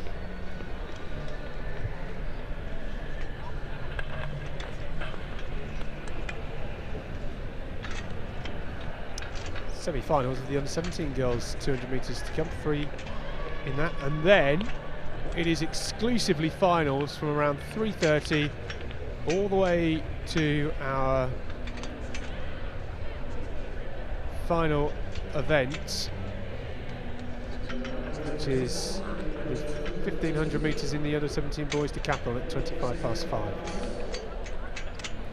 All results and schedule on the Roster Athletics website and app. So, Aliyah Afolabi of Cardiff Archers was the fastest qualifier, 24.36, just over 2.5 tenths quicker than anyone else. Second was Maisie Boylan. Keely Little just behind her, a thousandth of a second, 4 thousandths of a second. Celine Abina Allo, we'd also seen in the 100 metres along with Little, but Afolabi concentrating on the 200 metres. Afolabi also the Welsh champion with a personal best of 23.86.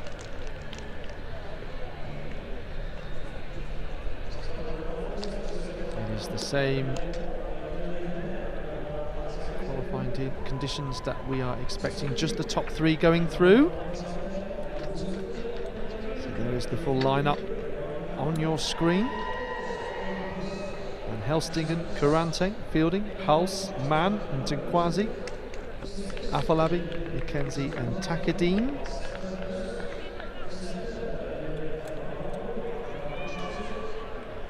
So Ella Rennie will see in the second semi-final the English Schools champion.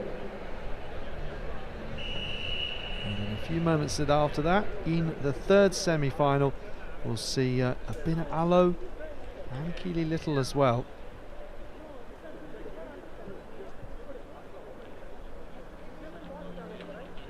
So Rennie and Afolabi, 2 athletes sub 24 seconds. And Afolabi clear as the fastest in this first one.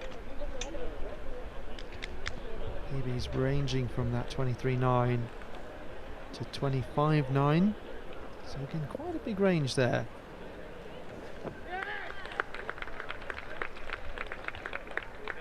So let's see who the top 3 are going to be through to this final. And Helstingham, Karanting, Fielding, Hulsman and Tinkwanzi, Afolabi, Mackenzie and Takadine. So you can see great getaway from Afolabi. Lovely and smooth through this bend, maintaining this advantage over Tinkwanzi, who was second in her heat. And now coming through nicely. In third place is Mackenzie, along with Tinkwanzi, and behind Afolabi in 24.36 seconds. So exactly the same as her heat time. Yeah, you're right about that. That was 24.36 plus 1.1. The wind this time just slightly into her face, so less favourable. But Aliyah Afolabi, a super talent, she, for me, they'd really get out of third gear. It was all very comfortable. And nice when it's clear as well who the other two qualifiers are, Tungwazi and Mackenzie, well clear of the rest of them also.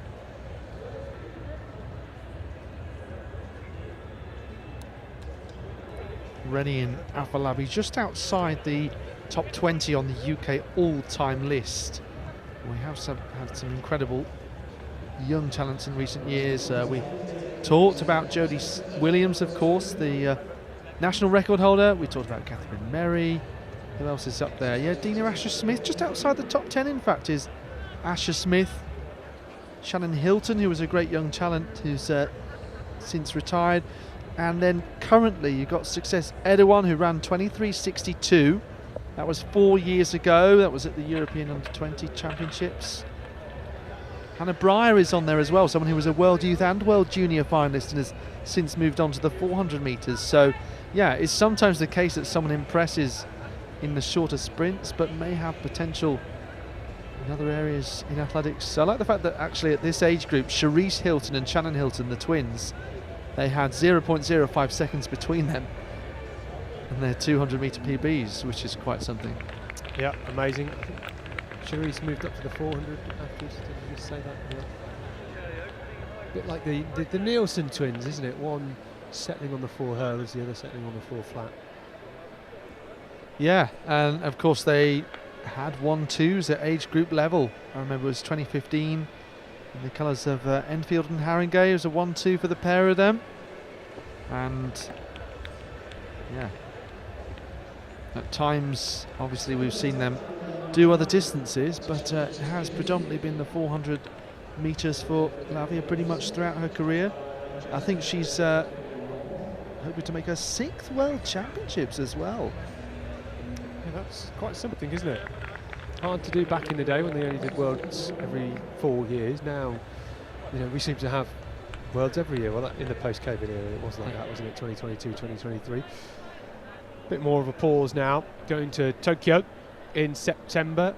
And I think we're probably something like 35, 34 days to go until the Tokyo World Championships now. It was 42 last Saturday, so about 34, I think that's right. Somebody will correct me if I'm wrong, I'm sure. Well, probably someone crossing off the days on their calendar. Do people still do that? Do they still have big calendars like that? Some people do. You mean you don't for the World Championships? A couple of weeks to go until the team is selected for Great Britain as well. Lots of athletes around Europe this weekend trying to chase down those qualifying marks. With remarkable success as well, at least getting closer and closer. Was very interested by the steeplechase difference in the fact that Sarah Tate getting very close to the standard, the automatic standard, and appears to be high in the rankings. Zach Seddon also very, very close. The fastest time I saw by a British male steeplechaser in 33 years I saw Ian Hodges, just to my right, tweeting it, which is extraordinary. Big personal best for him, but may not be enough for the rankings. And one of the reasons for that is, yes, he set an unbelievable time, but there were loads of athletes ahead of him who ran about 8:12. Yeah, I mean, that's what you want in steeplechase, right? They struggle to sometimes get those quality races. And absolutely. Yeah, when you get fields that are very, very deep and quick, and they've got paces as well, which is very hard to find steeplechase paces sometimes. So, yeah, good for him to get dragged around. That's almost what you want, isn't it? If you're chasing your time, you want a whole group of athletes in front of you just slipping in behind them and being pulled along. Yeah, but the issue is it severely limits the ranking spots now. And yeah, athletes who will now have the standard, and countries that don't necessarily have 3 athletes already competing, means they're less likely to be scratched from the Road to Tokyo list. Someone like Nahuel Carabanya of Andorra, you know, he's going to go. He's run 8:12 now. And Andorra are not going to have more than 3 athletes. Yep, for sure. So second semi-final. Just seen Elia Afolabi go through. Olivia Stockwell-Green is in lane 1. Erin McGurk going in 2. Then Georgia Flint, Princess Akoma, Ella Rennie, the UK leader, the English schools champion, the Herne Hill Harrier. Next to a Herne Hill teammate, Princess Akoma, who's on the lane inside of her in 4. Maisie Boylan, she ran very well earlier on today in those heats. She's the 6th fastest in the UK this year. And then Martha Herringshaw, good runs from her yesterday. And then Alicia May in 8, and Janelle Blissett in lane 9. So 3 Hernhill Harriers in this race. Stockwell Green, Okoma, Rennie. Wouldn't that be good if they all found their way through? Ella Rennie though, English Schools champion, going in the middle in lane 5.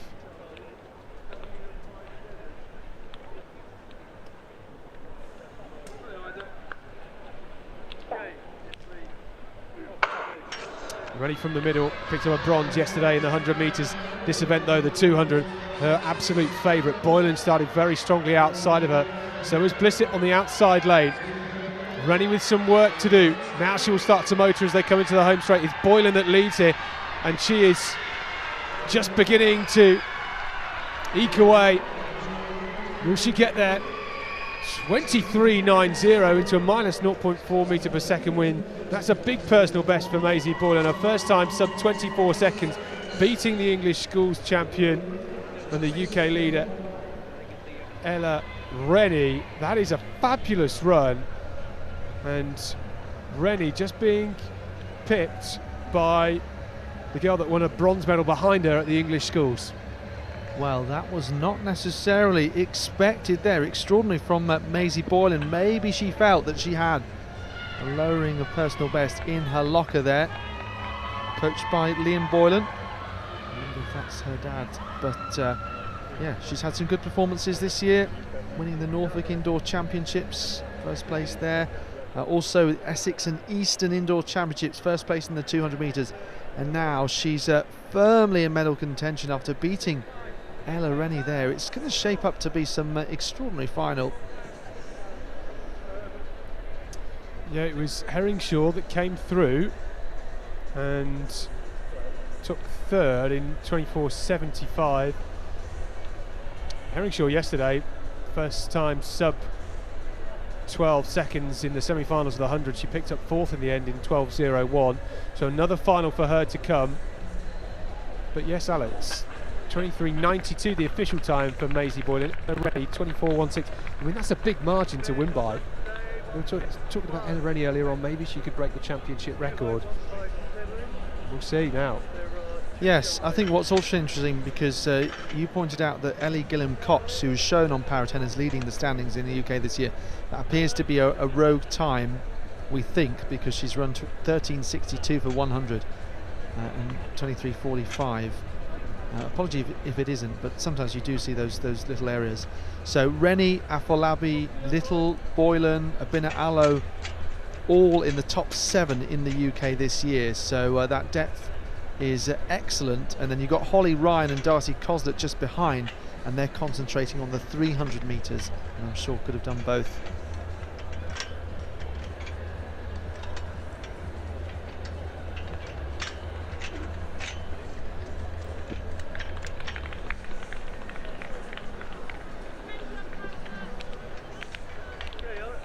We're going to see Selena Abina Allo and Keely Little in this 3rd of the semi-finals. Emily Cadman as well. Can't discount her from medal contention. She was 5th at English Schools, 24.2 personal best set last year. And obviously Boylan had a similar best before that semi and has gone sub 24 for the first time.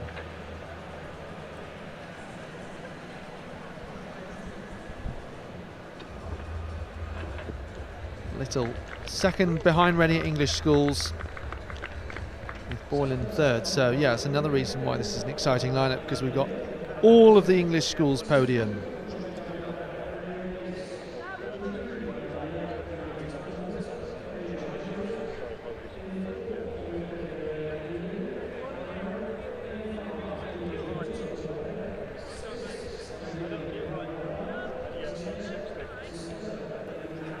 So there's the lineup on your screen. The athletes ready to go here. So we have the athletes that are 3rd, 4th and 5th ranked out of those here.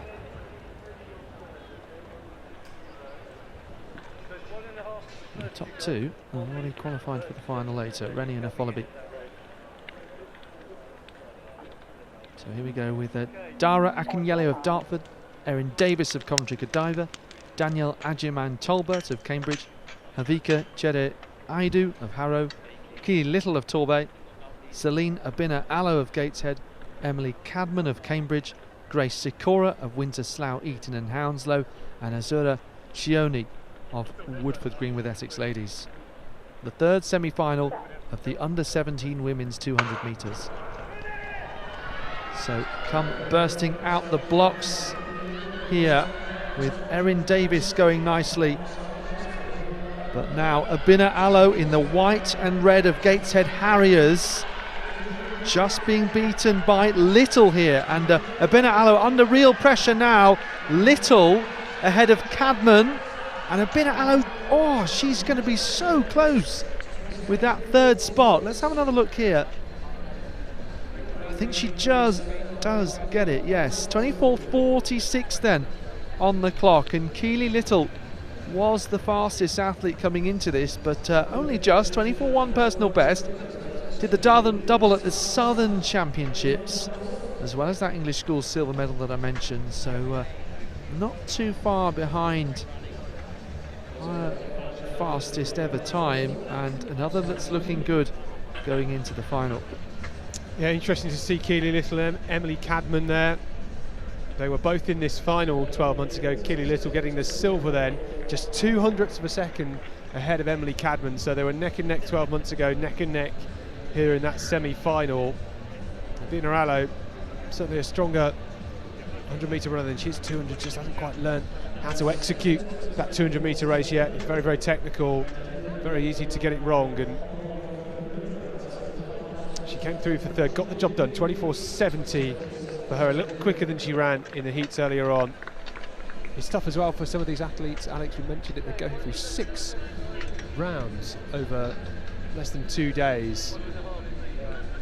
There she was, just dipping over the line ahead by mere hundredths in the end from Grace Sikora, that was finishing very quickly. Very consistent is Keely Little, and make that about 10 times that she's run at least 24:5, which is quite impressive, obviously, when you consider that she's only had a couple of seasons at this sort of level.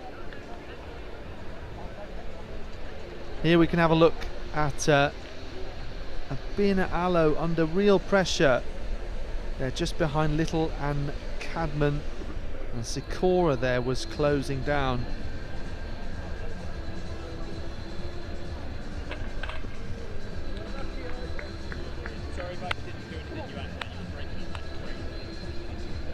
So no time qualifying positions to think about. We know that in the final, Maisie Boylan, Ella Rennie, Aliyah Afolabi, Martha Herringshaw, Olivia Ntumkwanzi, Charlotte McKenzie, Keely Little, Emily Cadman, and Celine Abina Allo, all in that final.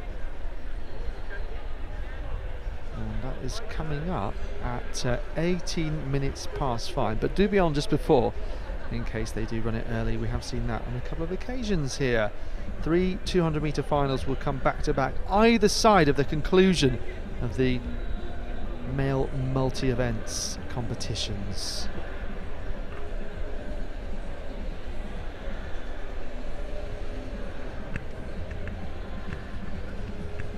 Next action on the track, expecting in 6 minutes time. It will be again mixed in terms of age group and gender, actually, with the 3,000-metre race walk. Don't forget that there's a field stream on YouTube, of course. I mentioned those multi-event competitions. We were following the Decathlon pole vault a little earlier. Live at the moment, it's the younger age group multi-events, the Octathlon high jump. Charlie Riley with an extraordinary competition that he's having. We'll have to have a look at what sort of score he's on for when it comes to the 1,000 metres. 160 at the moment for a personal best. Freddie Strong also clearing that height. And just having a look, coming into the high jump, he already had a lead of 499 points, did Charlie Riley. I mean, it's huge. It's almost a full event ahead. Absolutely, yeah. It's almost Anna Hall-esque, to quote a recent event, because I saw that Hall could have not done the javelin at all and still finished top 3 at the US trials. That's exceptional, isn't it?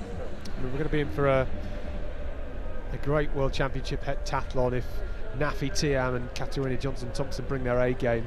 There's always that essence of jeopardy, isn't there? So our walkers will be on the track in just a moment. We have 7 of them. I'll introduce them soon.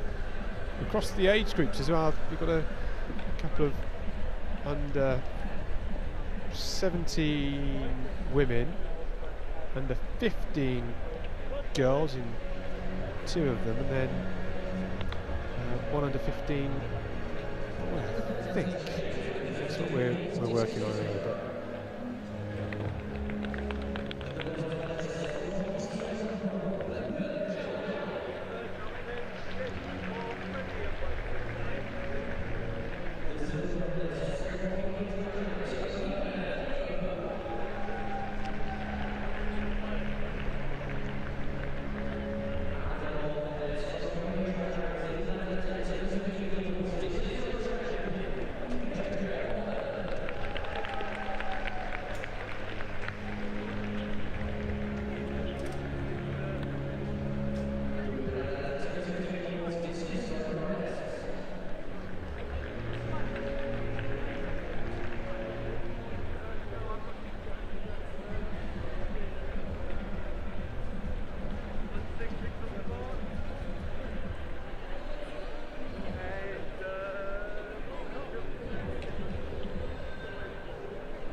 So here we are, all on the start line for 7.5 laps of this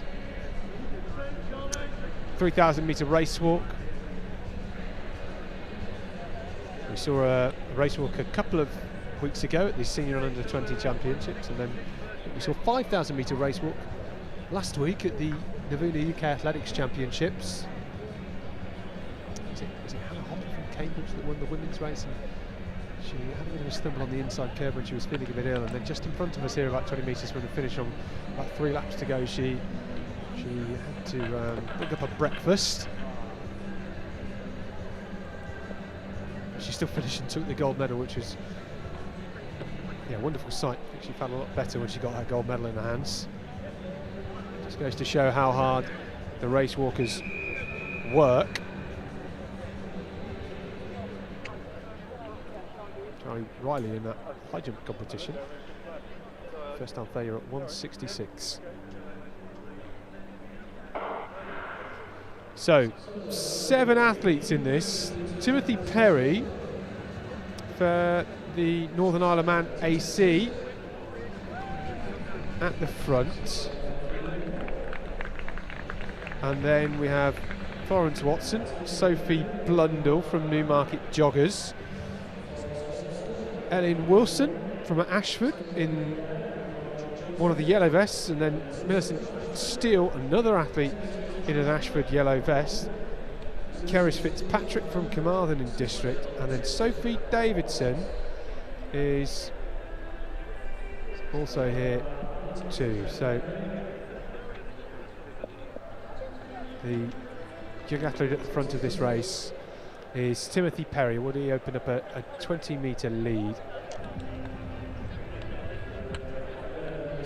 And then it's Wilson in second place, and then Davidson in third at the moment, with Fitzpatrick of Carmarthen in fourth place.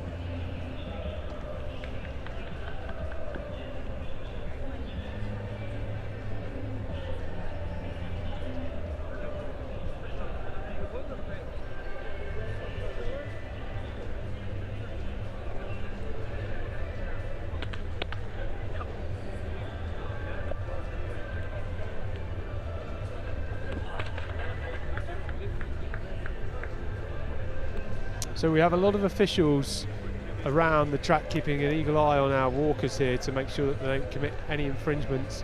We do have a penalty box as well in the home straight around 80 metres from the finish line. They will be diverted into that penalty box if they commit too many infringements.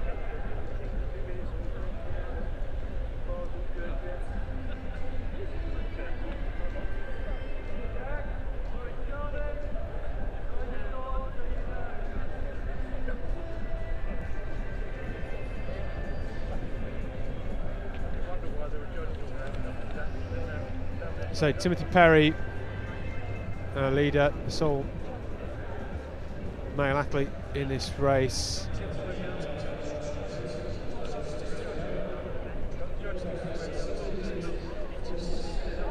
Really good for him to come over here, not too many opportunities for young athletes. He's also got a decent 100-metre time running. He's run 13.4 seconds. So he's nippy and gets involved in all sorts of action. He's ran 14:43 for the 3-kilometre walk. That's outside of a stadium. He's only ever done one 3,000-metre walk. That was last year on the Isle of Man, by the Isle of Man Track and Field League. And yeah, he was good in that for sure. 11 minutes 41 on that occasion, which is 16 minutes 47 on that occasion, I should say. Very quick. The Isle of Man Championships last year where he won. So he's an up-and-coming talent in the walking community. Tom Bosworth, of course, doing lots of work in the north of England to try and develop talented race walkers. And we saw Tim Perry compete indoors this year at the England Indoor Walk Championships. He won over the 1,000-metre walk, 4 minutes 39. So we'll see what he comes through in just a moment in terms of pace. Gives an indicator of how quick he's going. When I was in Budapest a couple of years ago, the person personally went past me was a walker. Yeah.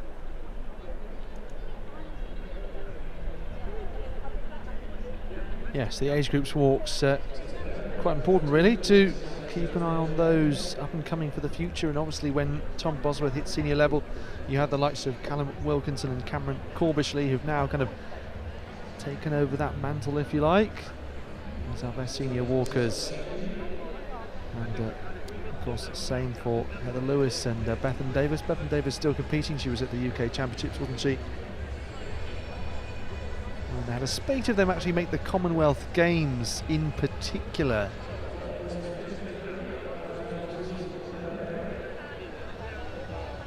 .453 at 1,000 metres today here. Yeah. So good pace. Give an indication, as I say, he won that indoor walk title earlier this year in Sheffield. 4 minutes 39.01. So 4:52 and change it was through the first kilometre here. He's going at a very solid pace. You often see with these walkers as well, they start to pick things up very quickly towards the back end of the race, over the final 600, they really do surge, much like you see in running races. They build their speed in the latter stages. Really interesting as well, Alex, in race walking, that going forward they're changing the 35 kilometre and 50 kilometre walks to half marathon and marathon distances, so that they're more relatable distances and times for people to get on board with. Yeah, and mixed marathon race walk relay as well.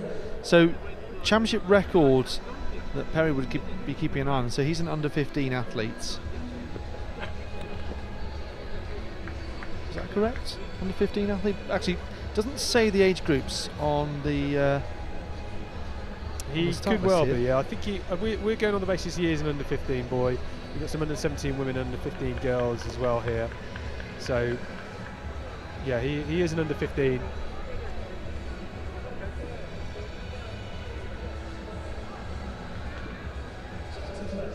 Yes, well, in which case the championship record would be 13:29.59, set by Lloyd Finch of Leicester Walking Club in 1998. Yeah, it does appear on Para 10 and on Run Britain as an under 15. He's actually from Northern AC in the Isle of Man, so potential future to represent them at the Commonwealth Games, as Erica Kelly did. Now Erica Lockley, I believe she's married to another athlete in Ollie Lockley. Yes, represented them at the Commonwealth Games. They took 3 athletes, I think it was, Joe Reed and Joe Harris, middle distance runner and javelin thrower respectively, and I think there was an amount of fundraising to make sure that they could take all 3 athletes indeed, but yes, all 3 of them really enjoying that opportunity. Erica Kelly, a winner of the England title in the past, and yeah, an athlete who's been very open about her gradual sight loss. That's something she's had to deal with through her athletic career as well. Timothy Perry hoping to follow in her footsteps. Yeah, leading the women's race at the minute, it is one of our Ashford athletes, Ellen Wilson. And in hot pursuit, chasing her down at the moment, is Florence Watson from Blackheath and Bromley. She's wearing the cap some way back. I have just seen she's been given a warning, so we'll have to factor that into the rest of her race. Sophie Davidson is there in 3rd place in the women's race too.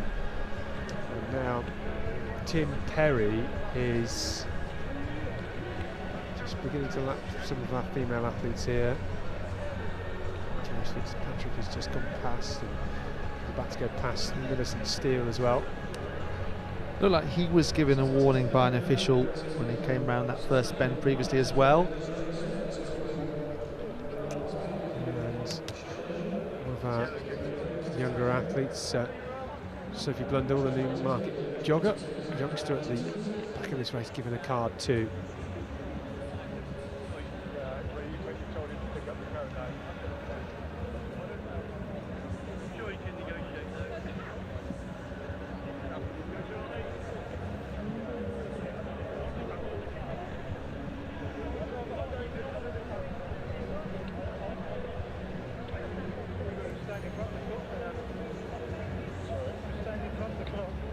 Nice and warm at the Alexander Stadium now on day 3 of these England Athletics Age Group Championships here in Birmingham.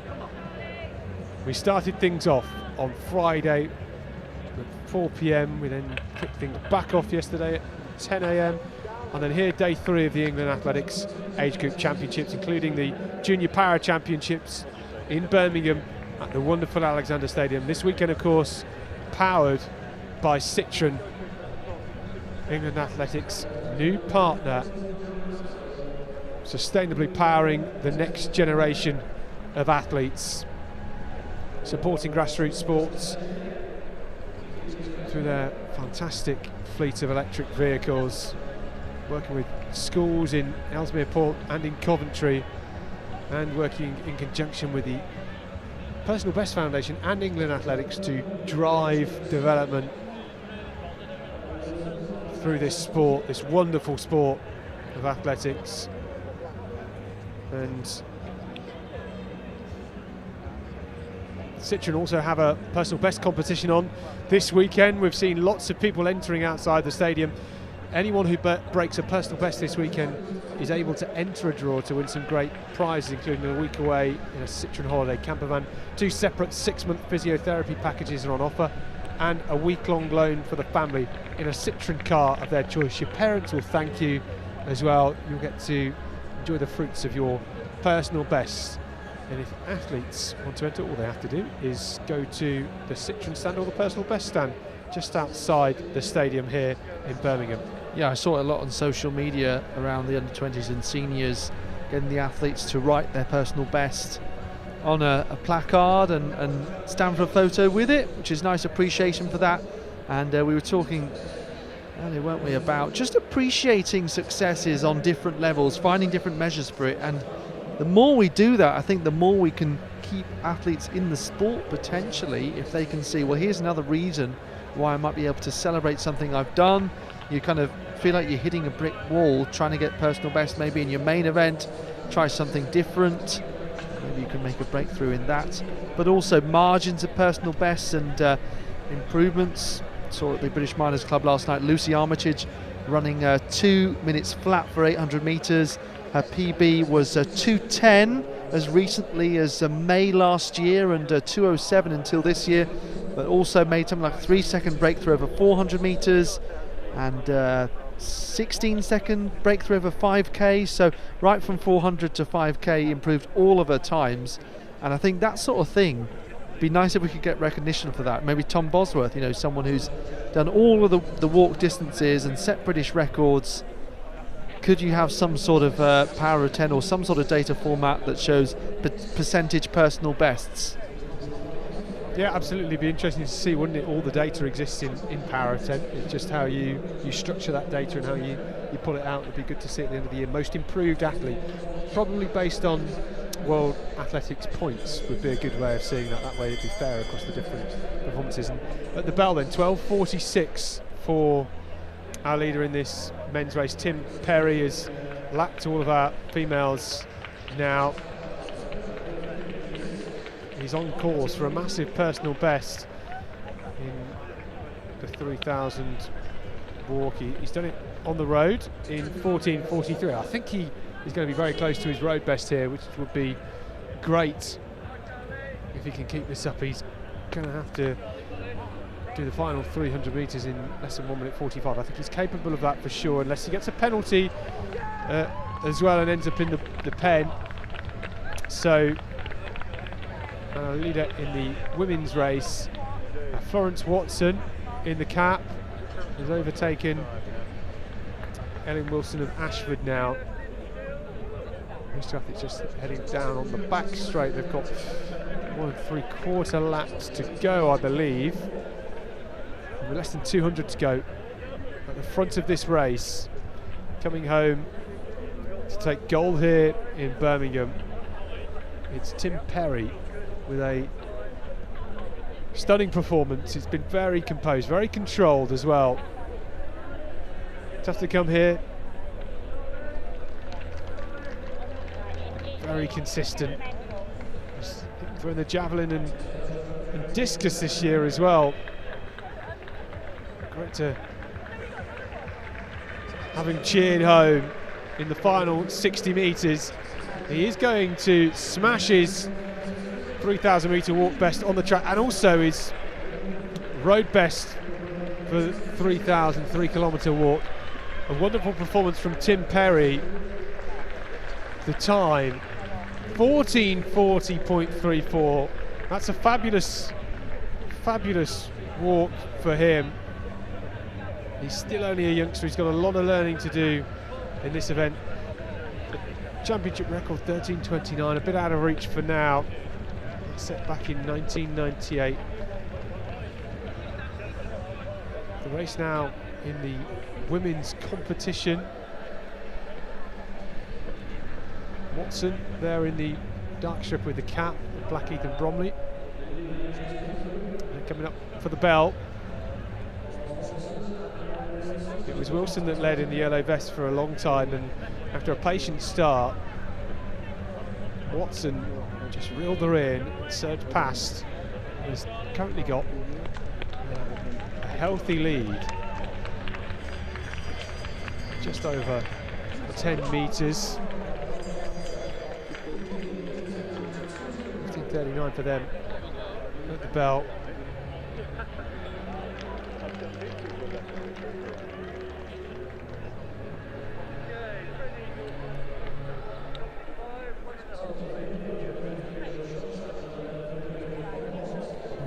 Watson, an athlete, under 17, taking part in parkruns this year. 5k walk best, 29:44. A lot of people would struggle to run that.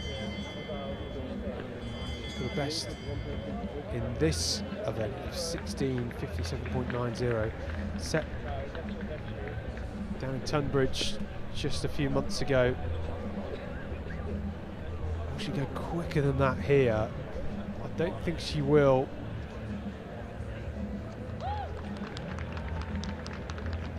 Have to fly around this final 250 metres. It's not going to be one of her fastest times ever, though.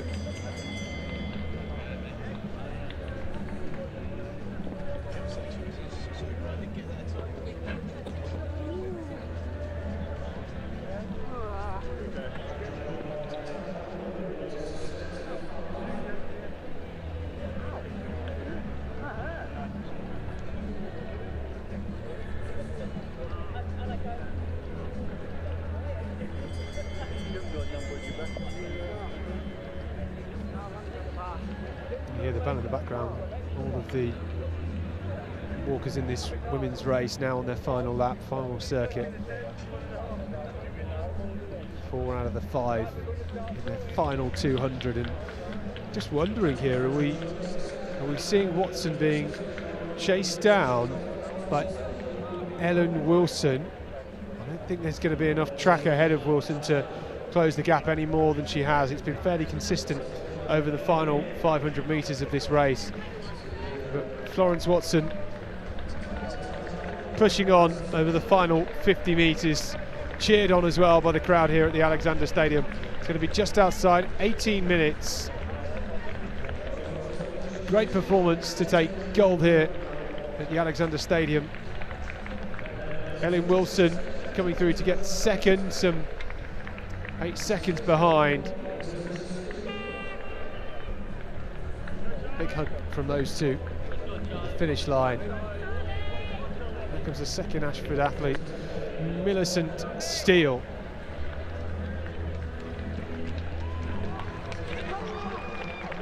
Millicent Steele swinging those arms vigorously, build the speed. She's going to be inside 18:39, it looks like. And there's our fourth placer just crossing the line. Chris Fitzpatrick, the Carmarthen District Harrier. So Sophie Blundell to come, one of the younger athletes in this field. Sophie Davidson as well.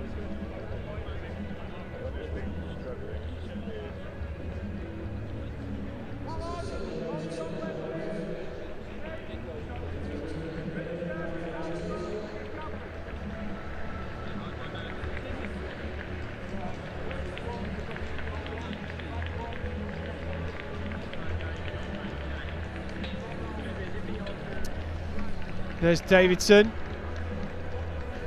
Just outside 19.5 minutes, Davidson. That's going to be a big personal best for her. She looks a bit spent, doesn't she? Takes a moment to lie down on the track. It is warm out there, 25 degrees now inside the stadium. It was a bit breezy earlier on. It's still breezy as well, so the athletes have had to contend with that. Not exactly a still evening. Here comes the youngster, Sophie Blundell, crossing the line just outside 20 minutes. So that's it for our walkers. Great to have them here. Great experience for them to be inside this big stadium. Challenging conditions for walkers in the wind, but they got it done.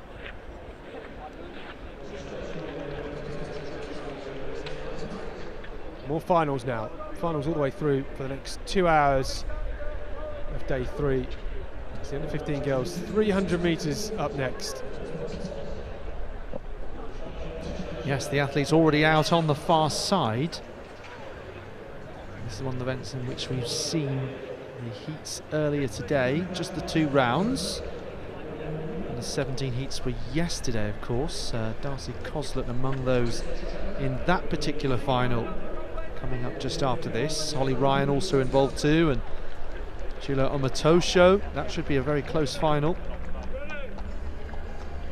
I'm commenting that the top 4 who are all here, Ryan, Omatosho, Chodakufa and Coslet, all in the top 6 European under-18 level this year. But first, the under-15 final then. So, Alexa Divers of Winchester, Mia Johnson of West Cheshire, then Cara Bryan of Blackheath and Bromley, Capri Cooper of Barnet and District, Matilda Bean of Rugby and Northampton, Isla Perry of South Devon, Lauren Fowler Marshall Milton Keynes, Marnie Nelson Pendle, Amari Cambridge of Gloucester. There's a reminder of that lineup on your screen. So we've got 4 of the English top 6 in this race, 4 of the English schools top 6 in this race. Perry won the English schools title here, and she set a championship record in qualification, so they're ready to go. But how extraordinary then, 39.31 in the heat, breaking the record that was set in 2019 by Nandi Kihuyu by 0.07 seconds. So she's first on the UK list this year, ahead of Matilda Bean. Will be just alongside her Alexa Divers with 4th at English schools. Lauren Fowler was 5th and Marnie Nelson was 6th. Capri Cooper, the 800 metre champion at this very event. So already with a gold medal from this weekend. So Divers, Johnson, Bryan, Cooper, Bean, Perry, Fowler, Nelson and Cambridge. The final of the under 15 girls 300 metres.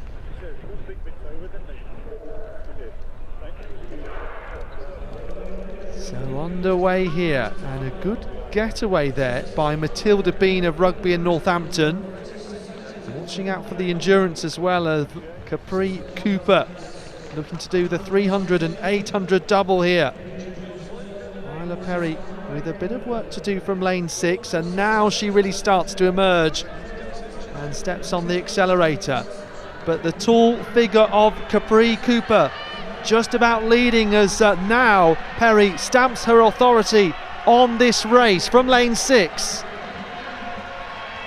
Isla Perry coming through to take the title from Capri Cooper.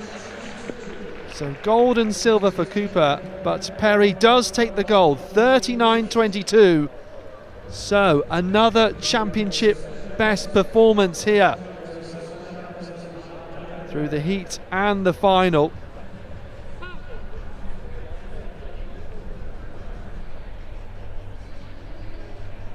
It looked like Marnie Nelson got the bronze medal, 3.71. Officially confirmed time as 39.21, so it means across the competition 0.17 seconds taken off that previous record of Kihiyu from 2019. Still no wind indicated, but would indeed be a championship best performance in any case. Perry, who does have a PB of 38.61, set at English schools. Cooper 39.67, so that was like a PB for her, as it was 39.98.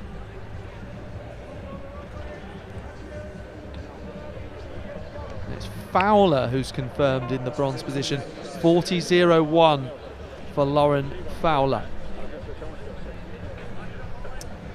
Not often you see an athlete set 2 championship records in the space of 2 hours in the heats and then the final. Perry, a great run.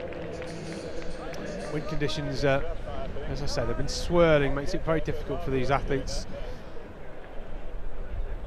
But Cooper, what a talent. 800 gold, 300 metres silver. She got out so much harder, didn't she? She knew she had to in this final. Can't let the athletes get away from you.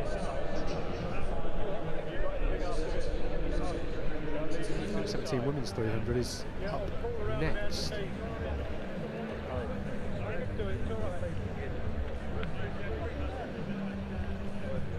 Yes, as a result of that run, Cooper goes up from 24th to 15th on the UK all-time list.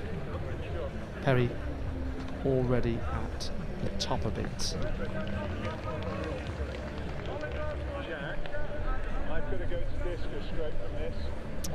So it's a bit of a return to last year's final in this,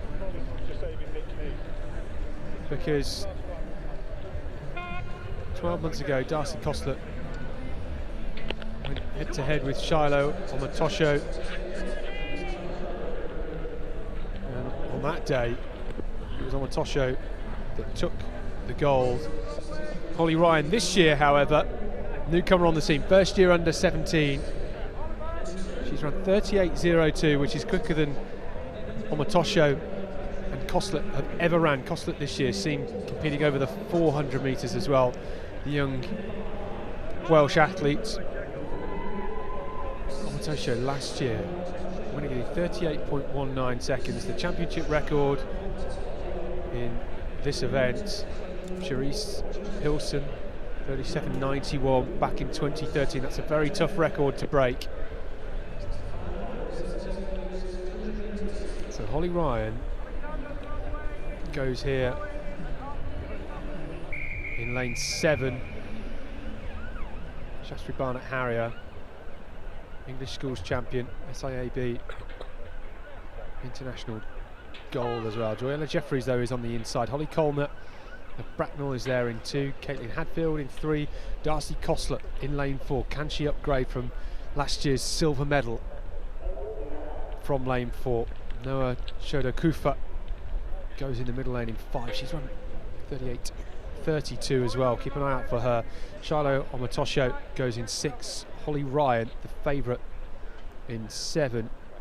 Chloe Poore of Winchester in 8, and right on the outside, Mary Taylor for Rugby in Northampton.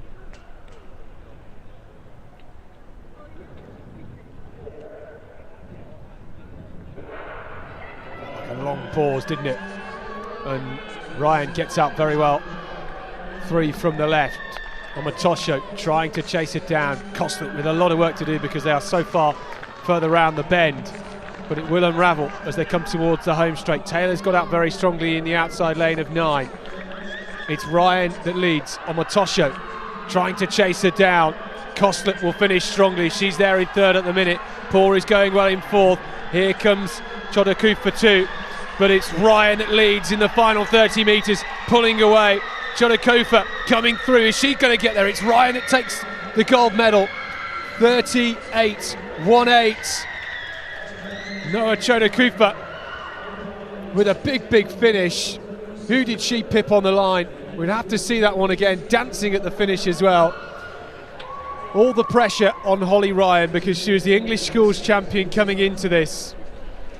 38.18 would be her 3rd fastest ever. She's only gone quicker, winning the English Schools and winning the SIAB International. She's equalled that time, her 2nd fastest ever, 38.18, the official winning time. A fabulous run. She knew they were all on the inside of her. And here it is again. Costlett was coming through quickly. But what about Noah Shoda-Kufa? In the green of Woodford Green.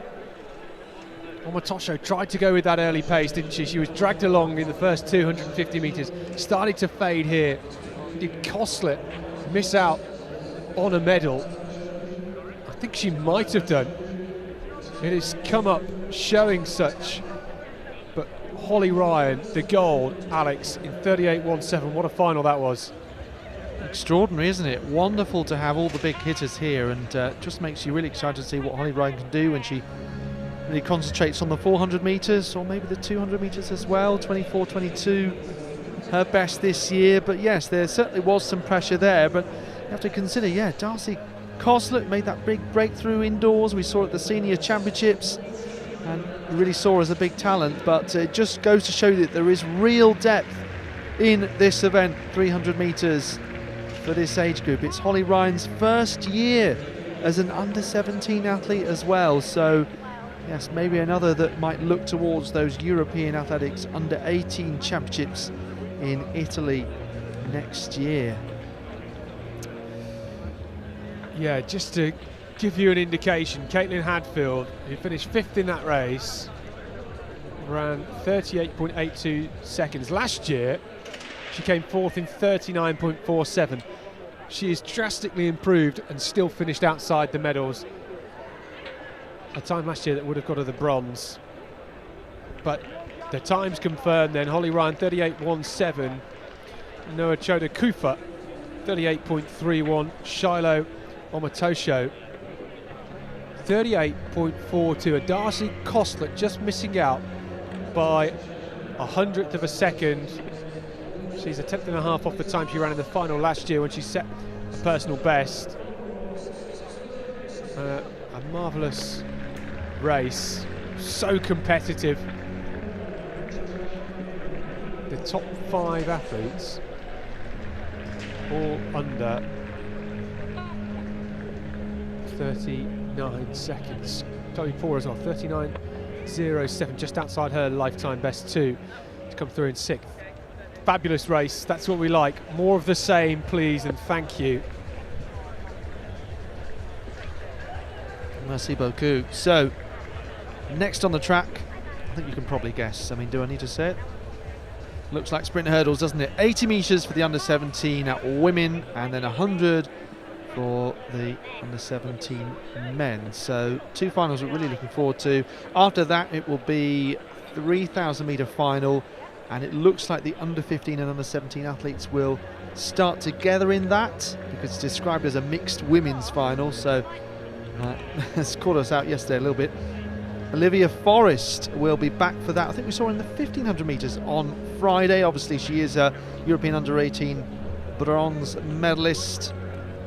So we've got those multi-events conclusions to take place as well. Don't forget, you can follow what's happening on the field stream, as you probably have already been doing.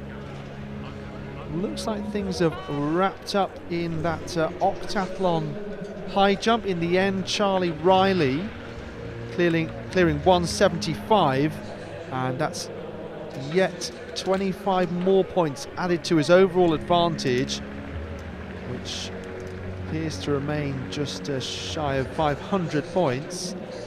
And then Freddie Strong in second, Arthur Rogers 100 points behind Strong in third place. So they will have the 1,000 metres to come, and then of course the decathletes have the 1,500 that remains for them. And yeah, we've been following the progress of Nathan Mobbs. Fantastic, just a few moments to go, it feels like, in the pole vault. Best of all with 4:20 behind Knox and Downs. They have the javelin coming up as well. I think they may still be warming up for that, because the results just waiting them to come through. So yes, you can see that bottom right field stream on YouTube. Right, to the final of the under-17 women's 80 metre hurdles that we mentioned was coming up. Here's the lineup on your screen. So we've seen some of these medalists already, and very excited to have Izzy Ray, UK under-15 and under-17 national record holder. Holly Whittaker, that is, under-13 and under-17 indoor record holder. The latter shared with Thea Brown, who of course is in the long jump at the European under-20s in that final. And so, yeah, extraordinary. They're the only 2 female hurdlers to hold UK records. 10.94 though, brilliant times by Izzy Ray. In recent times, of course, just over a month ago in Hendon for Bracknell AC, Mia McIntosh, the athlete between them, on the UK all-time list between Ray and Whittaker. That is McIntosh, European under-18 champion herself, and That was in Jerusalem 3 years ago.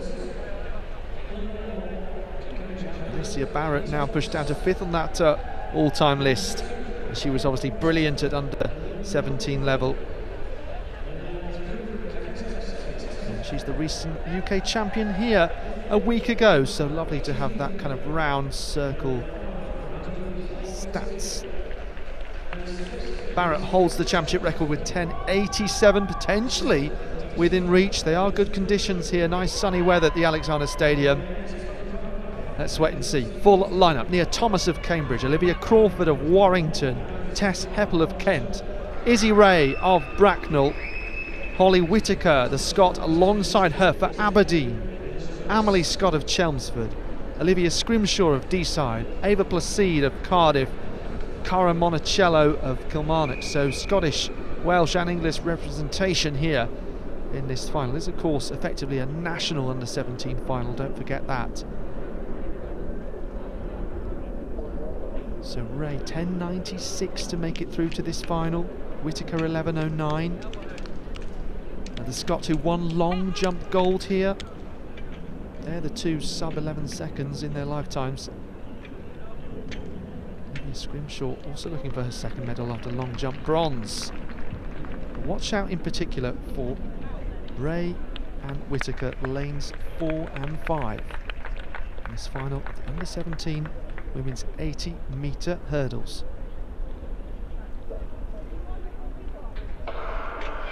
So bursting out of the blocks in the yellow vest of Bracknell is Ray, close with Whittaker in the red and white of Aberdeen. Whittaker now alongside and past.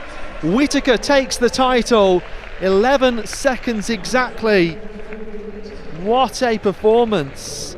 And it looks like it might well have been Crawford getting the bronze there in the red and white of Warrington.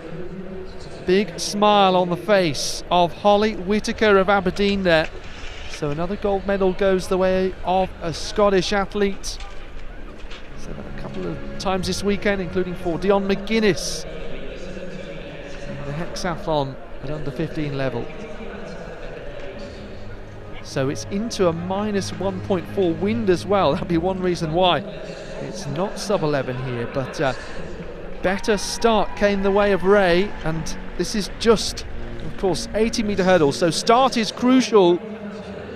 But have a look at Whittaker here, over these last couple of barriers, floating her way over. Gets the trail leg nicely clear. Still this barrier to go, and this is where she really starts to take the lead.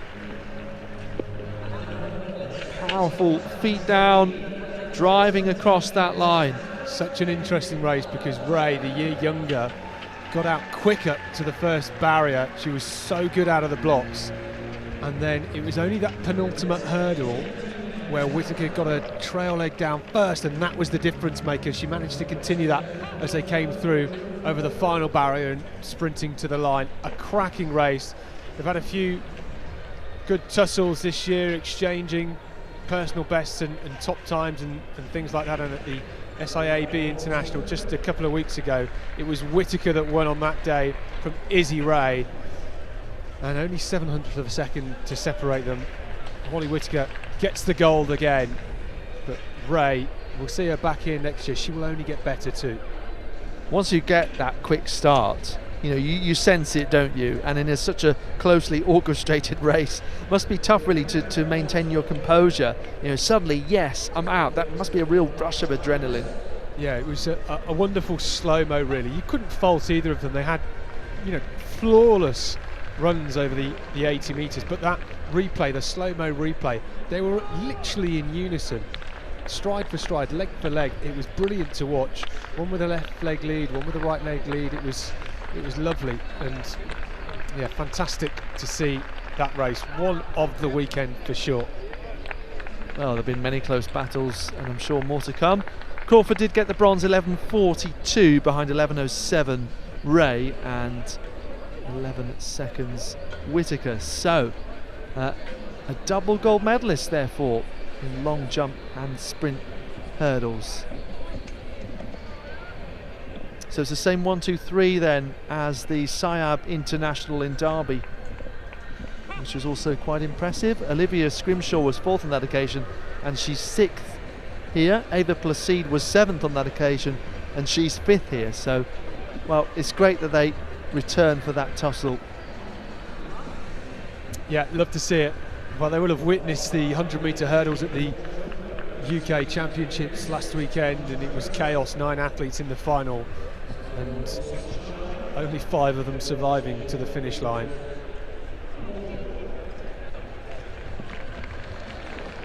More drama to come. The 100-metre hurdles for the under-17 boys up very shortly. Hans Maju. How quick can he go? He's the fastest through, the UK leader, English schools champion, SIAB champion as well. The absolute favourite here.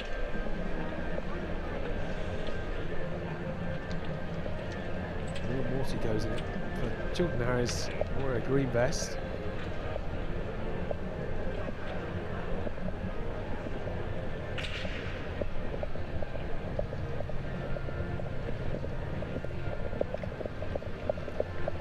Championship record in this event, held by Joe Harding, as I said before. That was the windy, the championship best performance, the championship record though, Tristan Anthony, back in 1999, 12.60 seconds. Don't think we'll get near that here.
here's the lineup then for this 100-metre hurdles final.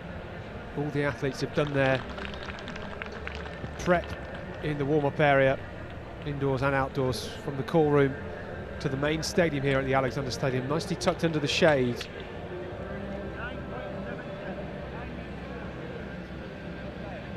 Jaden Duratoye will start on the inside, the S-Factor Academy man. Then Bertie Lee, then Harry Lee, not related, I believe so anyway. Malachi Callum is in 4, Hans Maju in 5. The Cambridge Harrier, super talent, as I've already mentioned, won the English schools title. Outside him, Hugo Douglas Reeves, the man that came second at those English schools.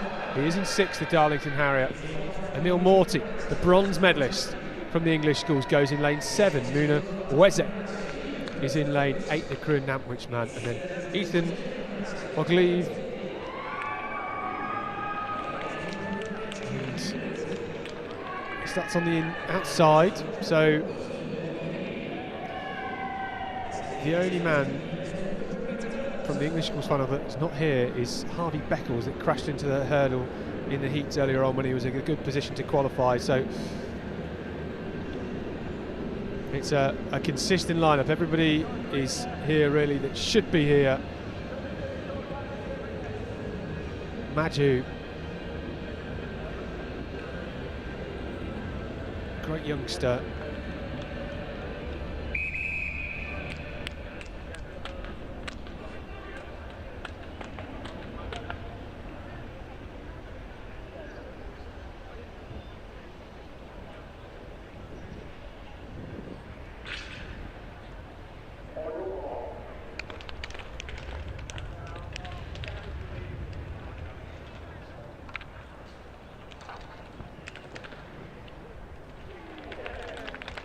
So Duratoye, Lee, Callum, Maju, Douglas Reeves, Morty, Weze, Ogilvie on the outside. Favourite for this, the English schools champion that starts in lane 5 in the light blue of Cambridge, Hans Maju. Really good start in lane 2 from Bertie Lee. Now Maju beginning to pull away. Douglas Reeves on his right, going smooth at the moment, but it's Maju with the edge coming into the final barrier. It's Reeves, Douglas Reeves diving across this line. Didn't quite get there, 12.75. Douglas Reeves was fighting all the way, was clawing back ground over the final barrier. 12.75 would be a huge personal best for Hans Maju, and for Hugo Douglas Reeves, that could well be his first time under 13 seconds as well. A fantastic final. Hans Maju delivering a third gold for him. 12.73. Wow, he's taking a 10th.5 off his personal best. A flawless run, but how about that in silver as well for Hugo Douglas Reeves? Yes, puts him on 8th on the UK all-time list, 1300ths behind Tristan Anthony's national record that's been held since 1999. Maju was the favourite. There was an extraordinary noise inside the stadium, real whooping and cheering, possibly the loudest it's been all weekend. Have a look at this though. Beautiful reach over that final barrier. Fall dramatically across the line there, Douglas Reeves. His time 12.78, so his first time sub 13, and goes just behind on that all-time list. Just outside the top 10, in fact, in UK under-17 history. Lee getting the bronze with a time of 13.01, so not the personal best, but a season's best by more than 2/10. Another fantastic final. Next in 11 minutes time we've got the 3,000 metre final for the under 17 girls. 12 athletes lining up in that, Cara Gorman included.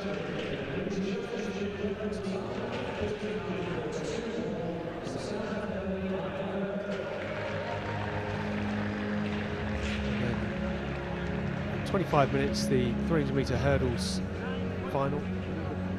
So 2 races to come in the next half an hour.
We're ready for the under-17 women's 3,000 metre final.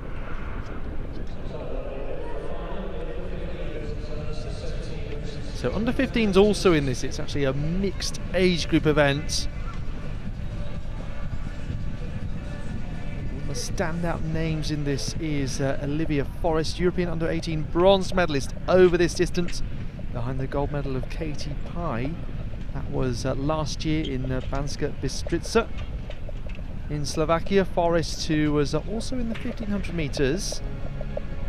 She was at 7th at English schools, of course, with fantastic cross-country pedigree. Olivia Forrest, only 9th in the UK this year, hasn't set a personal best. Runs for Brentwood Beagles. The UK leader this year, 9:25.37, Jasmine Christmas. Possibly had her presence early with that personal best in April. Not here though, and as a result, there's a few athletes that have run sub 10 minutes this year. Another is Beth Lewis, who is here for City of York. She ran at 9:41.79 in Derby less than a month ago. And that was at the Saab International, where she was 4th. Yeah, leading this race at the minute, it's Cara Gorman, the youngster who has got to the front. She is only under 15. She's 3rd in the under 15 rankings, actually, just on her outside shoulder. That is Olivia Forrest, and then they also have Langlands for company 2. Langlands is in there, and then Isabella Harrison in the yellow and orange of Hercules Wimbledon at the back of that 4 at the moment.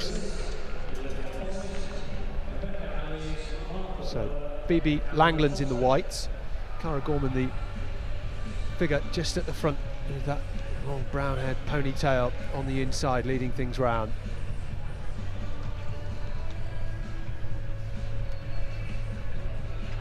Yes, so it means that Gorman, obviously, as you said, age group below these athletes alongside her, but she has run 9:34.88 this year, a personal best by nearly 20 seconds. That time was run in Watford Harriers Open graded meeting in May. And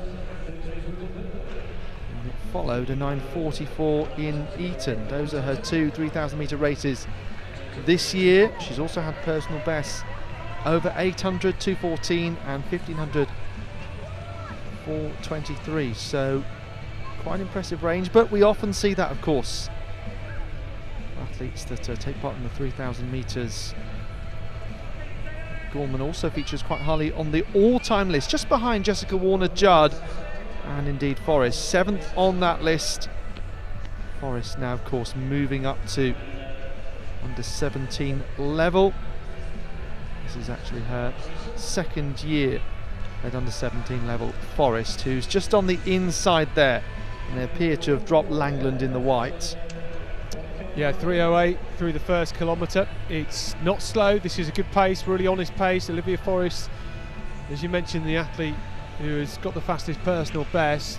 She's more than happy to just let Cara Gorman lead this out early on. Gorman, an athlete very similar to Olivia Forrest through the age groups of cross country, both more than accomplished at leading races out, and Cara Gorman's doing that here. She's not exposing herself, she's not showing immaturity just because she's a younger athlete compared to the other two. This is very confident running, and she looks very, very smooth at the minute. Harrison in the middle of those two is the 11th fastest in the UK this year, has run 9:47. She's a first year under 17 as well, coached by Anne Hegvold, Hercules Wimbledon Club. Harrison got experience across a range of disciplines as well, and she was 4th at the English Schools Championship over this distance, so knows what it's like to make a major final.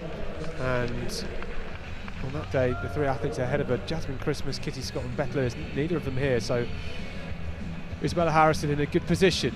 Olivia Forrest for me just looks very, very comfortable in 3rd at the moment, and Gorman doesn't look phased, does she, Alex? Absolutely not. Super impressive. We can see that the gap has grown to Langlands of Lincoln Wellington just behind, and then they're closing up on her. The remainder of the athletes in the pack, one has dropped up the back, but otherwise these 3 steady out front, single file. Forrest, Gorman and Harrison. So Harrison 9:47.30 this year. So if you compare their times in 2025, actually less to separate. So the two athletes that have just chased down Phoebe Langlands are Rebecca Harries and Eleanor Foster, and there's a whole bunch of them, another 4 athletes lining up behind as well. So Langlands, who went with that early pace, good on her.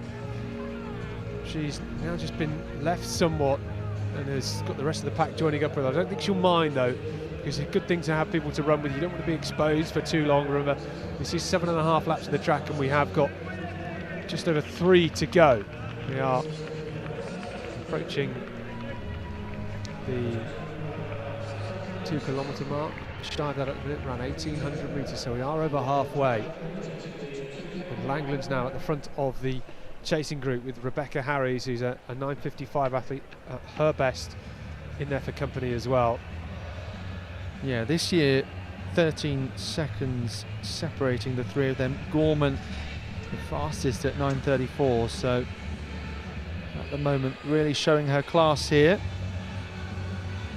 It looks like Forrest just leading then on Harrison, just beginning to drop Gorman just slightly, I believe, in the pale blue vest of Windsor, Slough, Eton and Hounslow.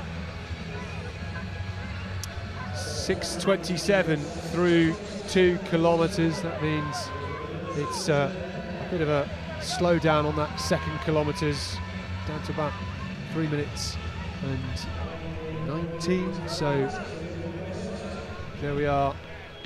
It's Forrest who's taking this one out. Interestingly though, Alex, Isabella Harrison actually beat Olivia Forrest at those English Schools Championships.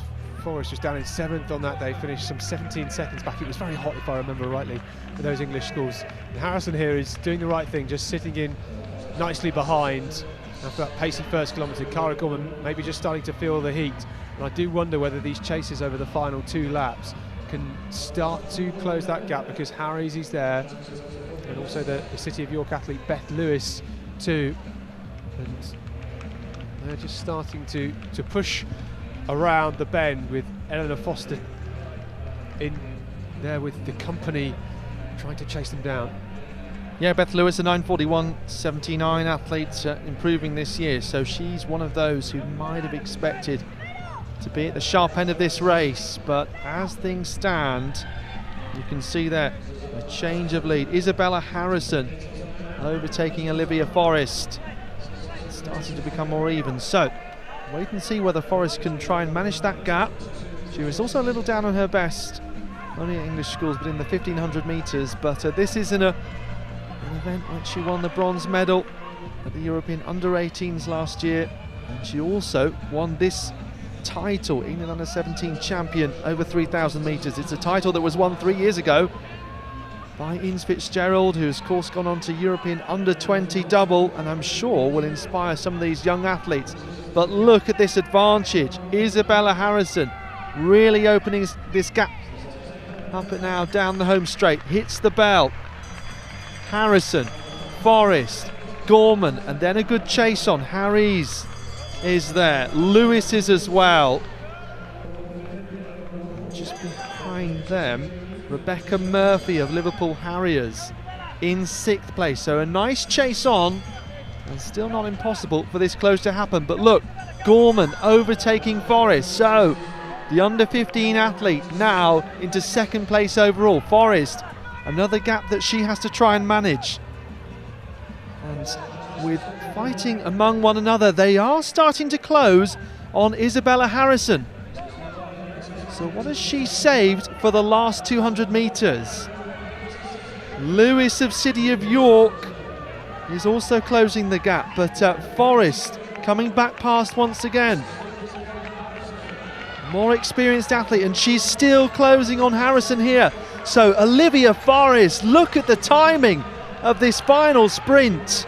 Extraordinary. And Gorman's going to come past Harrison, who has nothing left to give. And Lewis is also closing fast, just behind these.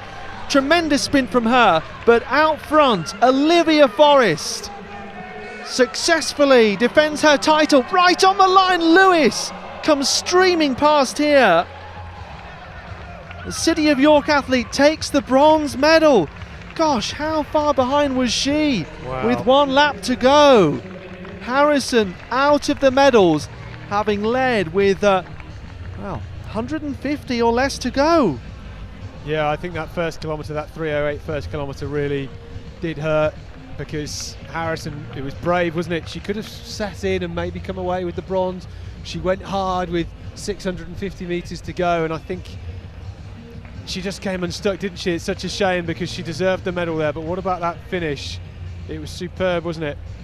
And for Harrison, after that 4th place at the English schools, she finished 4th in this race though, Alex, but she will get the bronze medal in the under-17 race, because Cara Gorman was the under-15, and we almost just forgot that. It was slightly confusing there, but yes, a fabulous performance from Isabella Harrison to take that race out hard with 650 to go.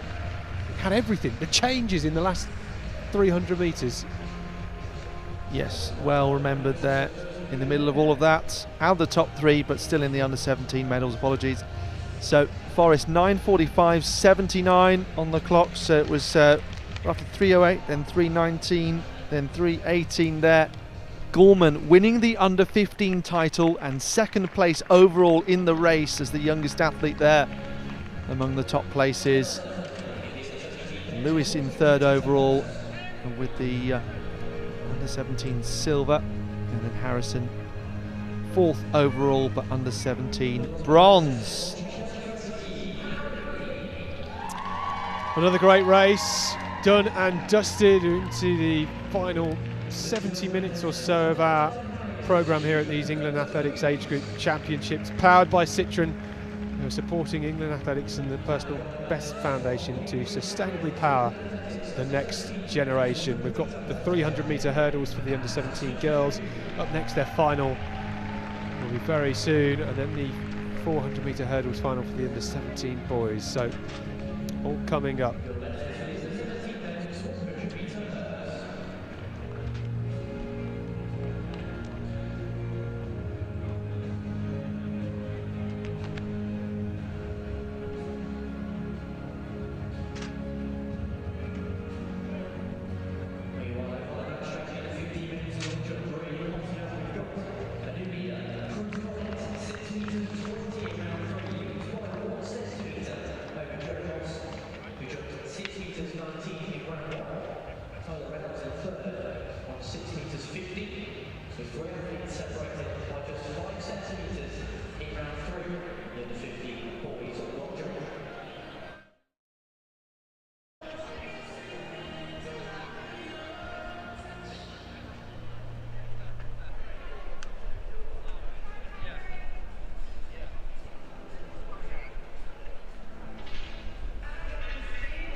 Right, let's have another look here. So this is just under 200 to go, and Olivia Forrest had just come back past Cara Gorman, who'd overtaken her, and then look at this difference in closing speed over the last 100 metres. Harrison has a look round, she sees Gorman is coming. Not only matters positionally rather than for the medals, of course. Forrest, well, this is the thing, only the athletes know sometimes what they've saved for that final bit of the last lap. Yeah, I thought maybe she'd left it too late, potentially. I didn't think with 300 to go that Forrest looked as if she got any more in the tank. This was the big finish though, wasn't it? Wow. Yeah, well, initially I thought she was managing the gap really well, as we see Lewis there come past Harrison. Thought she was managing the gap, and then Harrison just eked it out further and further. And once Gorman came past, I think always had the confidence that Forrest had kept her within her grasp, but suddenly to produce that speed, I don't know if you saw, but down the home straight she was into lane 2, maybe anticipating someone coming back at her. Such had been the number of overtakes that had happened on that last lap or two. It's worth mentioning as well that Isabella Harrison, she was fading there and she finished 4th, but will get a bronze as part of the under-17 race. That's actually her equal second fastest ever. Her personal best only 1.5 seconds quicker than that, and she did that with a lot of front running and pushing the pace hard in the final 600 metres or so. That's a good point. Shows that there's the potential for her to run faster, but yeah, sometimes you've got to experiment really with that. Just how fast can you run, how much can you push in the early laps, and then try and hold on. But also not a huge amount of opportunities necessarily to run as many 3,000 metres as maybe 15s, for example. Yeah, absolutely. So under 17 300 metre hurdlers are getting up on the track and could see a quick race. Our UK record holder, Lucia Bertaccini, goes in lane 4. Set the national record at the English schools on this track. Just a month ago she equalled that national record in Derby a week later at the SIAB International in Derby. That's a quick track in Derby, so she will be trying to do the same. She won this event last year, a chance to make it back-to-back titles. She won all 3 last year. She's looking to win all 3 here now in Birmingham. The time is now for Lucia Bertaccini. Can anybody challenge her? I wonder. She is just over half a second quicker than the next fastest athlete in the UK this year, Lisanne Musa, who is not here.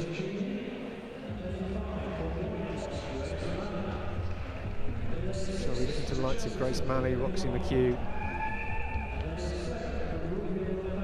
to challenge for the silver and bronze. Bertaccini, who goes in lane 4 here, ran 42.95 to take the title. It was a big personal best on that day. So Lucy Gilbertson on the inside, then Holly Nash, Favour Uguacha in 3. Keep an eye out for her. Lucia Bertaccini, as I mentioned, goes in 4. Grace Malley in 5. Lily Hartman in 6. Then Isabella Knight, Roxy McHugh and Gertie Blewett. 9 athletes in this under 17 women's 300 metre hurdles final. Bertaccini chasing down the championship record of 41.41 from 19 years ago, and she's got out very, very strongly here. Already breezing past Malley and now Hartman too, and Malley into a running, starting to surge around this second bend. Bertaccini though looking full of running, so graceful as she eyes up the 3 final barriers. A couple of lanes outside of here. Knight going very well in the Rugby and Northampton best, but at the front it's all about Bertaccini. She is supreme here in Birmingham. She is the absolute best there's ever been in this age group. How quick will she go here? 41.97. It's quick. It's a second quicker than she ran here 12 months ago. It's her 3rd fastest time ever. It's no championship record, but it's another gold.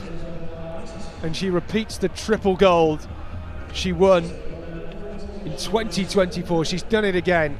What a talent Lucia Bertaccini is. 41.96 seconds, the official time for the Winchester athlete. Look how happy she is. That's what it means. Gold again for Bertaccini. Yeah, well, even that time would make it onto the top 10 on the UK Under-17 all-time list, as fast as Ellie Doyle ever ran at this age group. So really, really impressive. Someone who won the Intergirls English Schools title recently. She won the Southern title, so it's been a season of dominance, really. It's her 2nd year at this age group as well, the Winchester athletes. It was a great season last year too, winning the title, again South of England title, again National Schools Games winner, SIAB International too, Hampshire county titles. So yeah, it must be really interesting just to have a mind's eye of what it's like to have this kind of dominance at this level. I suppose you're quite keen to see what you're capable of as an under 20, as we saw Fabrice Siwa stepping up an age group, and potentially she would like to race against faster athletes just to see whether that can push her to go sub 41. Yeah, it's interesting, isn't it? It's always difficult for these event groups where they go from shorter distances up to the longer distances, and she will know Arabella Wilson very well, both coached by the same man, Andrew Fisher, and Arabella Wilson performing exceptionally well in the European Juniors, so that's a target in the mind of Lucia Berticini, I'm sure. Yes, well, just getting those GB Juniors call-ups at the Lupper International even, you know, as a kind of traditional curtain raiser for the outdoor season, that's something big really to build on. Mannheim Junior Gala as well, Arabella Wilson doing both of those before the European Under-20s, in which she was 5th in the final, but I think everyone was very impressed with how she did it at the Lupper International to really beat the senior athletes as well, beat the likes of Orla Brennan, Steph Fisher, some good athletes that she was in front of by nearly a second, wasn't it, at the Lupper International, ahead of Stephanie Okoro, who's from the same age group and has won European Youth and Commonwealth Youth medals. Yeah, for sure. Those two, Arabella Wilson and Stephanie Okoro, have gone head-to-head many times. They did here last year at these championships as well. I've seen it happen between those two, and they both obviously went to those European Juniors, which is great to see. Yeah, and you have to respect sometimes setting national records or winning titles this age group might be the best thing that you go on to do. I think Ophelia Pai actually was ahead of Okoro at the European Under-18s. I don't believe she's raced since 2022, but I'm sure still very proud of that achievement. I think she's gone on to Harvard and may have had some injury issues or talented in other sports. I think there are a number of reasons why we haven't really seen her compete since then, but yeah, still you have to respect that under 17 age group is very early to predict how careers will turn out, and many special achievements across this weekend, and athletes will go on to later in lives and to older age groups. They may succeed in athletics, but they may succeed in other fields within sport and outside of sport as well.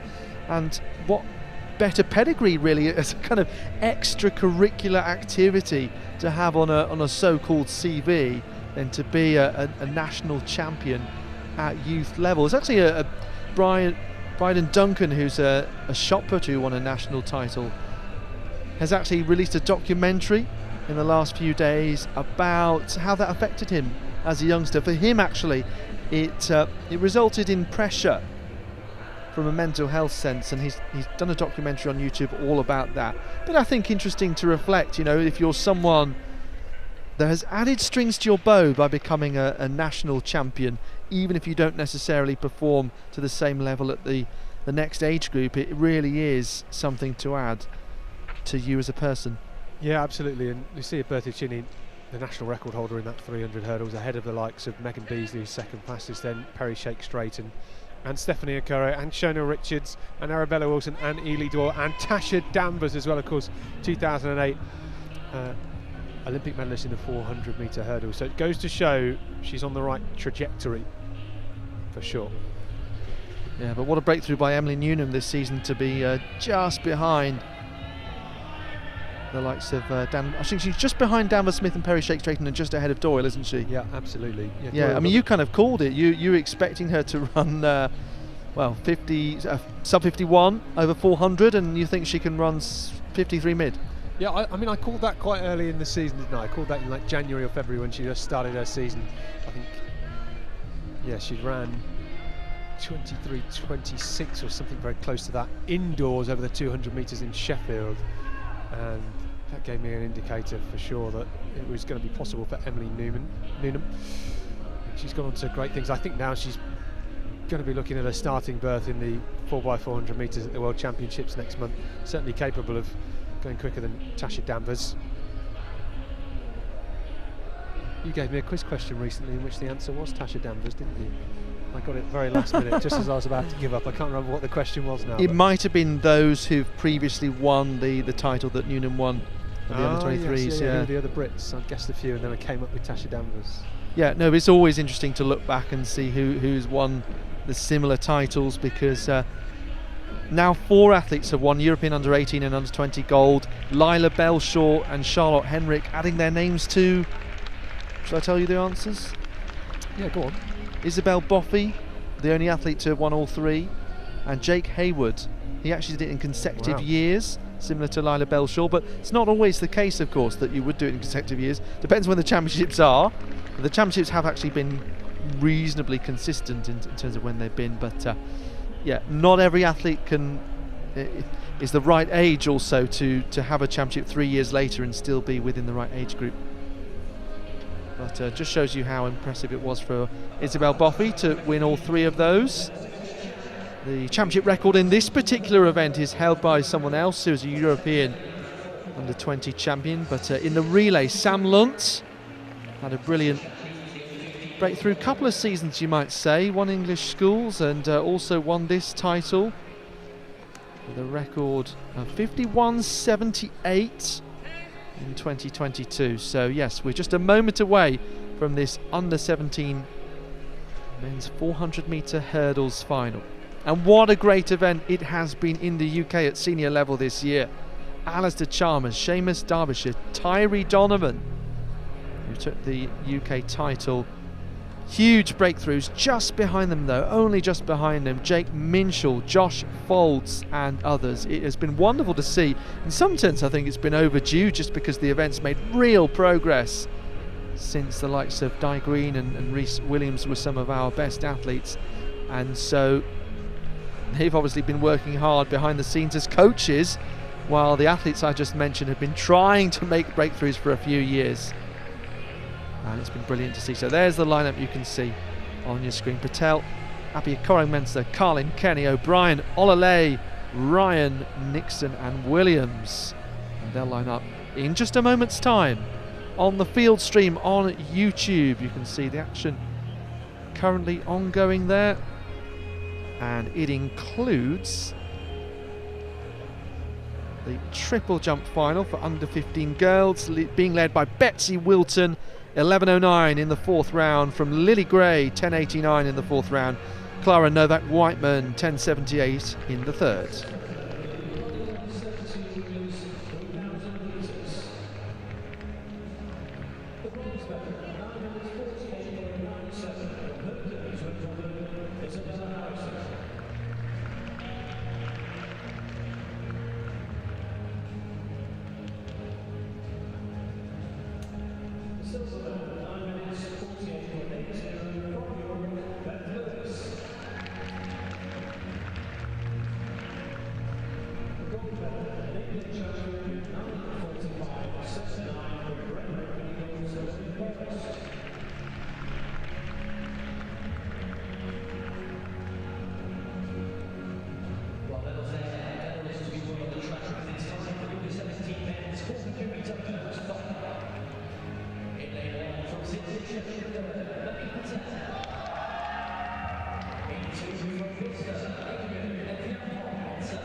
So the athletes ready. Let's take you through this lineup with Manny Patel, City and Sheffield and Dern on the inside. Personal best in qualification, 57.38, and then Elgin Abia Korang-Mensah of Bicester, 57.21 at best. And Luke Carlin of St Albans goes from 3. Finn Kenny de Coram, Liam O'Brien of Sale, and then Elijah Olalay, the UK leader this year, with 52.76. Harry Ryan of Winchester, another medal contender, 54.60 at best. Paul Nixon of Crawley and Aidan Williams of Bradley. Same club as Divina Hemmer, who goes in the 200 final a little later on this evening.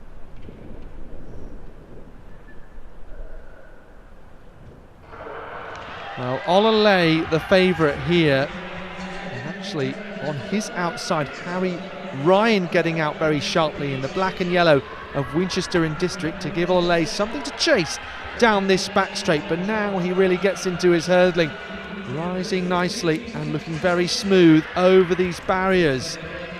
Ryan still continuing strongly, and also on his inside is Liam O'Brien in the green of sail here. So a nice close race. Liam O'Brien of Sail leading this race, 53.92 at best. Olalay with work to do, and is this margin impossible to chase down? So just the one barrier to go for O'Brien, clear of Olalay, and still he'll take the gold for Sail Harriers. 53.63, a nice leap to celebrate. Olalay looked like he had his head in his hands there in disappointment, the UK leader. But what a performance from O'Brien. We had to wait a little to see him really play his cards as he pushed on in the second half of that race, and then he had that margin and was able to hold off Olalay. Wasn't able to close that gap too much in the closing stages. 53.92 was his personal best, so PB by nearly 0.3 of a second as a result, improving on that time set in Stoke in June. The athlete coached by David Lowe. Olalay was the only athlete in the field to have ever gone sub 53 seconds.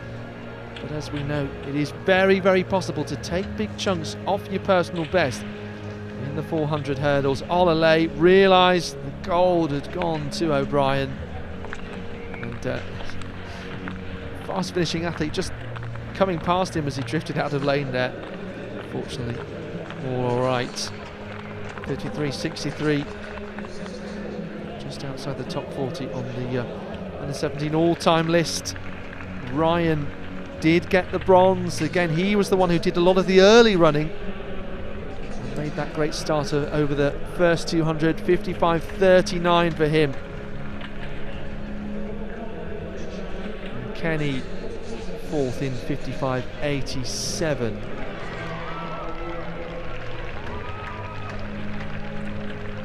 So you have to say it appears to be a bit of an upset, but the feeling that it wasn't necessarily Olalay's to lose, even if he was the UK leader. As we know, races aren't run on paper, as we keep saying. Yeah, absolutely. He was almost shell-shocked, wasn't he, there, Olalay? I mean, he's not lost, Alex, a 400 hurdles race this year. And there weren't many he didn't win last year. He got silver 12 months ago in this age group as well, so I think he'll be very disappointed with that, understandably. But he was beaten on the day by a great run from Liam O'Brien, who was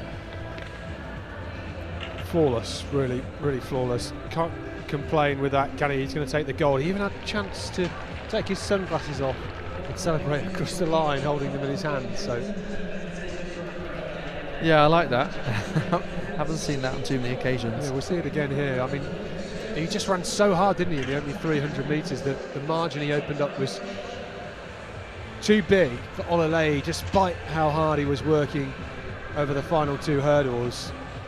I think there were so many people cheering as well. We weren't sure if O'Brien was going to be able to hold on, but he was so strong. And there you go, sunglasses off, arms out wide, posing for the photo. Also, you can see there, one thing we noticed further back, another reason why replays are good, is that Carlin, he had that third place going into the final barrier and just lost his composure right at the end, and Ryan came steaming back past. Ryan had also had a great start to the race, and he takes the bronze for Winchester. Next up on the track in, well, it's due to start in about 6 minutes time. Might go just a bit earlier than that. It's the final of the under 15 boys Octathlon. It's 1,000 metres. It is going to burn 2.5 laps of the track. So the leader in that competition right now is Charles Riley. He has won 5 events: the 100, the pole vault, the 400, the 80 hurdles you saw earlier on, and the high jump where he got to 175. He looked very good in that his lead, as Alex mentioned, almost it's over 500 points now. It was 499, it's got more. So not quite sure how much that equates to in time in the 1,000 metres, but it is a big, big lead.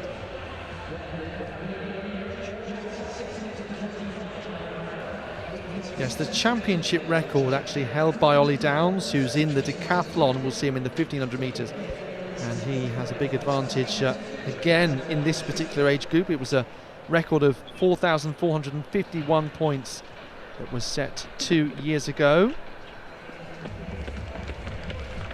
It's funny because it's already showing that a number of these guys have got personal bests in the Octathlon.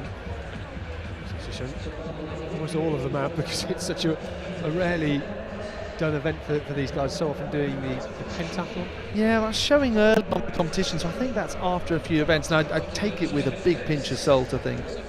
Yeah, I mean, that's why I mentioned it, because roster athletics, I mean, you know, we love the results, not always 100% accurate. So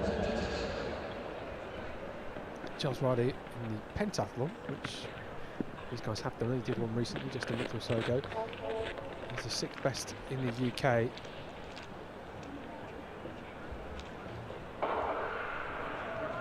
Only 6 athletes toeing the line. We've lost a couple along the way. We started this Octathlon yesterday with 8 athletes, and we've lost Mason Oxley and Jack Ruby, if I can get my words out. So Isaac Machin, Freddie Strong, Ben Phillips, Arthur Rogers, Ben Jeffs and Charles Riley, and at the front of this at the moment is Ben Jeffs that leads us out, and he's gone out very, very quickly here.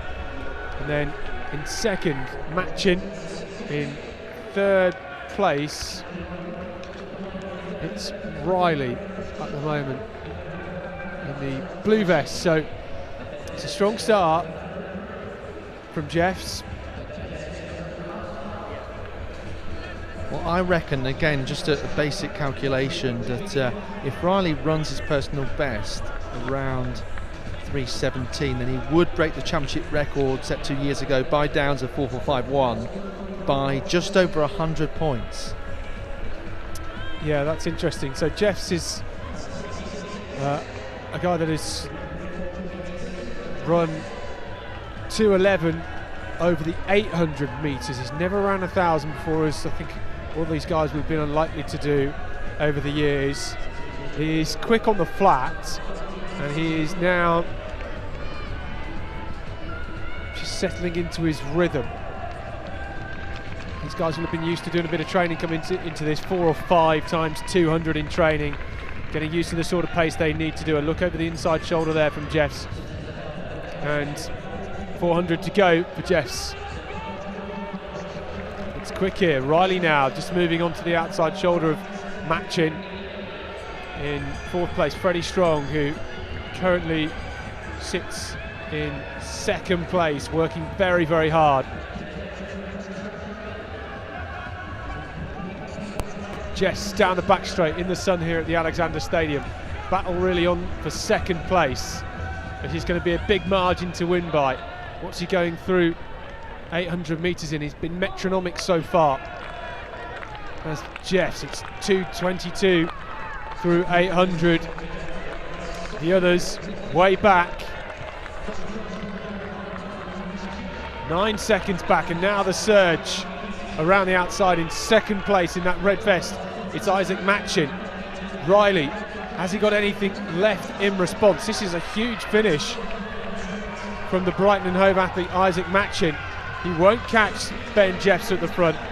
Jeffs started very strongly in this roundup to the Octathlon. It's looking quick. It's going to be very quick. It's going to be sub 3 minutes, 2:58.18. Here comes Machin. The time for him around 2:05. Riley coming through in 3rd here. It's 3:09. It's a battle again for 4th place. Rogers, I think, just holding off the border Harrier, Freddie Strong. Machin actually finished in fourth. I got my guess the wrong way around. It was Arthur Rogers that came through very quickly to finish second. Machin with Border.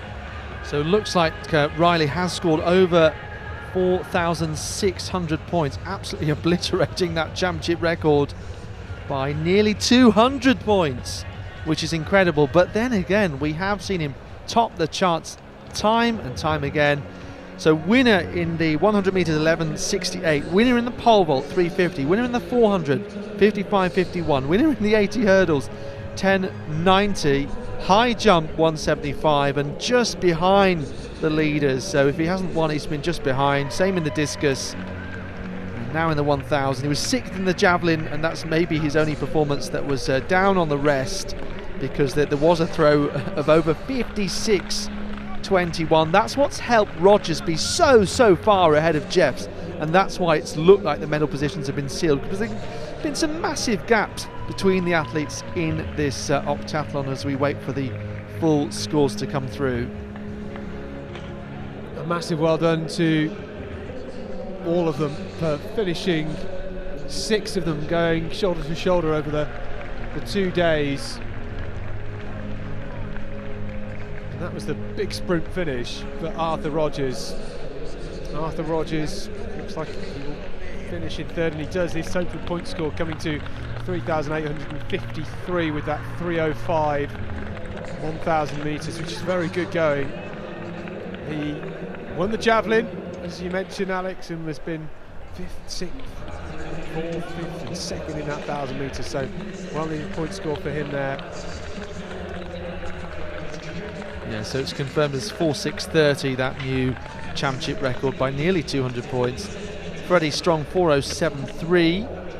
So, gosh, that's more than 550 points behind, and it's not even a decathlon, it's an octathlon. And then more than 200 points behind is Arthur Rogers.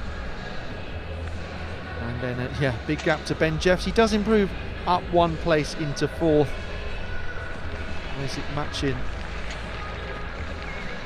with 5th place in that 1,000 metres, as we were saying, the son of Julia Machin, Masters record holder, and still going very strong, particularly in the high jump, a former heptathlete herself and UK indoor champion, and athlete who represented England in the Commonwealth Games twice, formerly known as Julia Bennett, of course. Yeah, superb. So getting down to the final few races now, only 4 to come, 3 200 finals. The under 15 girls will be out in about 15 minutes time. I wonder whether they'll get brought out earlier on than that, we shall see. And then the under 17 boys, Divine Iheme going in that. Iheme, Lightning Iheme, as he calls himself on social media. How electric will he be here, up against the challenge of Gabriel Oguagwu, Bronson Hearn-Smith, and perhaps the one man that will challenge him, Oluwatobi Ogundeko, who ran the semi-final against Divine Iheme earlier on.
So we still have the under 15 girls pole vault competition going on.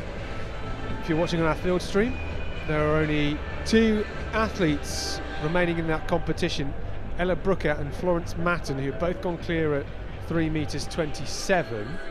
The championship record in this event, 3:56, and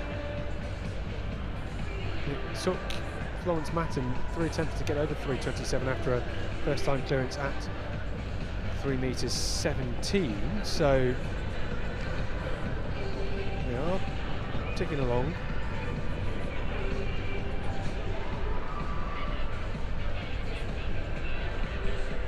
Ella Brooker is the UK leader in this competition. She's the only one any higher than 3:30 this year. Florence Matten is the 2nd ranked athlete in the country.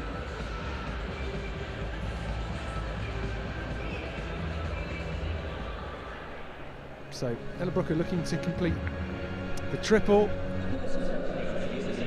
It's the set and won the English schools title.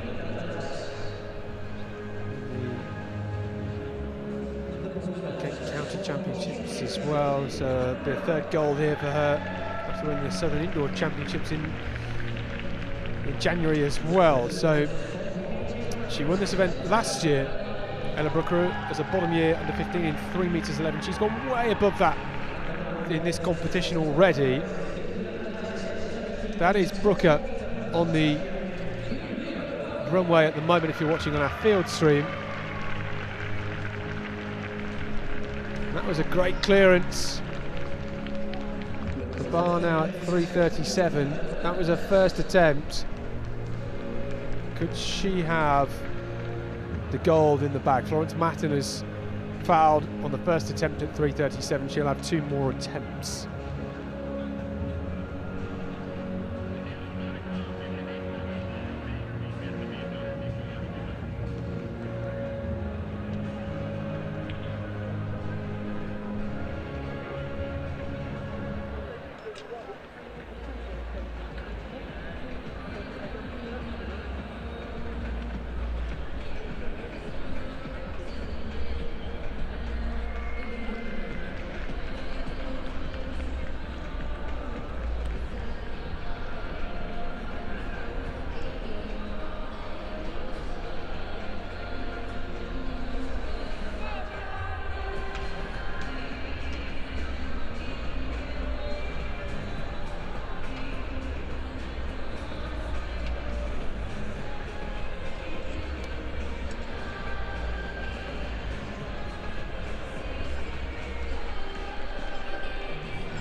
So Florence Matten with 1 more attempt then at this height of 3:37. Very impressive that Ella Brooker has retained a perfect card. So this is on the field stream on YouTube.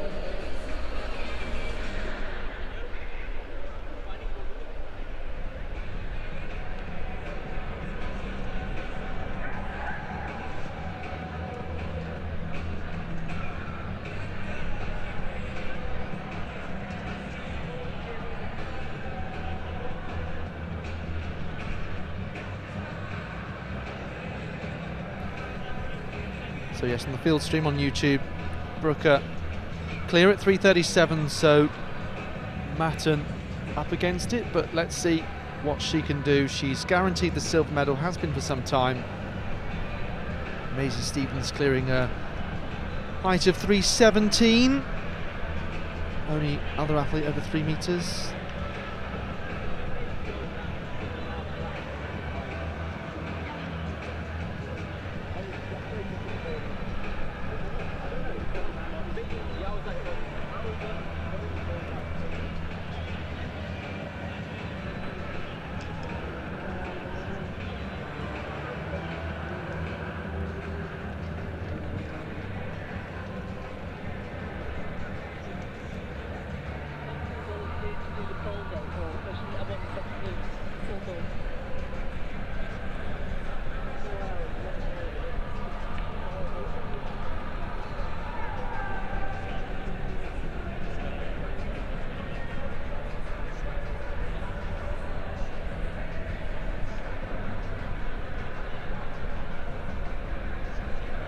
So Ella Brooker, the UK leader, 3:45 her personal best.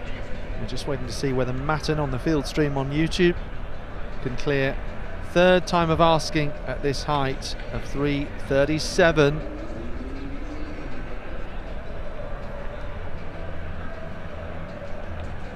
Going for a personal best here. Brighton and Hove athlete. Just saw Isaac Matchin, of course.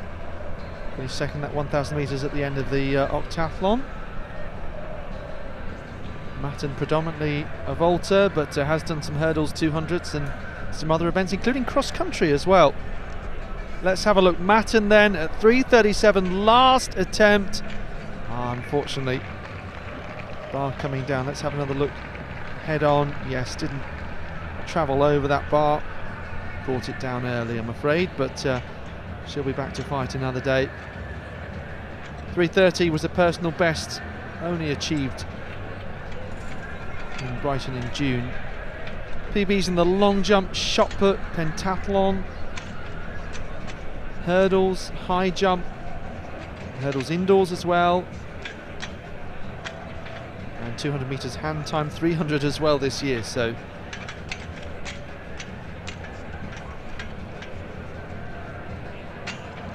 9 or 10 different personal bests.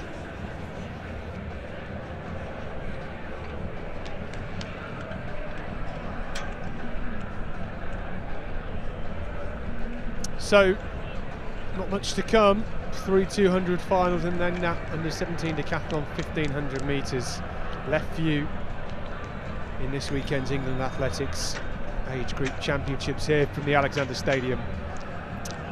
Well, we've thoroughly enjoyed ourselves, and the action's going to be very tasty over the next half an hour.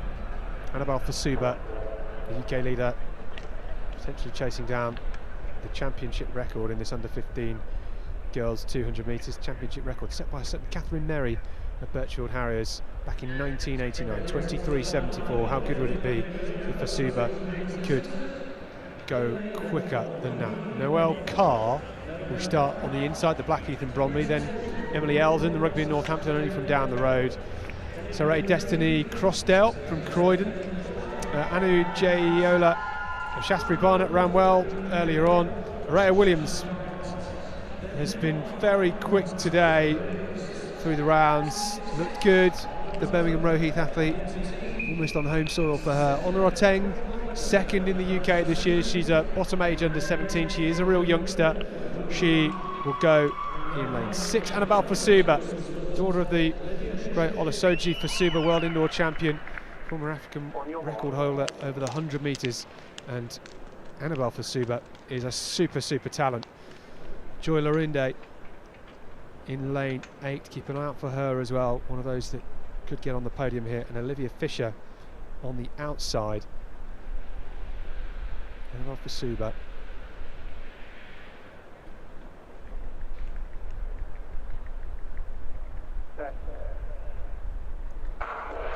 Going in lane 7. Oteng does not start, so it's Fasuba steaming round the bend here. So fluid, so powerful. She's really hit this bend and comes into the home straight with a big lead. Williams is trying to chase her down. Fasuba keeps rolling though. Will Williams close this down even more? Fasuba is holding on. Will she hold on to the gold? It's a big run in Birmingham. 24:02. The wind 0.7 metre per second. It's a cracking time. Fasuba again delivering the gold for the city of Plymouth. She picked up the bronze here 12 months ago. She gets the gold this time. Araya Williams with what I think will be a huge personal best for her to take the silver. Yeah, so joins Gryndon Abrams, who won the under 15 boys 100 and 200, and also Holly Whitaker, who won the hurdles and long jump, our third double gold medalist, unless I've missed anyone out. Certainly that's what we've seen on the track here. Absolutely sensational. Obviously it was a championship record, wasn't it, in the 100 metres. Not so this time around, but you know, no criticism whatsoever. Fantastic to do that. Over 100 and 200 at this first age group that has a national championship. So what a way to express yourself. Just so explosive down the home straight, as we saw in the 100 as well. Really, really impressive for Siba. Not necessarily huge margin of victories just there, but clinical when it matters. Yeah, it was such a great bend. That's where the damage was done. Araya Williams, 24.23, a massive personal best. I said she was chasing down for Suba towards the back end of that race. She almost did get there, just ran out of track, ran out of steam at the end. Annabelle Fasuba, the champion, and Joy Lorinde, who was on the outside, 24.93 seconds. She ran from lane 8, second in from the left-hand side. Fasuba, though, this was the margin that she had coming into the home straight. Williams, the smaller figure in the black vest of Brat Club, Birmingham Row Heath, was only a couple of metres back, and she was really chasing hard, wasn't she? Fasuba, all that experience from the 100 metres yesterday. Just see here the fatigue, the lactic starting to set in, the legs starting to tie up, but she is so strong, so determined. Nothing would stop her at this point. It was the gold medal, double gold, an improvement for Fasuba on the results she had last year, a bronze in the 200 and bronze in the 100 last year. She's upgraded to double gold. Double silver for Araya Williams as well, so same as Spencer Sims, isn't it? So interesting, two identical gold and silvers across 100 and 200 in the age group. Yeah, amazing really. Some great performances. We've been very, very lucky, haven't we? As you said though, Honor Otting, who was the bronze medalist in the 100, a late DNS there, which is a bit of a shame, from lane 6. But at least she has had one podium across the weekend, and Lorinde, as you mentioned, the one to benefit. Yeah, Araya Williams, she's her first year under 17. As I mentioned, Annabelle Fasuba was last year, and she got 2 bronzes this time. Araya Williams, bottom year under 17, 2 silvers. She will be back here, we hope, next year to try and challenge for those golds once again.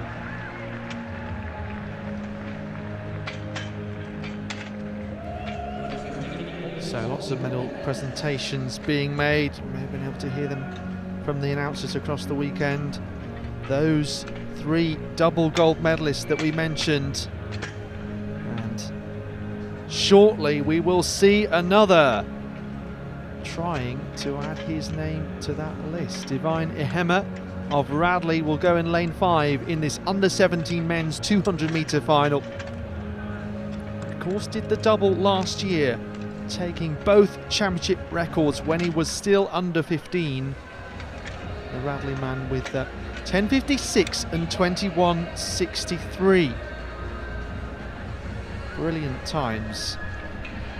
He's now 15 years of age and moving up an age group, but still very, very impressive, taking it all in his stride. And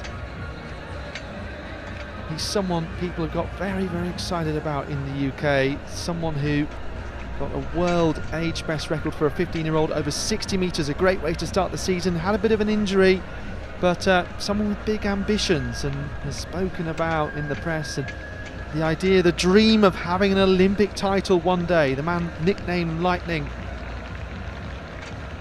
born in Oxford, and as Scott was saying, the son of 2 Nigerian international sprinters. Could he end up representing Great Britain and Northern Ireland at the European Under-18 Championships next year? Did see a 15-year-old win the women's 100 metres at the Under-20s. Of course, just the other day in Tampa, an Italian, Kellyanne Douala.